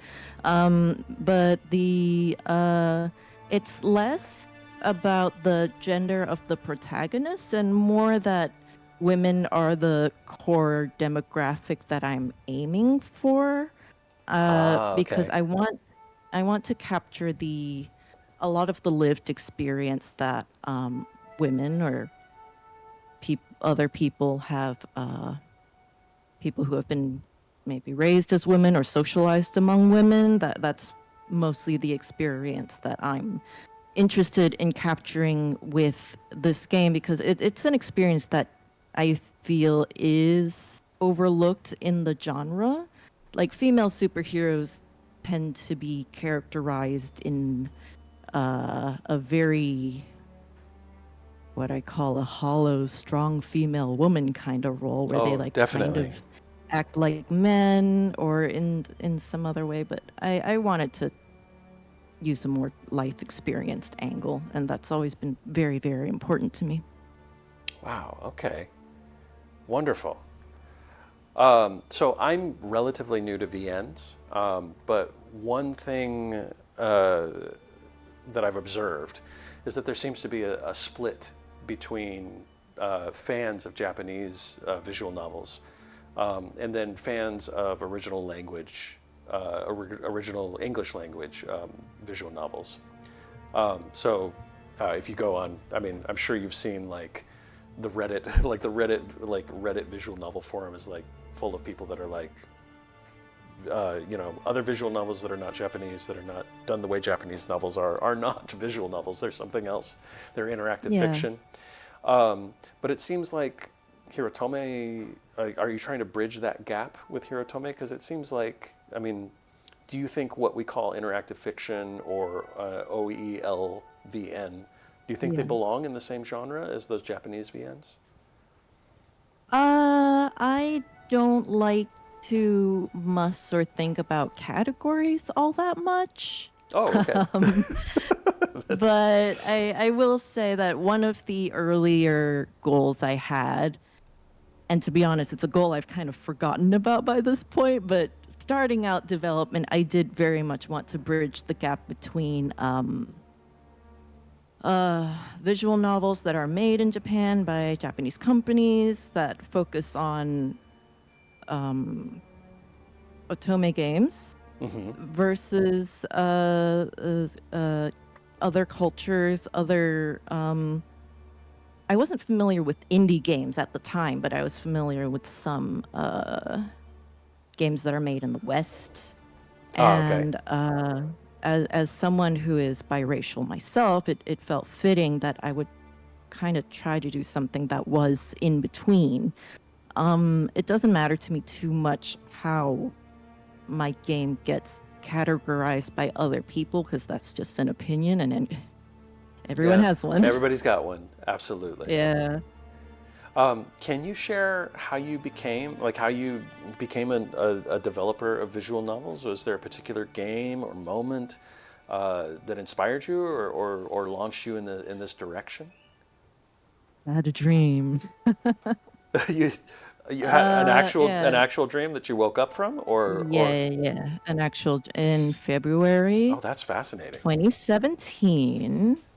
I have very detailed dreams with like vexing plot lines where I've had to like save the world and stuff. They tend to be very stressful. But one dream in particular from 2017, I dreamt about meeting the various members of the agency, Orion. I met Warden, I met Mia, I met Dart, and I met Jade. I'm not sure if Griffin was there. Griffin's kind of like a separate Oh, that's incredible. separate story device that came at a different time from a different dream, actually. But yeah, I dreamt pretty much the basic concept and some of the story beats. Some of the major story beats, actually, some that haven't come up yet. And when I woke up, the idea kind of stuck with me, and I was like, I should make it. I should make it happen. It seems fun. Wow. And yeah, then I just kind of started looking more into visual novels. I found Renpai. I tried to recruit people for a while. Lots of flakes. Lots of people didn't work out, but I decided very early on that I would center myself at this game's heart, and just as long as I was still working on it, the game was alive, and it's fucking fine. That's amazing. Just keep going. So in the chat, Wittershins just said Bright Oak was also of dream origin. Yeah. And so that's very cool to hear. And yeah, Lalix agrees. That's very cool. Twilight too. Oh, really? Oh, them as Yeah. well. Oh, wow. So everybody's getting. Am I the only one? Not. Maybe that's why I'm not a VN developer, because I don't have the No, vivid no, dreams. Huh? no. Just me, Wittershins, and Stephanie Meyer. I see. I see. Wow, that's amazing. So Hirotome seems to be telling such an intricate story, and I just want to tell you, like, if I know, we know each other, or like if everybody here knows, we know each other and we talk sometimes. Yeah. But I don't ever tell you this directly, but I love your writing, and Thank you. it is wonderful. And I was wondering if you could maybe talk about your process when crafting a narrative for a visual novel, or Hirotome in particular. Yeah, for sure. It's a pain in the ass, and I suffer every day. I don't enjoy writing very much at all. I'll have good moments where I might write something that sounds cool and really resonates, and then I just have to make sure I don't lose it somewhere. I have to make sure that I'm organized. Organization is a much, much bigger thing than people really expect getting into the craft. Because when you lose half your work, you get demotivated, you don't work anymore. But a lot of my process is just suffering, doing my best to continue writing, even though I hate it, and then eventually I stitch it together in an editing process, which I enjoy more. I've always been more of an editor than a writer. It's more about the editing. Yeah, I think every writer wants to hear when another writer talks about their process, especially a writer that has produced something that is that people admire. They want to hear that there's a hack, there's a magic way of getting to it, but it's not. It's just suffering. Blood, sweat, and tears. Yeah, darn it. Okay. But I will say I'm the same way. In the past and currently, I do still look up how other writers do their craft. And I will say that it seems to be very common for even professional writers to lose their motivation or get really discouraged at times. Like, usually around the 3/4 part of whatever they're working on, they tend to get very discouraged. Professional writers will say, like, oh, I'm a hack, I can't do this, and then they get a little pep talk from their editor or whatever, and they keep going anyway. That's a universal experience. It just kind of sucks, and you have to deal. This is part of the journey. Part of the pain. Man. I want to ask you about your characters. They all look incredible and unique. So they really, I mean, they really pop. Even just making comparisons to other games I've seen, like they're punchy and memorable. So for this game in particular, what do you do when you start designing a character? How a character looks? Where do you start? And is there a particular By failing a lot. by failing a lot? Is there a Yeah. particular character in Yeah. Hirotome that is like your most special, like holds the special place in your heart? Oh no, I can't get into that. Oh, okay. If someone is quote unquote well behaved for a little while, then I'm a fan of them in that moment. But outside of that moment, I don't tend to get too attached because they're all different shards of me. Everyone is a self-insert. So if I like one part of me more than the other, that's just kind of weird. But I do like when they cooperate. So it's more of a like based on how easy they're being for me. And I'm getting to do more of the work without much trouble. But going back to what you asked about the concept, the designs, Yeah. art-wise, what was I gonna say? I don't know. Oh, it starts off with failing. Yeah. With I failing, tend to hurt yeah. my first several stabs at them with very rare exceptions, and I just have to kind of go back, restart, try drawing them again. Eventually, I'll have a design that I kind of like. And then what I do is I'll draw like a small little thumbnail of the character, very, very small, and I'll hack at it with my Copic markers and just do like several versions of that and then pick the best color combination. That's how it's been for pretty much everybody. Wow. But know that I will. Oh, go I ahead. want to Sorry. specify real quick that I don't do all the art myself. I do the concepts by myself, but I do pay other people to work with me to do everything together because I don't think it's physically possible for me to do it all. Yeah, it's a lot. It's a right? lot. Well, and I was gonna say, And I want to shout out Rem. Yeah, Yes. I was just gonna say, I know that you collaborated with Remnantation on, well, at least one of the, I recognize one of the CGs or something was I thought was Rem's work. All the CGs. Oh, are they all her? Except for one. Oh. Except one, which is by somebody else, Mary Kurosaki. I worked with them very briefly before Rem, and they drew the B-Man one where okay. he's like holding up a little thing on TV. But all the other CGs are by Rem, with usually some additions by me with like the changing expressions and the blinking and stuff. But otherwise all Rem. Amazing. And yeah, like you said, like Rem's awesome. Hi Rem, if you're here. I don't know if you're here or not, but actually, hopefully they're sleeping. Speaking of collaborations, I've observed that you are excellent at connecting with and collaborating with others in the VN space. Thanks. That's yeah. also a pain in the ass. But I do my best. You do a great job. I think you're one of the more mobile people that I've observed. How do you go about that? How do you make those connections? And is there something that helps you decide when you want to work with somebody?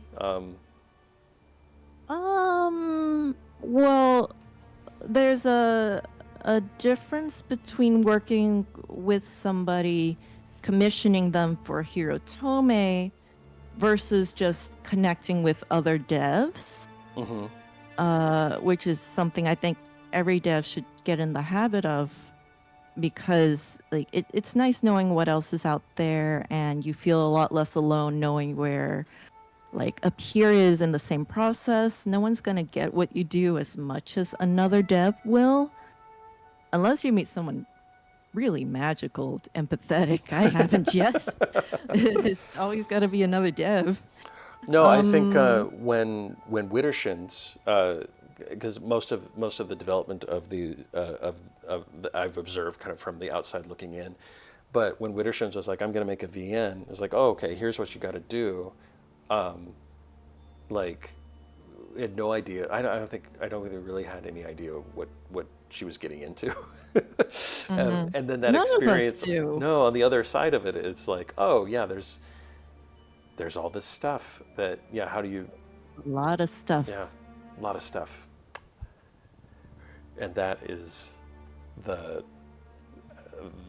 the thesis of this interview. It's a lot of stuff. Um, do you have any memorable experiences about working with other artists? Um, well, I became very good friends with Rem through working together on the game. So that's very lovely. Rem is an awesome person who just seems effortlessly social at times, and I think that's how I come across too, even though I'm not actually that way. But we would be talking about like the artwork in emails, and I would be giving directions, and we would just make small talk in between. She was always very good at asking just like social questions that I guess you'd call them medium talk, not quite small talk, not asking about the weather. But And I would ask her questions about like what's going on with her, and we would keep each other updated pretty often. And now we're really good friends, I think. So that's that's it. very special to me. That's huge. Yeah, to Yeah. start as a collaborator and end up as a friendship is priceless. Oh, can I tell one story actually? Yeah, I've just absolutely. remembered it. So initially I found Rem through a post on Lemisoft where Rem was offering to do art for free for anybody who asks. Like, she was just trying to build out her portfolio or something. That blows my I don't mind. know. But I liked the cut of her jib. I liked the way she was typing. She seemed nice. Sometimes I get a vibe from people that like, okay, you seem like a really nice person. You seem open-minded and easygoing. Like you won't kill me if I say the wrong thing. That's a big thing I look for is a lack of murderous intent. That's a big deal. Yeah. Yeah, and I didn't want any free art from Rem because I don't tend to like getting free stuff. I feel like I'm taking advantage of the other person. But I did email her and I was like, hey, well, I don't want any free stuff, but I really like how you sound. Do you want to just play my game for a bit? Because I was early on, I was sending my game to random people just to like kind of gauge reactions. And I think that's something that not every dev has done. Sometimes devs will like just work really hard in complete isolation and then release their game. And oftentimes, unless they're really lucky, like they won't really get much reception at all. But I was sending my game to random people just to like get a feel of how they were responding and taking notes on what they thought, asking them questions sometimes. And Rem was one of those people, and she was phenomenally nice and gave me awesome feedback even back then, just like really intuitive to the player experience. And I was like, oh yeah, this person's really cool. That's phenomenal. And I think we just might have emailed socially for a little while. We definitely fell out of touch.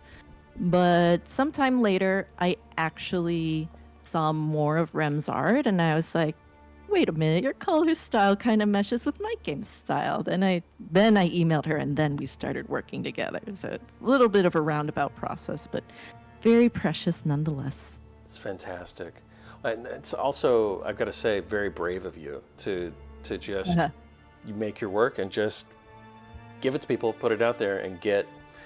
I think that working in isolation thing, I see that a lot, and I think part of it is that it's just hard to you know, like who do you trust? Who do you trust with a critique? And how do you, if you're working by yourself, you have to learn the skill of taking, you know, like taking in all that critique and then deciding what is the most important thing. Yeah. So I will say I have had some experience with receiving critique and feedback. In that I was on DeviantArt for a while, okay. and I went to art school. Very heavy critique environment there, and Yes. also there was a while where I was writing a book that didn't go anywhere. I'm not gonna let the same thing happen to Hirotome, but I was writing a fantasy book in my young adulthood, and I would put it up on Critique Circle. Oh, I don't know if that website's still I don't. around, I but I remember got it though. It was feedback. at the LiveJournal days, for me Oh, it anyway. was I went there a bit later than LiveJournal. Oh, okay. But Well, I'm old, yeah. so there's that. Oh, I did use LiveJournal. I just didn't do Critique Circle at the same time. Uh, but I submitted 2 stories there. And one of the stories that I didn't invest as much as of myself in received really high praise. I don't know if you can tell where this is going. And then the other story that I poured my heart into and have been developing for years and years was ripped to pieces. They hated it. Oh, And I no. cried my eyes out in the bed. So I've had that experience of rejection, and I think it helped me realize that I do want a target audience who is already kind of looking to eat what I'm serving, I guess, so to speak.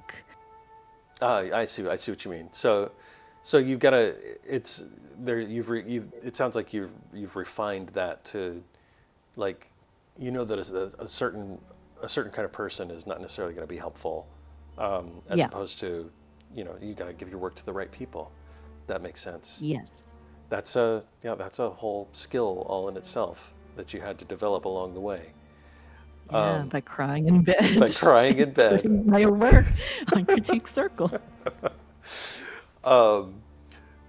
So it feels like there are even more than the last time I played the demo, but there are so many branches in dialogue in Hirotome, Yeah. and so many hell. choices. It's hell.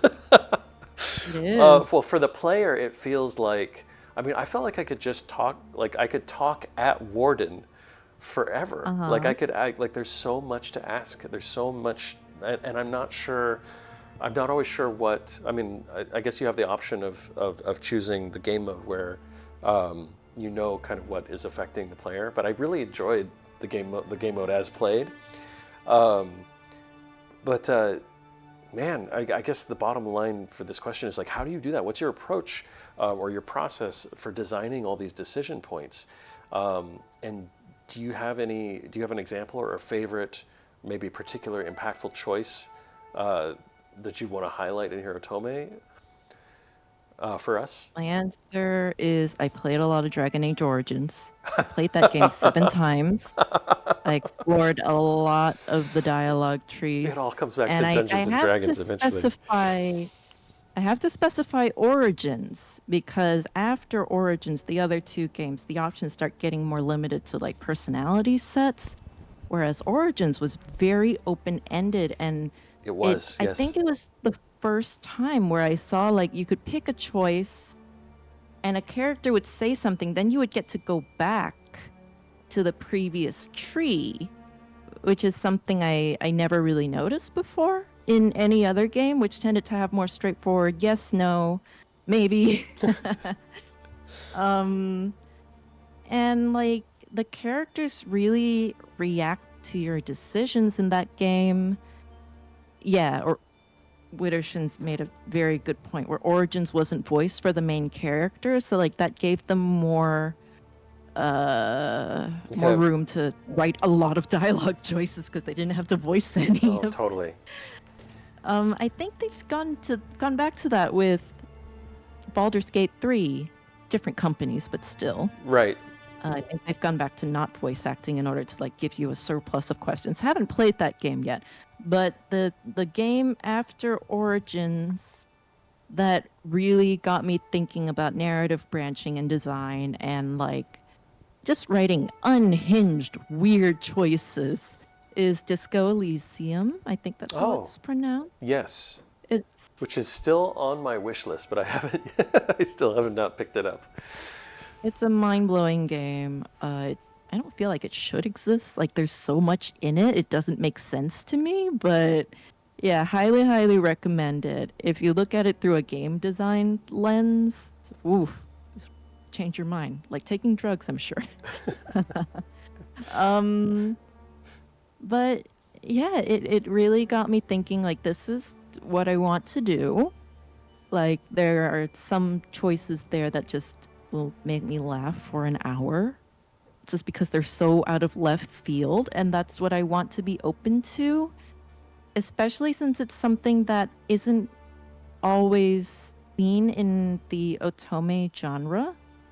No, I So think that kind of goes back to bridging the bridging concept I had before. Disco Elysium's definitely on the other side of the bridge. that kind of leads into my next question. Is I think one of the challenges of creating an engaging visual novel is balancing that storytelling with with the interactivity, with the choices, the decision points. And I'm really, again, amazed at how you've included so much player choice, but it doesn't really seem to bog down the narrative. Not to me, anyway. Like we just played. How long is this stream? where are we right now? We're almost 5 hours in. I'm sure we've been talking here for 15 minutes or more, but we played for over 4 hours, and it just snapped by for me. Even going, going slower, reading out loud, all that. So, I mean, what do you? How do you strike that balance? Making the balancing that narrative with those choices. I'll answer that. I'll read out what Wittershins wrote briefly, because Wittershins wants to chime in, and Oh. she says, didn't pay one better of the attention things here. I admire about Hirotome is that it is so expansive in terms of options without having a pre-established MC. The MC does not speak without the player speaking for them, and this is true. This is a conscious decision. Thank you, Wittershins, for chiming in there. Well, Laylik said just a couple lines back, we love the unhinged, crazy alternatives. I think it really makes it fun. It's like you have the option to punch the clammy lady, for example. It's like, yeah. For no reason. Yeah, just punch her. She Just didn't do it. anything. Just do it. Just do it. Just do it. See what happens. See what happens. Yeah. Intrusive, impulsive thoughts. That's how I live my life. And Witters just said, yeah, which is awesome Kiss and unusual. and punch. Oh, you can kiss and punch. Yes. You can do both in a single playthrough. You can kiss her first and then punch her right afterwards. People were telling me they did that, and then I had to add an acknowledgement from the game itself saying it was weird, which wouldn't have existed if people didn't tell me that's what they were doing. I'm like, oh wait, that's a weird thing you can do. So now Warden can see you do it over the cams because they review the security footage. So he sees you kiss her and then punch her, and then he's like, that's kind of weird. But I'm not going to judge you because I have feelings for you. That's kind of who Warden is as a person. I have forgotten what the question is. Striking a balance between story and choices. Yeah, just the adding those, like, because I think in other games, other kinds of game, like other VNs, you can have, like, a lot of the time the developer is wanting to focus on getting that story told, and so and a result of that is you have less choice, you have less flavor, you have less options to kind of interact, and then I think I think it's much harder to swing the other way, but I think what I've observed is, a lot of the time, if there's a lot of choices, the narrative gets bogged down. But I don't feel like that's happening in Hirotome, and it's really impressive. Witterson says Warden is also kind of weird. That's true. Everyone's kind of weird in this game. It's just like you have to time your weirdness correctly, you know, just like in real life. Absolutely. Time and place. Need to learn that. To answer the question, I definitely start with story and pacing first. I try to have a pretty good, solid draft of just story. This is what happens. And then, well, I'll jot down some choices as they come to mind. You know, they're the intrusive, impulsive thoughts. And that's how they tend to be rather genuine, is because they're impulsive thoughts for me. Okay. That I just write down as they come up.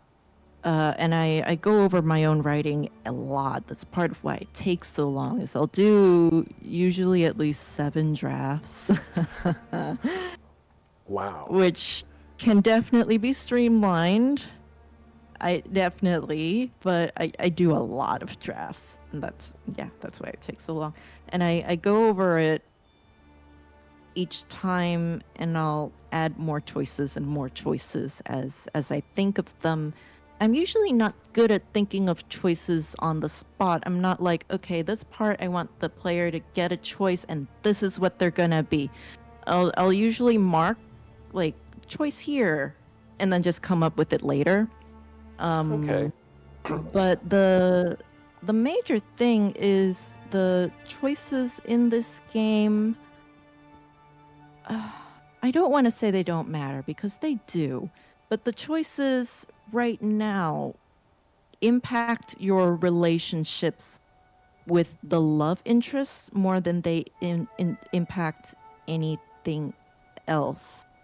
And there's gotcha. some choices that will let you branch off and end the game early, because just to like limit the variation of main character, there's one in particular where, like, if you're extremely conflict avoidant and anxious to the point where you don't even want to go to the job interview, You would stay at and home. you click, yeah, you can just stay home if you like pick all of those anxious options religiously. You have an option, I don't want to go to the job interview. And then the MC says, wait, but I need this job. And then you can click again, I don't want to go to the job interview, just as a choice, your choice. And MC will stay home, and maybe bad things happen, maybe not. But you don't go to the job interview, you end the game early. Like, that's kind of my way of making sure that the player does want to go to the interview, because if the player's going into it with the mindset of, I don't even want to be here, I wasn't given a choice, that's going to lead them to be combative, negative, and like not immersed and enjoying the story where it's at. So I have to like give them a little out to do what you want. And then you Nice. can come back when you're ready. So it sounds like you the reason the choices feel so organic is because you're constantly poring back over your writing, and you're kind of you're finding these natural moments to drop those choices in. I mean, like you said, it must take a long time, but it really works. So that's awesome. I hope to streamline it though. You gotta find a way to balance the time versus the effort, huh? Yeah. Yeah. Laylik says that they think that really shows the time and thought that you've put in the game. And it's truly a labor of love, and I agree. It is. It is. I complain, but I love the game very, very much. But I will complain. It seems reasonable. Next question here is, how valuable is player feedback to you? In a sense, like you've kind of answered this already. Yeah, incredibly. Yeah. Can you recall any Well- instances where player input led to a big change in the game? Well, the pronouns, I guess. Oh, okay. But I wouldn't even call that a big change. I don't tend to want feedback to affect me that much because I want to preserve the vision, have it feel organic, not have it like belong to somebody else all of a sudden, because that's when you lose motivation, you don't finish your project, and then everyone's disappointed in you, and I don't know, you die on the spot. Instantly, you instantly just cease to yeah. exist. Heart attack, like a death note, like your name was in a death note. But I do think player feedback is important, and I want to say that it's important to make sure you're taking feedback from not the right people, but the people who understand what you're going for. Because if you're taking feedback from someone who doesn't fully get the concept, that's kind of like going in blind.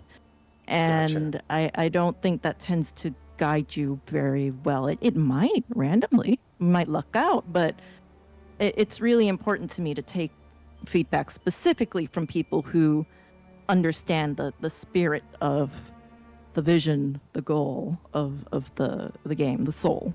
It sounds like that's a really important thing that you've learned in this, like in the process of making this. So. Yeah. Follow-up questions can help to see if they really understand. But for the most part, I think most people in the world, there's a lot of people in the world, so I think this is fair for me to say, most people won't understand what you're going for, at least not at first blush. They might understand later. They might like need a few demos to really get into the spirit of things and like, okay, that's what you're doing. But yeah, you really have to, it goes back to finding community, having people who get what you're doing, other devs. Yeah, the final playtesting session I just sent to a bunch of devs, just like because I knew for sure they would give me the kind of feedback that makes sense for what I'm going for and won't distract me and bog me down with a bad brain reaction of, oh no, I did this wrong. Because that's not productive. Reishi Circus says, I love that option to just not go. I mean, gonna go away anyway because game, but the idea that I cannot go. Purple Heart. Yeah. I'm glad, Rachel. There's another opportunity to not go. There's 2, 3 options to just opt out and be like, I don't want the job. I'm not feeling it. And then you just get your game over. Find the game over screen. I want a short game. I want to sit here for 5 minutes, and it's the way to do it. So this might be an odd question, but I'm going to ask anyway. Yeah. How do you approach promoting a project like HEROTOME? It's not an odd question. I challenge you to ask me an odder question. Oh, okay. Because I like odd questions. That's not too odd. I just feel like, I mean, VNs are such a niche, as it is in the States here anyway. So, yeah, finding ways to promote your projects, strategies. Is there something that's been most effective for you in kind of reaching the people that you think HEROTOME is going to belong to? Goes back to having community, knowing other devs, seeing what hashtags they use, reblogging their stuff, they reblog your stuff. No magic bullet. I really can't stress enough. No magic bullet. Yeah. No. If I had a magic bullet, I'd have probably 1 million downloads by now, and I would get so overwhelmed that I would just quit social media on the spot. So better not to have a magic bullet, because then the game wouldn't be finished. I'd be too overwhelmed by the attention. Okay. But one thing that helped me was I actually contacted a person who worked in PR, also on Lemisoft, same place I found Rem. I saw that they had PR in their little bio thing, and I was like, can I ask you some questions about like marketing and stuff? I had no idea what to do at the time. And I was really struggling because even though I could do my own art, I didn't have a lot of assets to work with starting out. And there's like this idea that you have to mistaken idea, I should say. It's not a correct idea. But there's this idea that you have to like post something exciting every single day to get people's attention, and in those posts you would want pictures and interactive media and blah blah blah. No, you don't have to. You're not a company. I'm not a company. That's not my style. So Magic Bullet is don't do that for me, at least. Because if I tried to do that, I would get overwhelmed. I would burn out. No game. Right. Lots of controlling my mindset to make sure there continues to be a game. Like, that's a big struggle.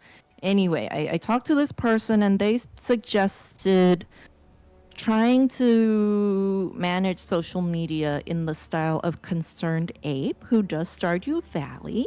Oh, yeah, yeah. And I believe he writes a post like every week or every 2 weeks, just documenting his changes. Very short posts too, just like a little change log of what he's done with the game, and nothing else. You know, nothing flashy, just his little logs, letting you know he's alive. Not even anything major, just still here, still working on it, still got lots of love for the project. And I was like, huh. Okay. So I started writing devlogs every single week. And it's good for my mental health because I do a thing where I forget everything that I've done.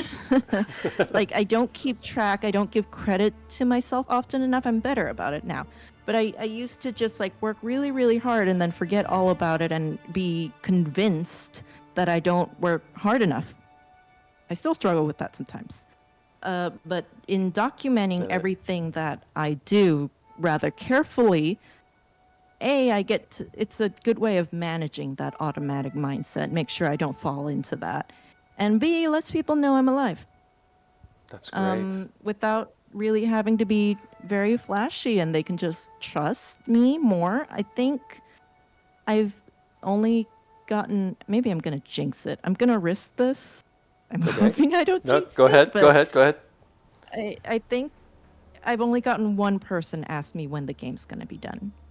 Oh, okay. And I know a lot of devs get a lot of messages of that nature, but I've only gotten the one person. Everyone else has been, even that person was nice, but everyone else has like wanted to talk about other things because they see that I'm active. They're not like wondering.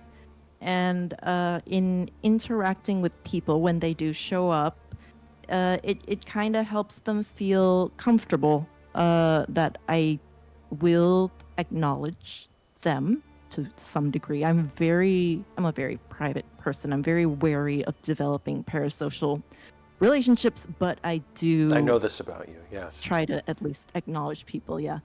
But there's kind of a paradox in that in order to get more messages and more of a following, you need to be visibly interacting with people. And so if you don't have anybody interacting with you, you can't really grow that.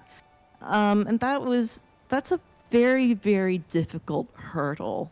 I did have my moments where I had 0 notes on a bunch of my stuff and I would still post. But I want to say to like any new devs, like, it does add up. Like, yeah, you're shouting into the void, but the void is collecting your stuff. People can backread, and people really enjoy backreading. It's nice for them to see, and they have faith that you're like committed, visibly committed to your idea. And when I released this most recent demo, the Super Demo, I had a lot of people back reading and liking like a lot of my old stuff that I spent time on. There was like a year where I pretty focused on social media, answering asks. Not so much anymore. I don't quite have well, that's not true. I have the energy. I'm just directing it more towards actual development nowadays instead of on social media, because I can't do both. I think that's something people don't always understand, is I Oh, did you cut out there? Uh-oh, did we lose Wudge? No, no. Oh, hey, you're back. Awesome. Now I don't have Yeah, to I'm explain. back. Now I don't have to explain what I do with this channel. So Explain. no, it's okay. So you were saying, Please uh, do. I was just going to say I'm just gonna give you the silent treatment until you explain. we do. We've been slowly moving into variety. Laylik says, "No, lore lost." Um, we've been moving into variety with this channel. I'm trying to do more VNs and more like RPGs and that kind of thing. We do a lot of like just playing games with like Call of Duty with people and rotating people who are in the chat into the game.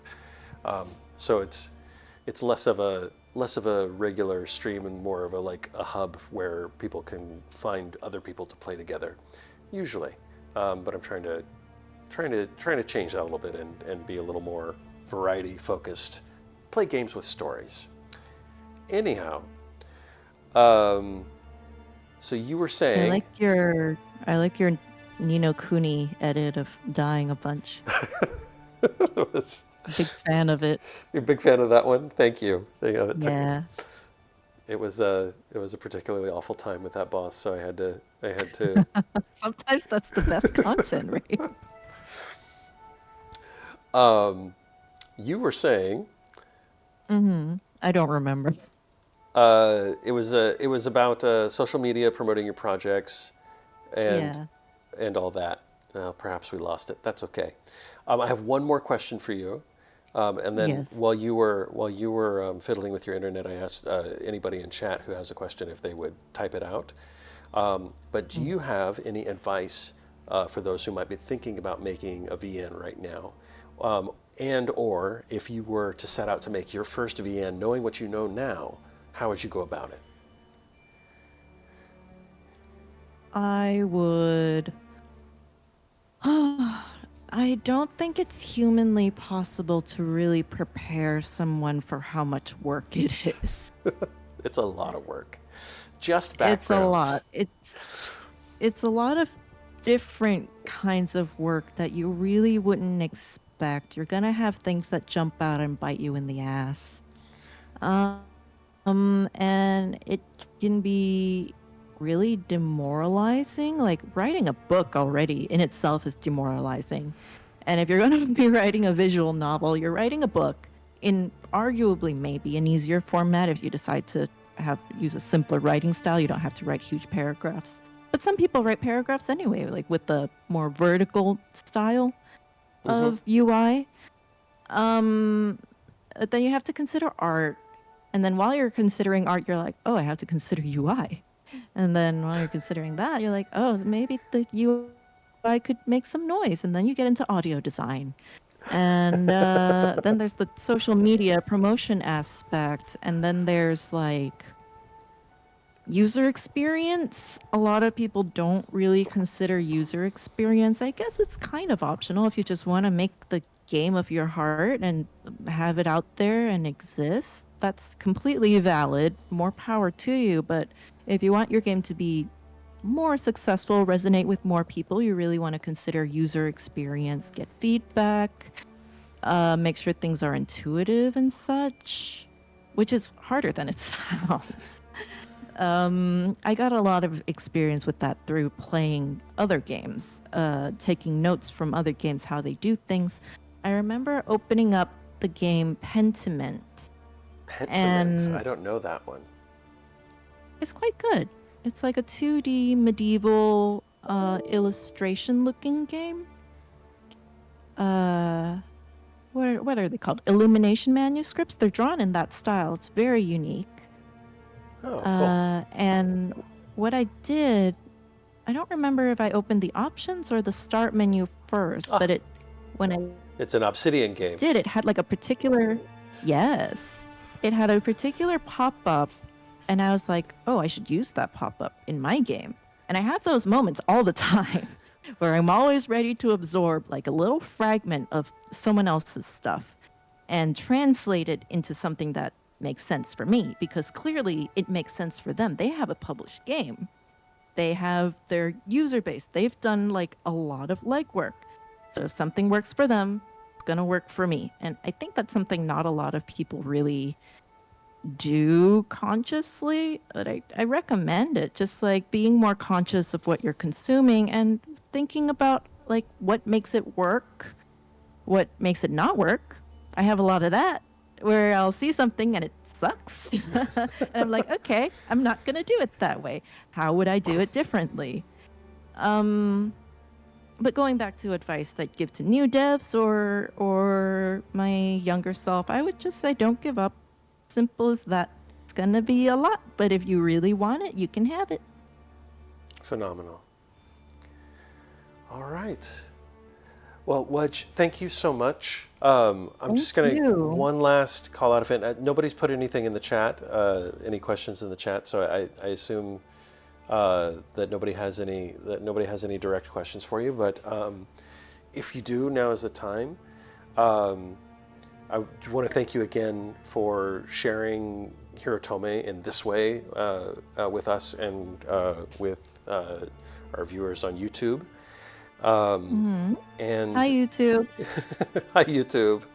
Please like, follow, subscribe. Subscribe. Yeah, I'm going to go ahead and I'll go ahead and end the stream. Is there anything you'd like to anything else that you would Do me a favor. I like to say? want to have an experience together with us, the chat and YouTube in the future. Go to the secrets page for a splendidly meticulous gamer, parentheses you. Okay. I'm going to get you an achievement. Splendidly meticulous gamer YouTube page? Yeah, upper left. No. In the game, in HEROTOME. Oh, in the game. I'm like, what? Yeah. Okay, let me get the game back. Gotta get an achievement. Did you Okay. close it out? How dare. No, I didn't close it. I just had my controller off. I did lose my Twitch page. I have two computers here, so I'm... I see. Okay, I see. so upper left? Oh, a secret page for Yes. Splendidly Meticulous Gamer. I see what you're talking about. I was like, I'm gonna Yep. Google No. Oh, wow. No, I'm not doing that. Like, what is it? RNG. I forget what it's called. Welcome to the secret demo page. Try these under. Oh, hey, I played this yeah. one. Summit Library. We've got hey. a bunch of games I want to shout out. All Fantastic. these people have been really supportive of me during my process. Again, reach out to your fellow devs if you're working on a game. Much better experience overall, in my opinion. But what I want you to do is, you see the column on the left-hand side? Just hit that bottom one that says Call Katie. Call Katie, okay. Bottom. Keep going. Go shoot Katie. Call Katie. There we go. Just hover your mouse over her. Oh, this is the best. Don't shoo her. Give it yeah. I might be experiencing some lag. There we go. Yeah, that's all I want. Yeah, there's a delay in the stream, so I think you're seeing the stream like a little bit after. Be careful though. You can actually crash the game. Oh, really? Oh, okay. Yeah. I don't know if you noticed, like, she twitched for a second between two different head poses. Yeah, I think when I This go... is forbidden lore. I don't recommend it, but you can crash the game if you make her do that too much. Okay. I'm not going to fix it. I don't want anyone complaining to me about how they crashed their game. I'm not fixing it. It's your own fault if you do it. Good to know. We have the secret here. That's also if I hold the mouse right there, it'll just buzz. It'll She'll bug go out. crazy. Don't do that. Don't do that. It makes her dizzy. Don't do that. I'm sorry. We'll just give her a little pet. This is great. I need to. I've played a couple of these. I've not played all of them, so I should Go get on for it, that. Rachel. I'm not gonna fix it though. I'm making that very clear. Rachel, Crash the game, you're on your own. I'm gonna open game to crash it. Oh, that's amazing. Okay. Well, I think that is that's everything I've got. Is there this is incredible. Is there anything else you would like to share with us?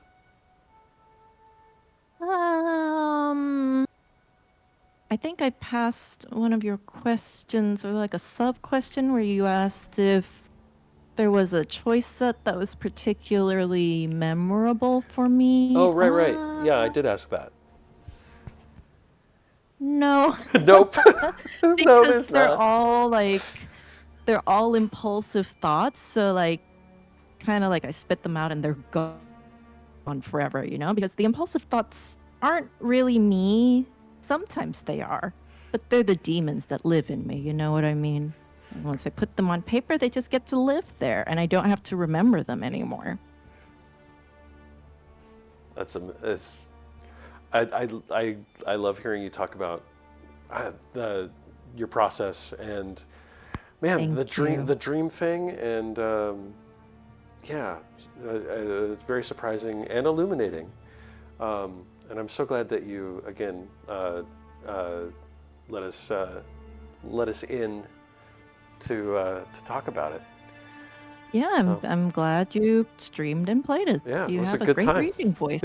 I can't believe you went for 4 hours. My throat was dry listening to you, and I wasn't reading. There's one after doing the landlord. I was like, oh my god, I think I'm gonna just like start coughing, have a coughing fit because the gravelly voice thing. All right. Well, I'm gonna go ahead and I'll go ahead and end the stream now. We'll go ahead and do the stream ending screen. So this is stream ending. Thank you again, everybody who stopped by. Thank you, everyone. thank you, Lalix, for the follow. So I will be on probably Friday playing something. I'm not sure what. Again, thanks everybody for doing this, and we hope to do it more in the future. And so I'm going to say good night for now, and I will see you on the next one. Have a good night, everybody.